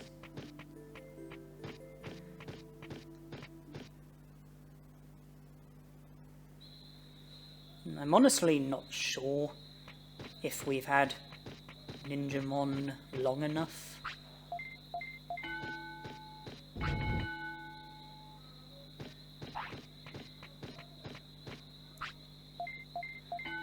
But hopefully he'll be able to digivolve before he fades away. I don't think the problem is going to be fulfilling requirements. I think the problem is enough time passing by.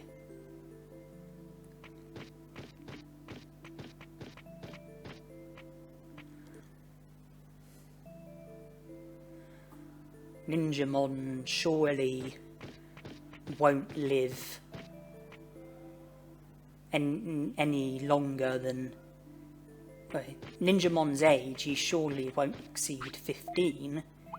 He might not even reach 15, to be honest. Oh, weight's certainly gone down.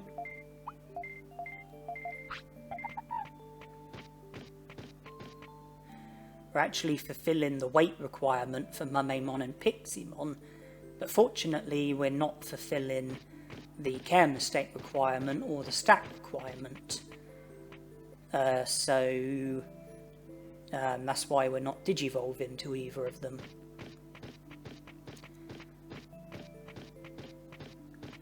Good thing, because we are also fulfilling the bonus condition for those 2 Digimon.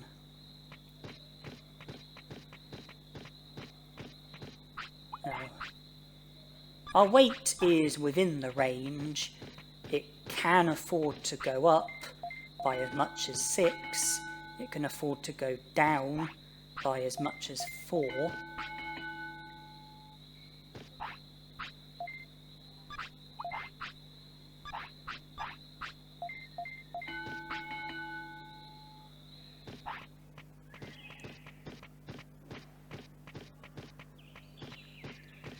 So I can eat at the restaurant a bit more because of my weight, but I do need to keep an eye on things. I do need to be careful.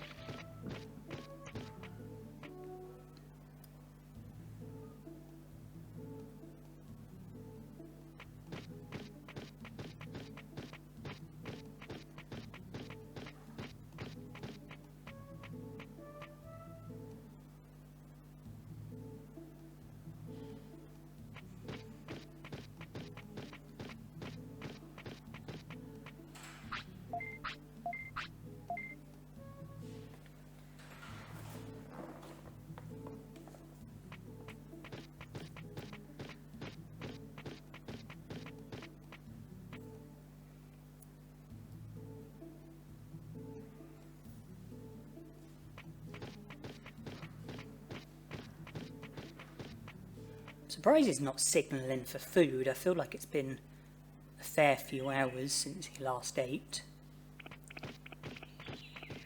Would have been... Oh, now he is signalling. Yes, that's right. Wait until I'm no longer in the area where the restaurant is.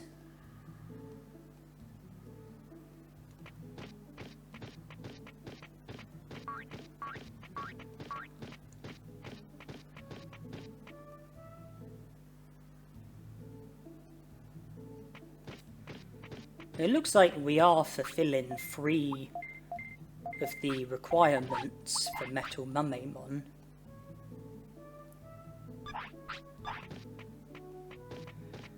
And fulfilling the stat requirement as well surely wouldn't speed up the Digivolution. Now, if our defense was 400 or more, like it needs to be, then surely we still wouldn't digivolve. Surely the only reason why we're not digivolving is because it simply hasn't been long enough. We simply haven't had Ninjamon for long enough in order for a digivolution to be possible.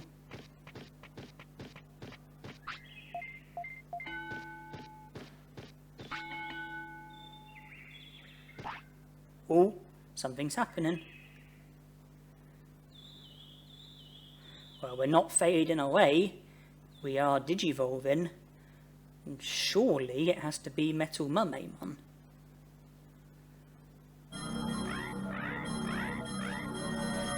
It's going to be one of the 3 puny ultimate Digimon.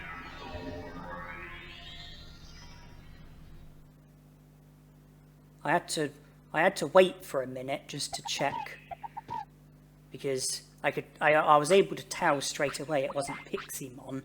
I needed to, pause for a bit, and before I could, distinguish whether or not it was Metal Mumemon or Mumemon. But you can see for yourselves, it is Metal Mumemon, which was expected. We weren't fulfilling the stat requirement or the care mistake requirement for either of the other 2 Digimon, nor were we even fulfilling the weight requirement.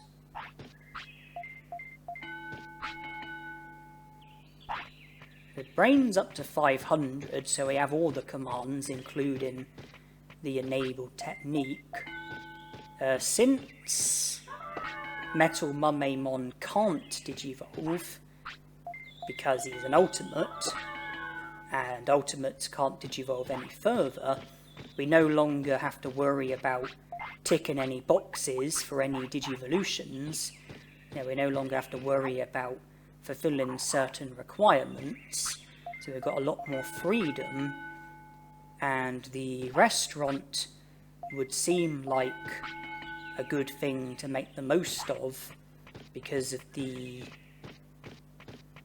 boost of attack and brains that we get, and the fact that we are able to maintain the effects of super carrots and hawk radishes because the restaurant doesn't take those effects away, and the fact that it has a positive impact on our happiness, discipline and tiredness, and those sort of things have a positive impact on our lifespan. Metal Mumemon is 13, and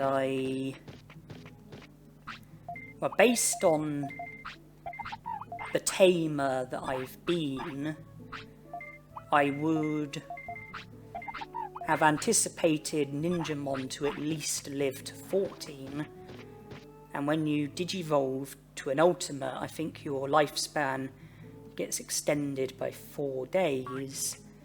So I'm thinking Metal Mumemon should at least make 18. That's just going by the tamer that I've been so far. I've been a good tamer on the whole. There's been very few care mistakes, if any. Happiness and discipline have been very good the whole time.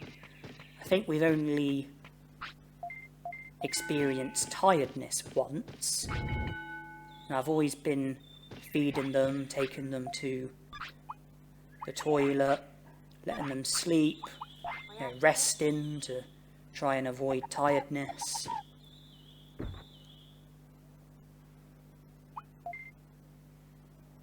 So I'd be surprised if Metal Mumemon doesn't at least make 18.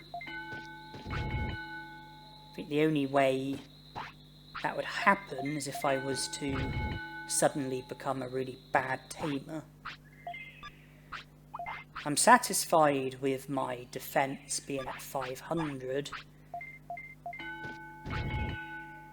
Attack and speed are very good, both being at 600. Defense is quite a bit weaker, being at 300, but I've said that unless I'm mistaken, I think that defense is less of a significant stat, and I don't think it influences counter in any sort of way. Certainly I hope it doesn't. My priority at the moment, you can probably tell, is just to get my HP a bit better.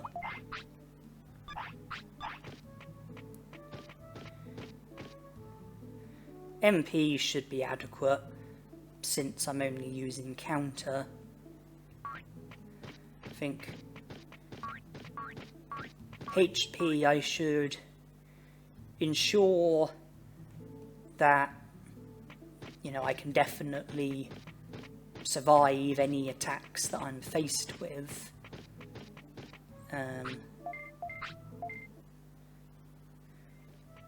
In my experiences, I can think of times when finishes have been used against me, which have done in excess of 3,000. I can think of one occasion when a finish even did in excess of 4,000. But that was when I was a child, when I was fighting Digitamamon with Powmon. His Nightmare Syndrome did, I think, 4,100 and something. But my defense was probably abysmal, so I think 4,000 HP should be more than enough if I'm going to heal my HP accordingly. And here I am for the battle against Greymon, where I want Dynamite Kick to be used as much as possible.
things are definitely looking better.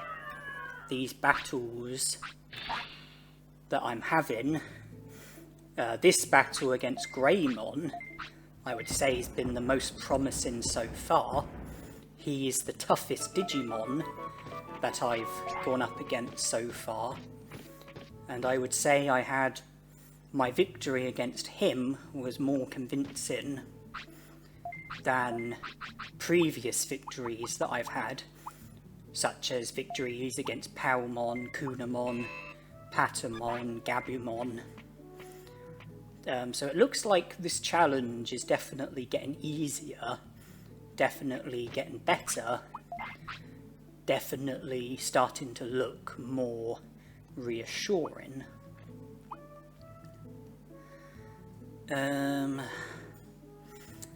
Now the recruitment of Greymon, that would be particularly positive if I had access to Beetleland, because I would then be able to recruit Garbalterimon.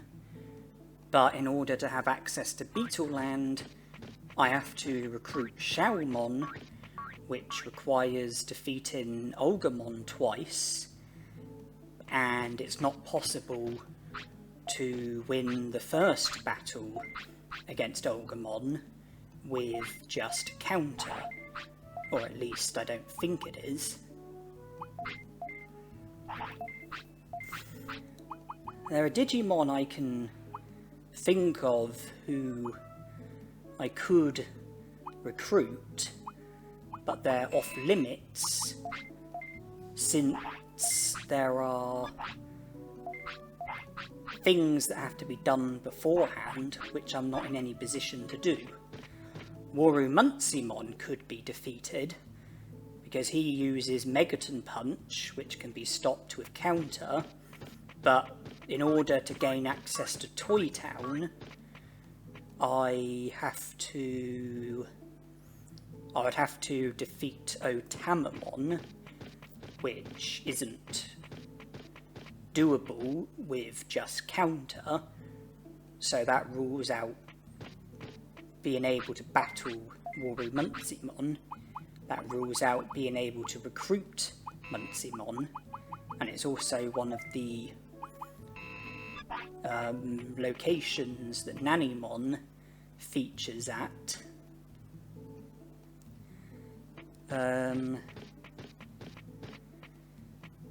Vadermon could be recruited because no battles are required, but you need to recruit Xiaomon in order to be able to recruit Vadermon, plus a minimum of 45 prosperity points, and I've already explained why I'm in no position to recruit Xiaomon, so that rules out Vadermon.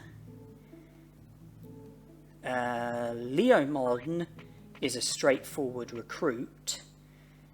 I've recruited Miramon, which would mean that the Leomon Ancestor Cave would become available if I was to make it up to 45 prosperity points. That in itself is a barrier, but if I was to make it up to 45 prosperity points, then Leomon would be a simple recruit.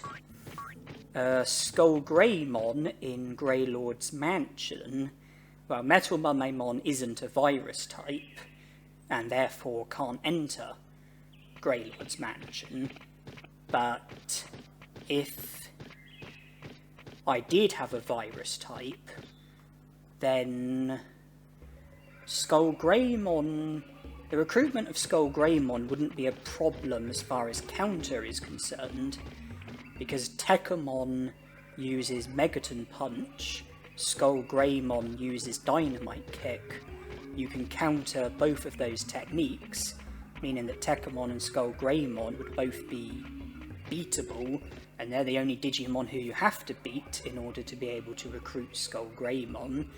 But in order to be able to recruit Skullgreymon, you need to have recruited Xiaomon plus a minimum of 40 prosperity points, So there's yet another scenario where not having Showermon is restricting me, and not having Showermon also means not being able to get Seedramon to show up at the Dragon Eye Lake, which I think you get 2 prosperity points for, and also by not having Showermon, I'm being denied access to Beetleland, which means not being able to recruit Kawugamon or Carboterimon, who wouldn't be an issue to recruit if I did have Showermon.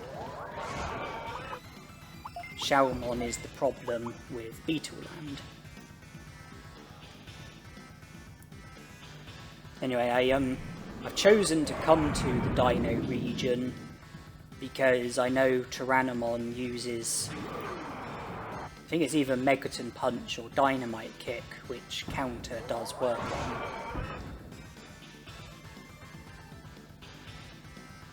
It looks like Megaton Punch, which is also what Meteormon uses, and therefore Meteormon can be defeated as well.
Very pleased with how that battle went. Having defeated Tyrannomon, we can now explore deeper into the Dino region, and we can make it up to Meteormon. He uses Magma Bomb, Meltdown, and Tremor, which I don't think counter does work on, but he also uses Megaton Punch, which counter does work on, and thus Meteormon is beatable under the restrictions that we're currently going by, and so by defeating Meteormon we would then be in a position to recruit Tyrannomon and also speak to Nanimon at one of his locations. Our inability to defeat Olgamon doesn't just rule out Showermon, it also rules out Waymon as well as Olgamon himself. Waymon can take us to Factorial Town, and the Digimon in Factorial Town. Metal Mumemon uses Metal Splinter, Pulse Laser, and or Range Beam. I don't think you can counter any of those techniques. Guromon uses Delete Program, Devolve Program, and DG Dimension. I don't think you can counter any of those techniques. Off the top of my head, I'm not sure about Numamon, but I don't think he uses any techniques that counter would work on. I think Horizontal Kick is the only filth technique that counter works on, and I don't think he uses that. So it looks like I wouldn't be able to make any progress with Factorial Town, even if I had access to it. Etamon would be beatable because he uses Dynamite Kick plus Buster Dive, which you can't counter, but Dynamite Kick you can. But in order for Etamon to show up, you need to have a minimum of 50 prosperity points, so that's restricting me at the moment. I don't think Garulamon would be recruitable, because I don't think you can counter Ice Statue or Giga Freeze, which is the techniques that he uses. I've already mentioned Kokotorimon, Piximon, and Mumemon.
Come on, punch me.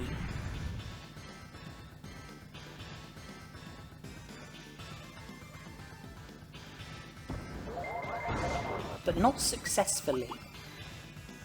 Punch me in a way where I block you and hit you back.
I hope you don't narrowly survive my next counter. Damn it.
When we speak to Meteormon, there is one bit of text that I do have to go through slowly, or else my game might freeze.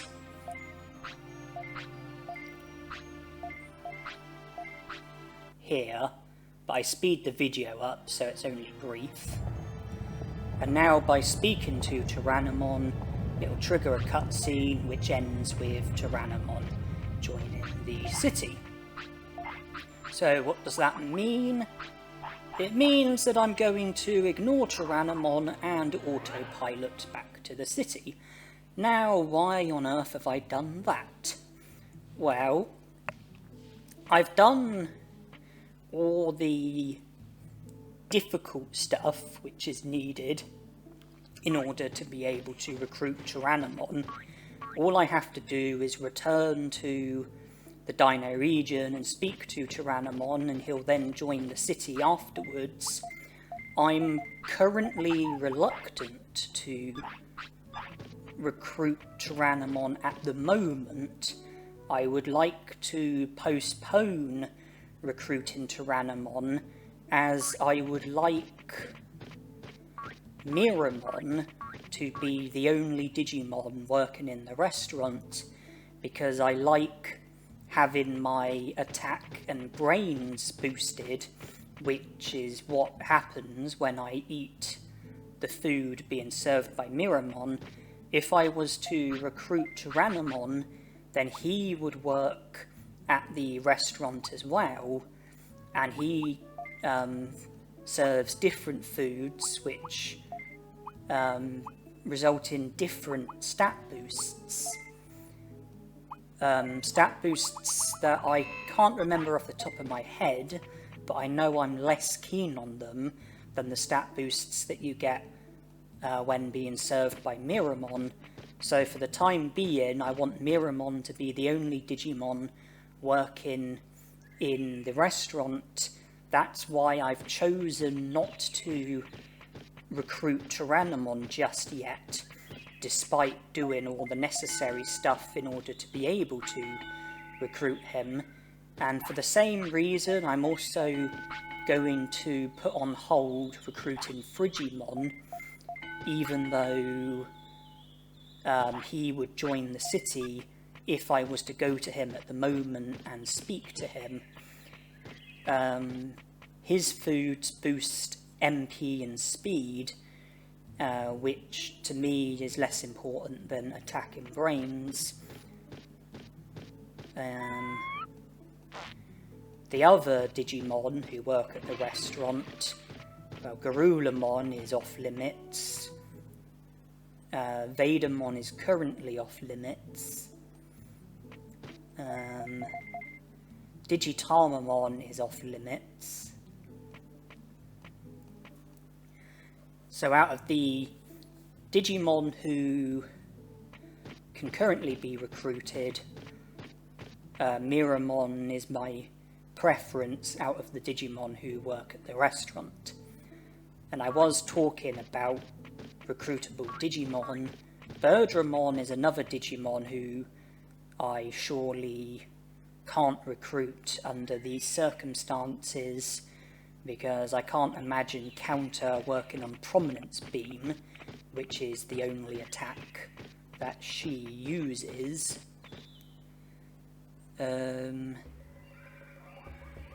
One Digimon who is recruitable, but is going to be very hard to recruit, is Angemon.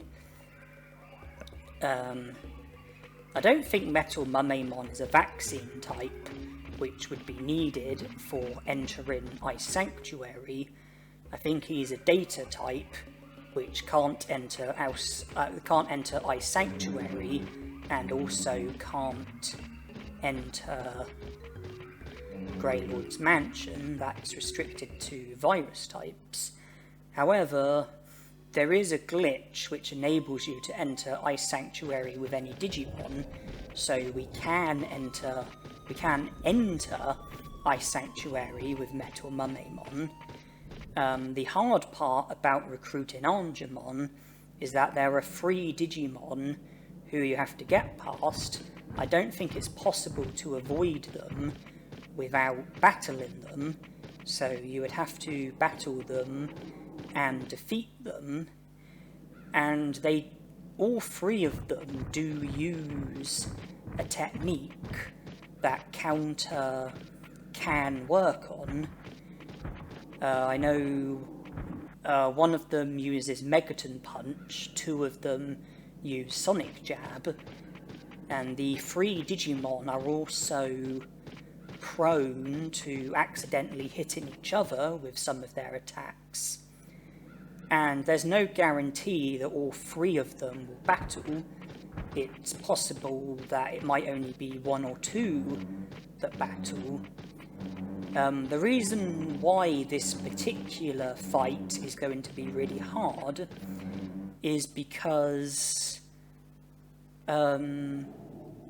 unlike the battles that you have with Digimon who can be recruited, who have unlimited MP in battles, these 3 Digimon are random enemies who can't be recruited, and so their MP is not unlimited, and it is possible for them to run out of MP. And if that was to happen, then they would end up in a position where they're unable to do any attacks, and if they don't attack, then I can't use Counter, because I won't have anything to counter. So it's a case of having to defeat them before they run out of MP.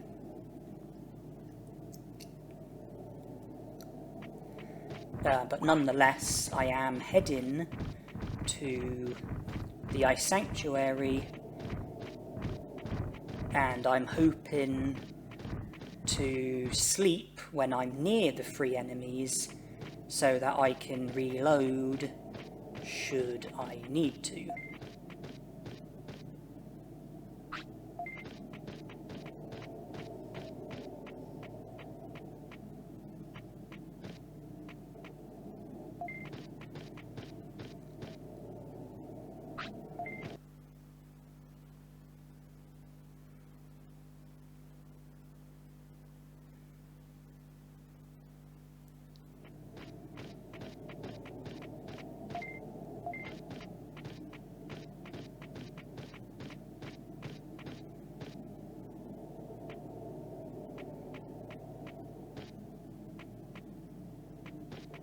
Please accept my apologies. My knowledge and understanding on the Ice Sanctuary skip was a lot worse than it currently is when I was attempting the glitch in that video. It's no stretch to the imagination that I did a horrendous job at it. Please, try your best to forgive me for that. I do now have a better understanding of it, where I would have a better chance of being able to pull it off successfully. I'm not saying that I won't struggle. I'm not saying that I won't do a terrible job, but I think I've got a better chance of successfully pulling it off with the knowledge that I now have, as opposed to the knowledge that I did have, or rather the knowledge that I didn't have when attempting the glitch in this video.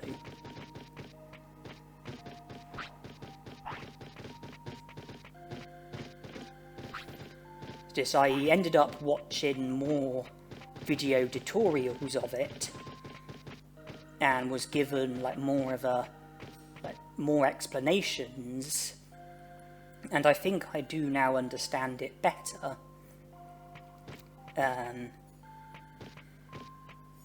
But it is still highly plausible that if I was to try it now, then I would still be really bad at it, but probably not as bad as I used to be.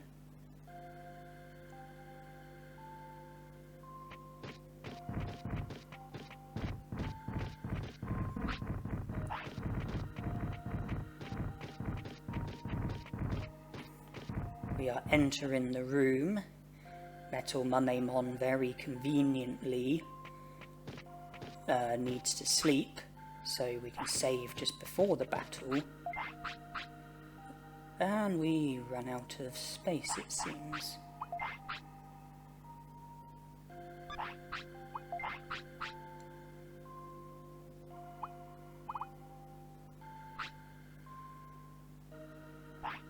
If I give him the Omni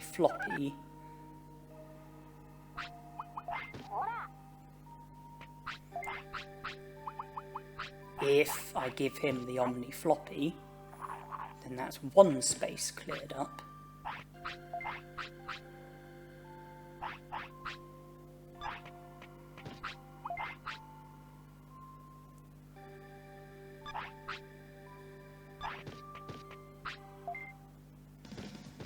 And I chose to battle before sleeping?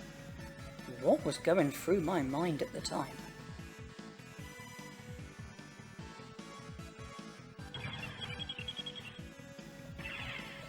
This first battle didn't end successfully, and so I decided to speed the clip up.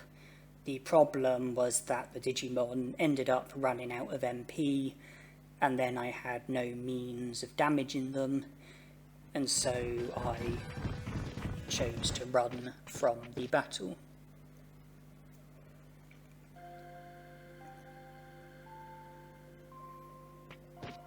So that took me to back here.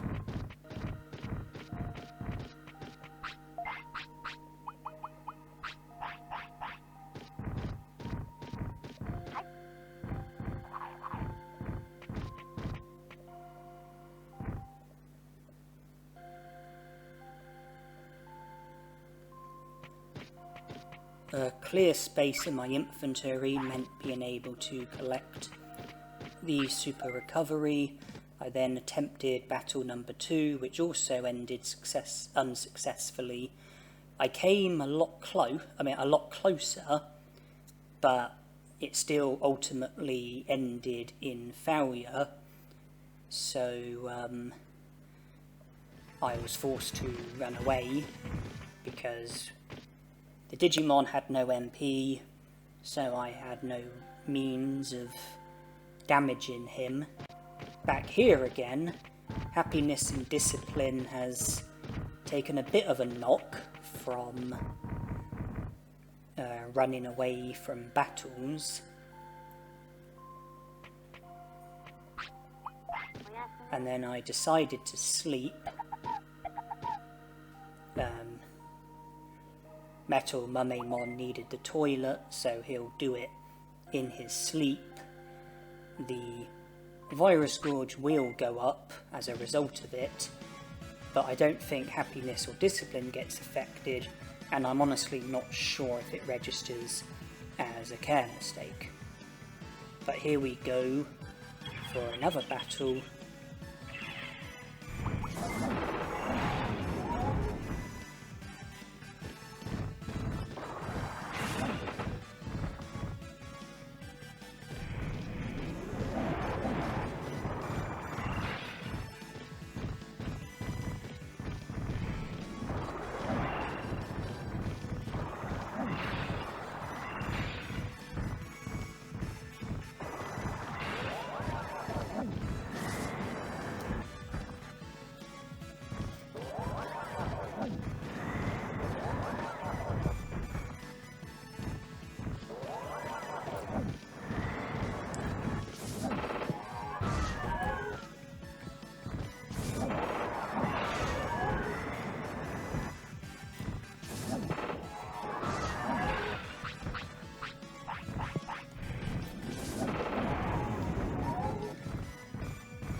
And there it is.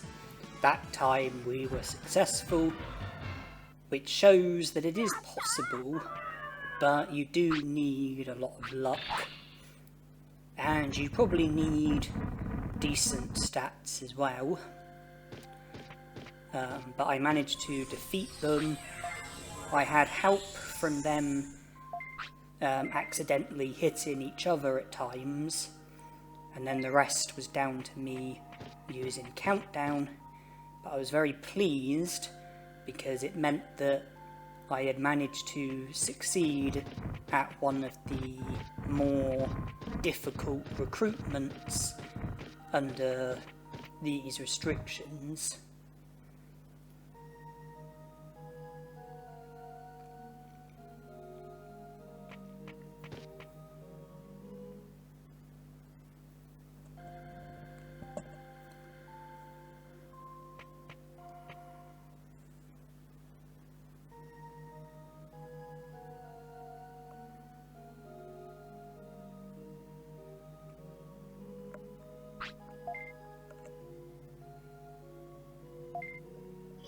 Hi, Angemon.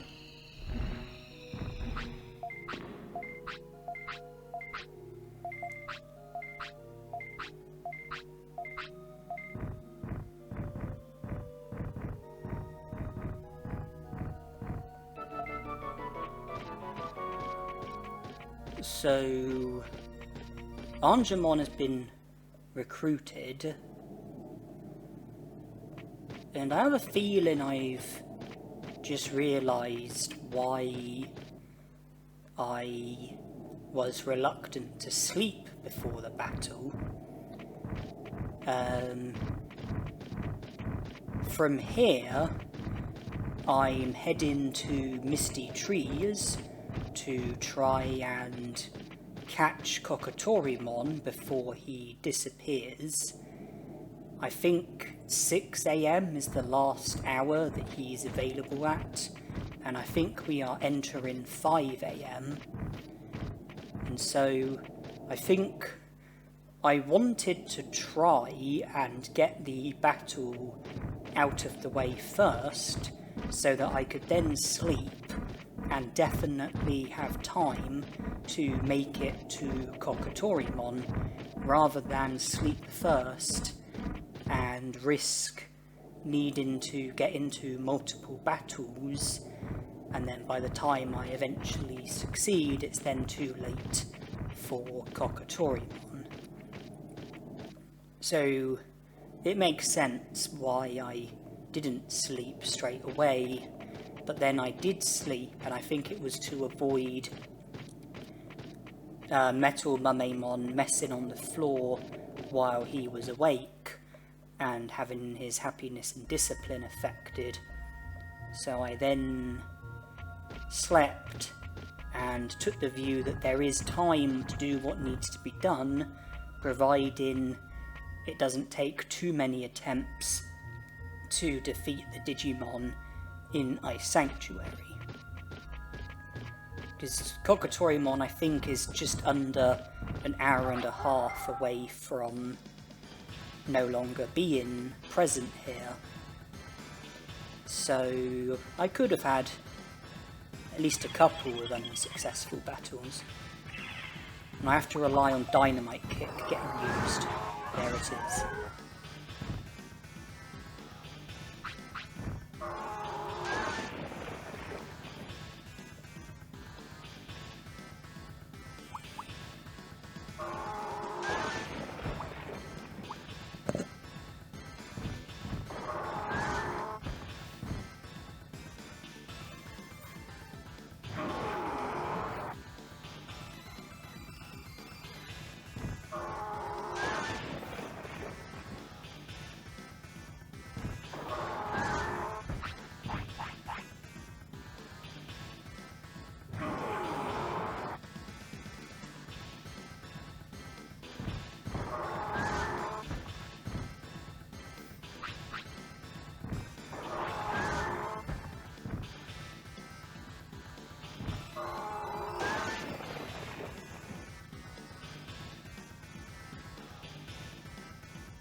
Well, that was a decent end to what proved to be an all-round tough battle.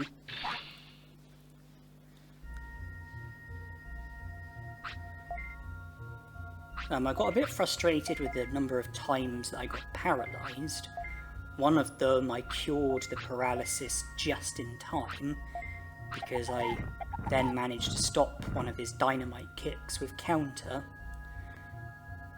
Counter seems to have a modest rate of causing confusion, and normally you would want to inflict status harm upon opposing Digimon, but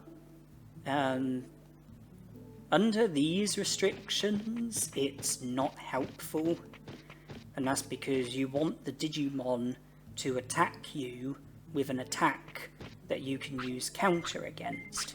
If they're confused and running around in circles, then it's unlikely that they are going to,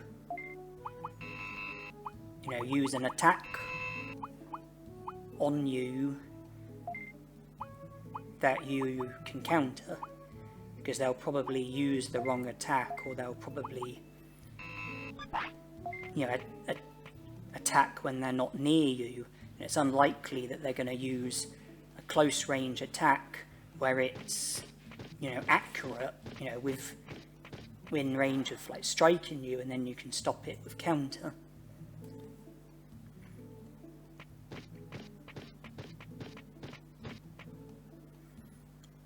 I am running out of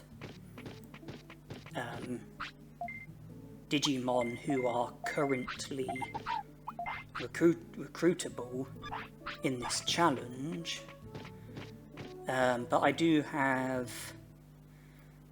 I'm not totally out of options. There's Mummemon and Piximon.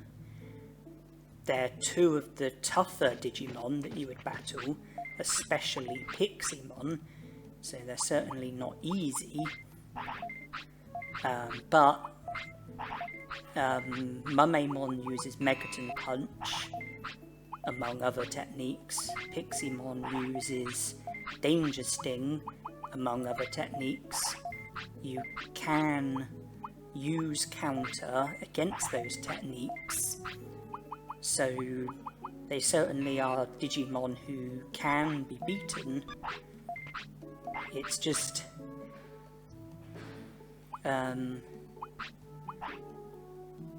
the fact that they have high HP, they are tough, so it probably will prove to be a difficult battle that forces quite a few items out of me.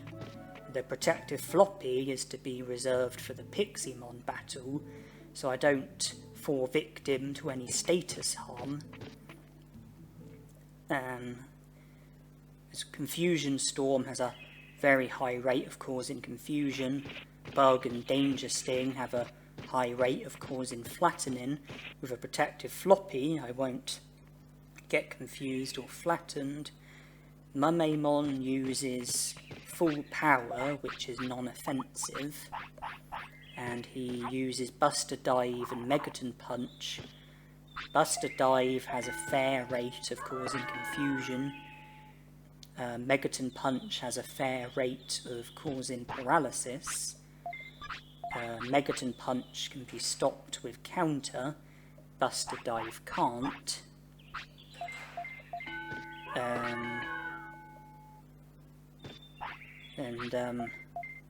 Although it would be helpful to use a protective floppy in that battle, I'd rather use the protective floppy for Piximon, and in the Mummemon battle I can use variouses should they be needed.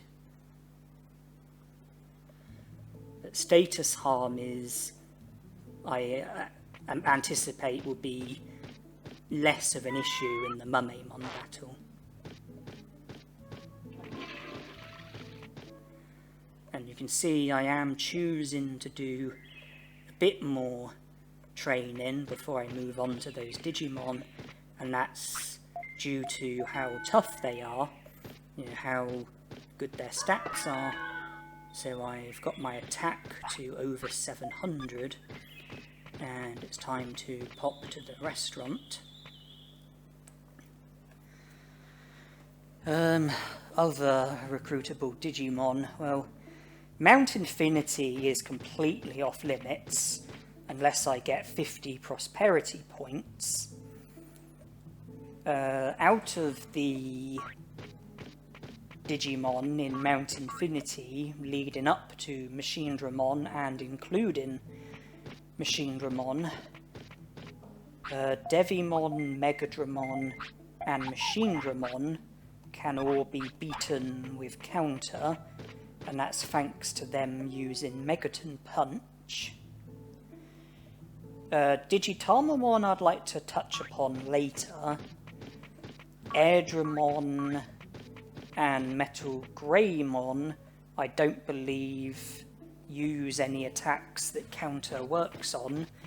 Airdramon uses Megalospark, Confusion Storm and Hurricane. Metal Greymon uses Buster Dive, Meltdown and Infinity Burn. So those are Digimon who wouldn't be beatable if I was to continue with the restrictions that I'm going by. But I have said before that later into this video, later into this challenge, I do alter the rules so that I can make further progress, because without altering the rules, I don't believe I would be able to make it up to 50 prosperity points, let alone making it to the end of the game.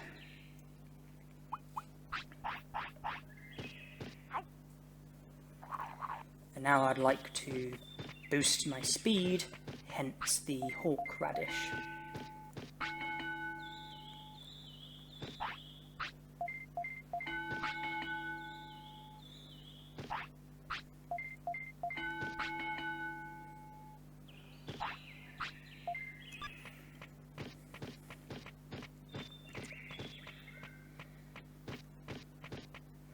I haven't checked how many prosperity points I've got.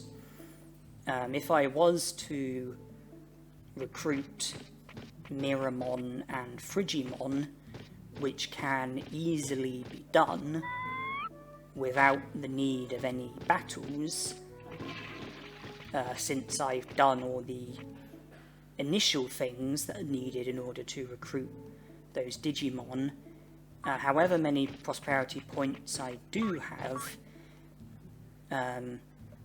if I was to recruit Tyrannomon and Frigimon, then you can add 4 prosperity points to however many prosperity points it is that I have.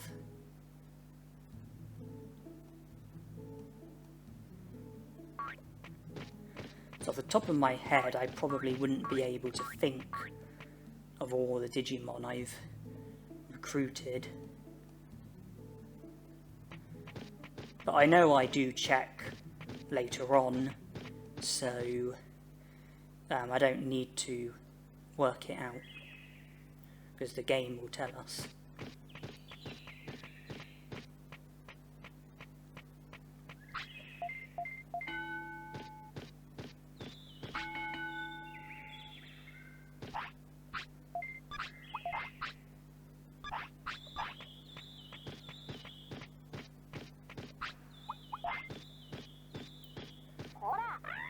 And instead of letting Metal Mamemon sleep, I kept him awake and scolded him to produce an animation, because we were about to reach a new hour. It's just sirloins are due.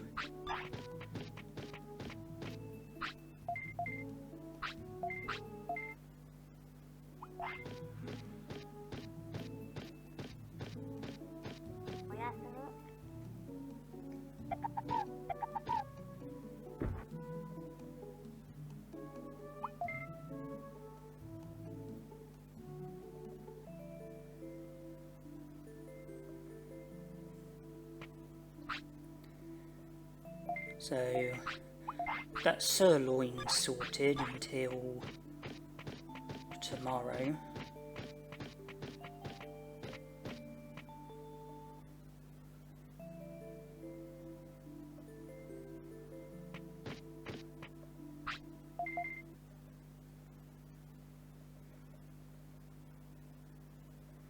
$36 prosperity points was that?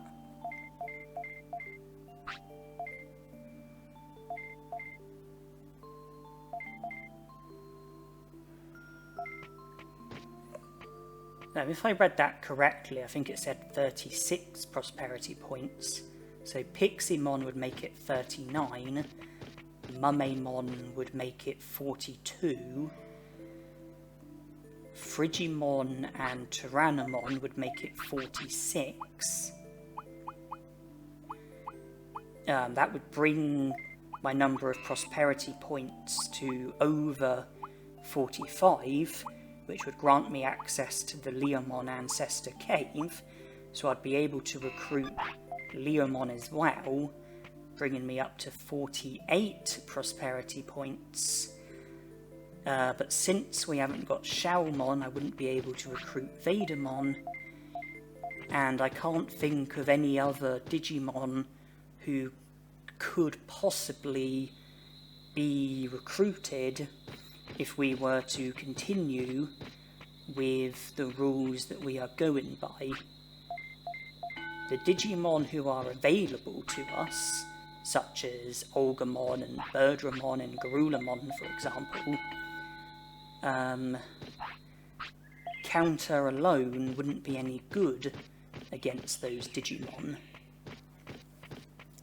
And then the Digimon who we could defeat under these restrictions are off limits, and in order for us to be able to make it up to them, there are initial things that need to be done which require defeating Digimon who I can't defeat. I'm not able to defeat Olgamon under these restrictions, certainly not in the first battle, or the third or the fourth, so that rules out Xiaomon, and that rules out Vadermon, Skullgreymon, Seadramon, Kawugamon, Carboterimon. Won't be able to recruit Waymon or Olgamon himself. So it looks like 48 prosperity points is as good as it can get. I don't think under these restrictions we can go any further than 48 prosperity points, which means that either we can end the challenge there and say challenge complete, 48 prosperity points is the best that can be achieved, or we can make slight alterations so that we can make further progress, but in a way where we're still honouring the rules and restrictions as closely as possible. But in the meantime, I'm trying to get Piximon to show up because he is a beatable Digimon, and then there's Mumemon as well, and those two Digimon will bring us up to 42 prosperity points. And I know I could recruit Tyrannomon and Frigimon, but I would rather not, because I want Miramon to be the only Digimon working at the restaurant. I explained that earlier in this video.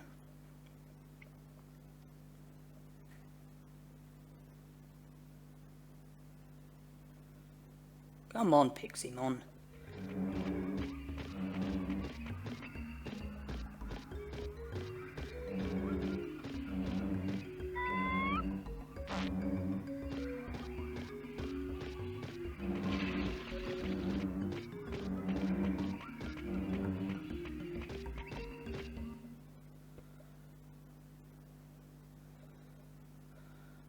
Ah.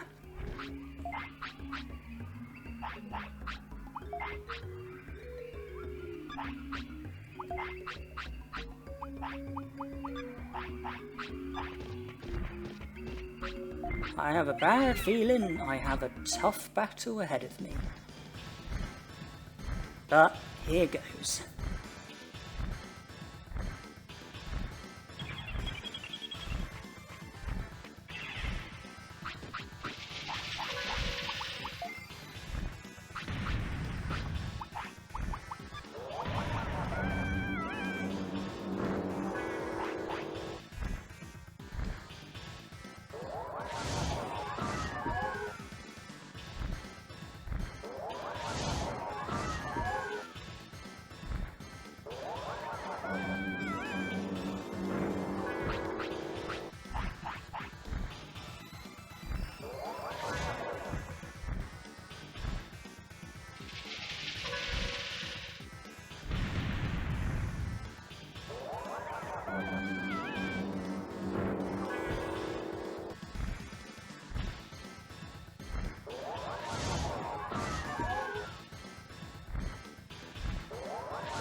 kind of feel like the battle didn't justify my fear before going into the battle. I was really nervous before going into that battle, but it turned out to really not be difficult at all. And so I just feel like the fear that I had prior to the battle wasn't justified because of how the battle really wasn't much of a problem at all. I was able to use the protective floppy before falling victim to any status harm, and having recruited Piximon, I'm trying to there he is, trying to help myself to the training manual. That will come in handy during this lifespan and future lifespans.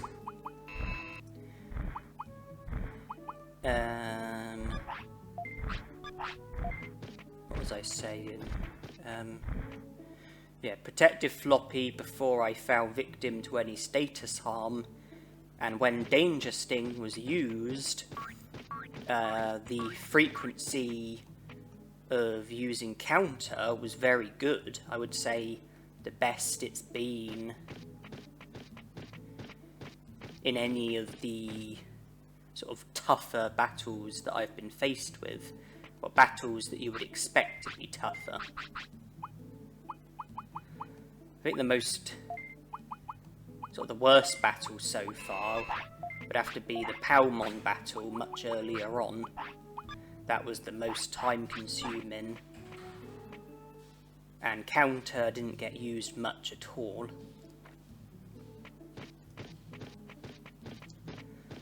Well, naturally, I'm very pleased to have gotten Piximon out of the way, a Digimon who I was more worried about, but it seemed that it wasn't necessary for me to worry. And my focus is now on Mummemon, but before going straight into the battle, I have decided to do more training, and the reason for that is because I was worried about the fact that Mummemon can use full power,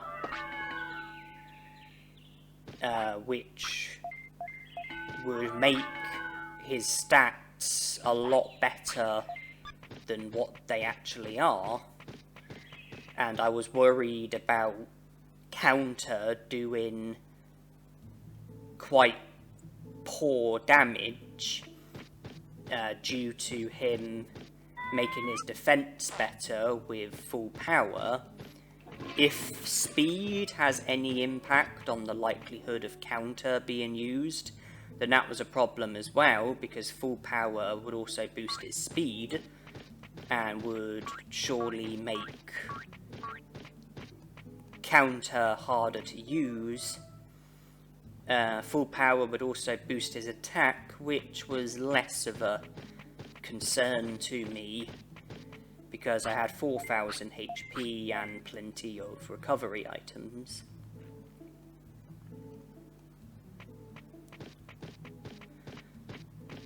But I started off trading speed until Metal Mummemon wanted to eat.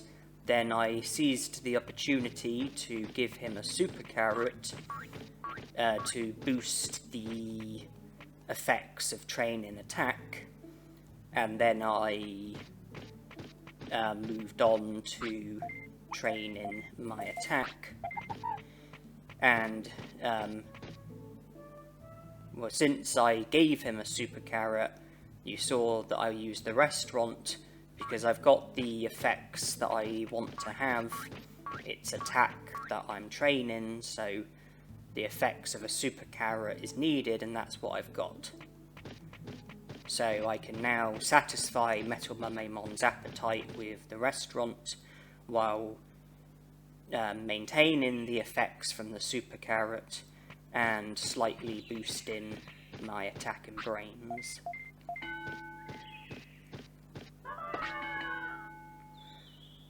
And the training manual is obviously coming in handy. The stat boosts that I'm getting are a bit better than what they would be if I didn't have a training manual.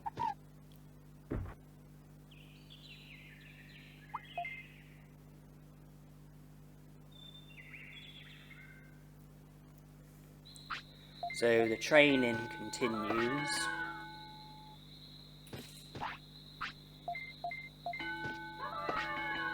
I've now got my attack up to 800. I make another trip to the restaurant.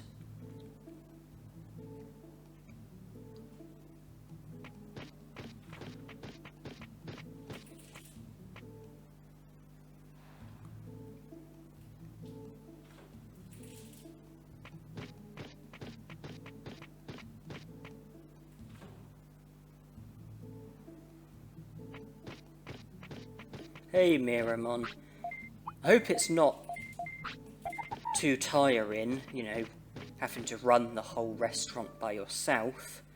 I could help you out by recruiting Tyrannomon and Frigimon, but I don't want to.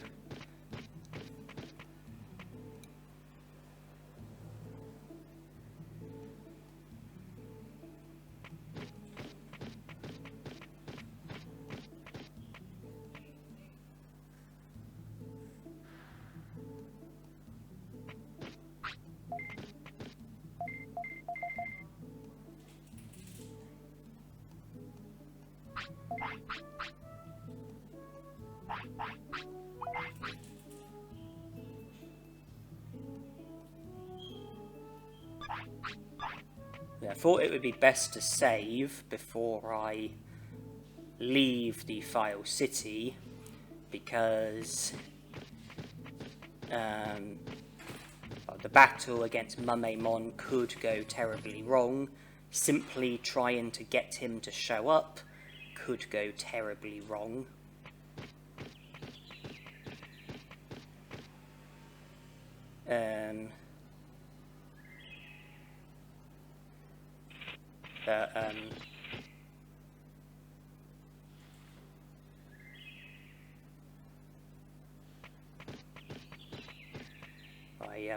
I thought it would be best to take Metal Mumemon to the toilet before doing anything else.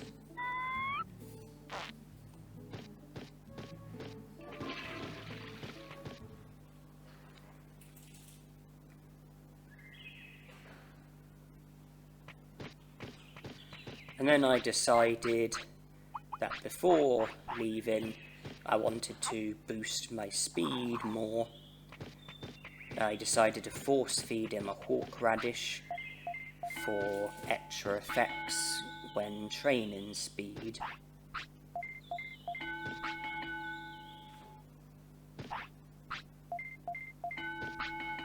And now my speed is at 800, as well as my attack.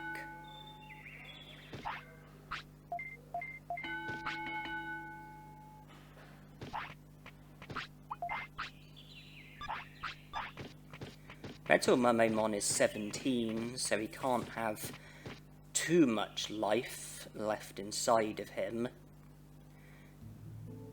And the altering of the rules in order to make it possible to make further progress with the game is something that I do make a start on before Metal Mumemon fades away. So Metal Mumemon is my Digimon when I start to do things slightly differently so that I'm able to make further progress, able to do things that I previously wasn't able to do. But before that, I'm focusing on Mumemon because he can be defeated with counter. He uses full power, Buster Dive and Megaton Punch. Full power is non-offensive. I don't believe counter can work on Buster Dive, but it can definitely work on Megaton Punch.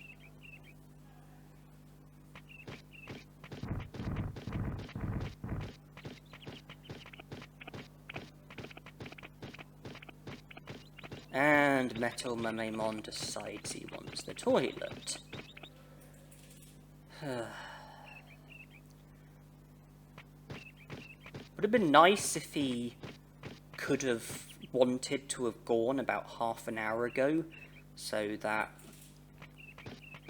we could have used the toilet in the city and then come straight here and focus on Mumemon, rather than have to go out of our way for a toilet.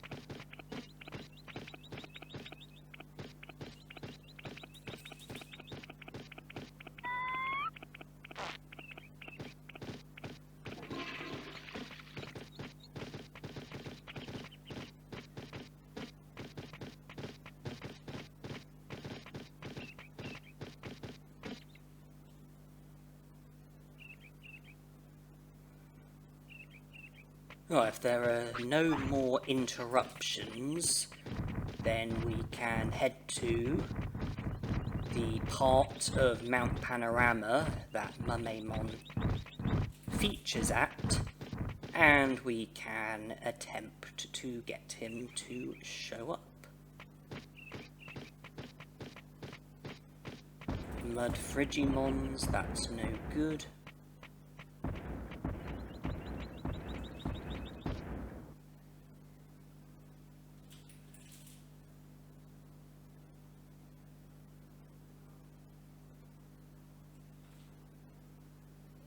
Here he is. So we have the battle of the century ahead of us. Metal Mumemon against his metalless cousin. Let's see who comes out on top.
Well, like with the Piximon battle, I really don't think it was necessary for me to worry as much as I had worried. It didn't take long at all to get him down until he was one hit from death.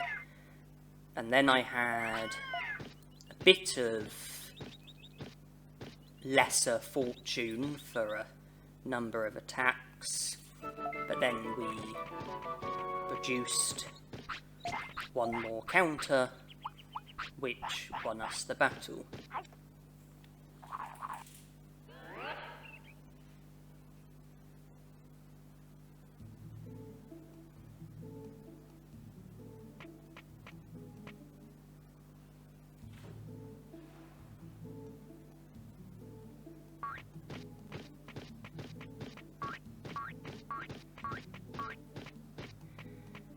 Well, from the training that we've done today, Metal Mummemon probably isn't a million miles away from showing tiredness, so let's rest. Yeah, Centaurimon said that he's tired. You know, not a bit tired, you know, tired. Because if he says his tiredness is fine, then you have nothing to worry about. If he says that he seems to be a bit tired, then you know you've overworked him a bit. And when it says that he's tired, that's when you are getting close to having the sweat bubble appearing. And when he says that his tiredness is very high, well, that's what he says when your Digimon has the sweat bubble.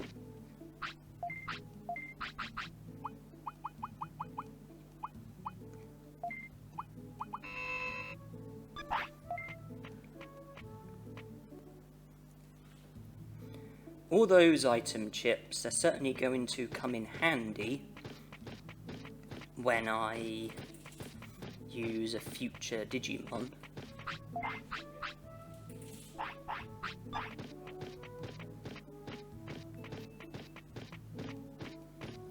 A virus Digimon will be needed later on so that we can enter Grey Lord's mansion.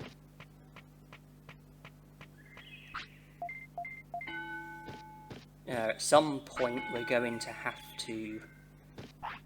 have a rookie digivolve to Lumamon so that we can go to Toy Town, digivolve to Muncymon and get the door unlocked which leads towards Waru Muncymon, so that we are then in a position where we can make it up to Waru Muncymon, defeat him, and then recruit Muncymon as well as speak to Nannymon, because Toy Town is one of the locations that he features at.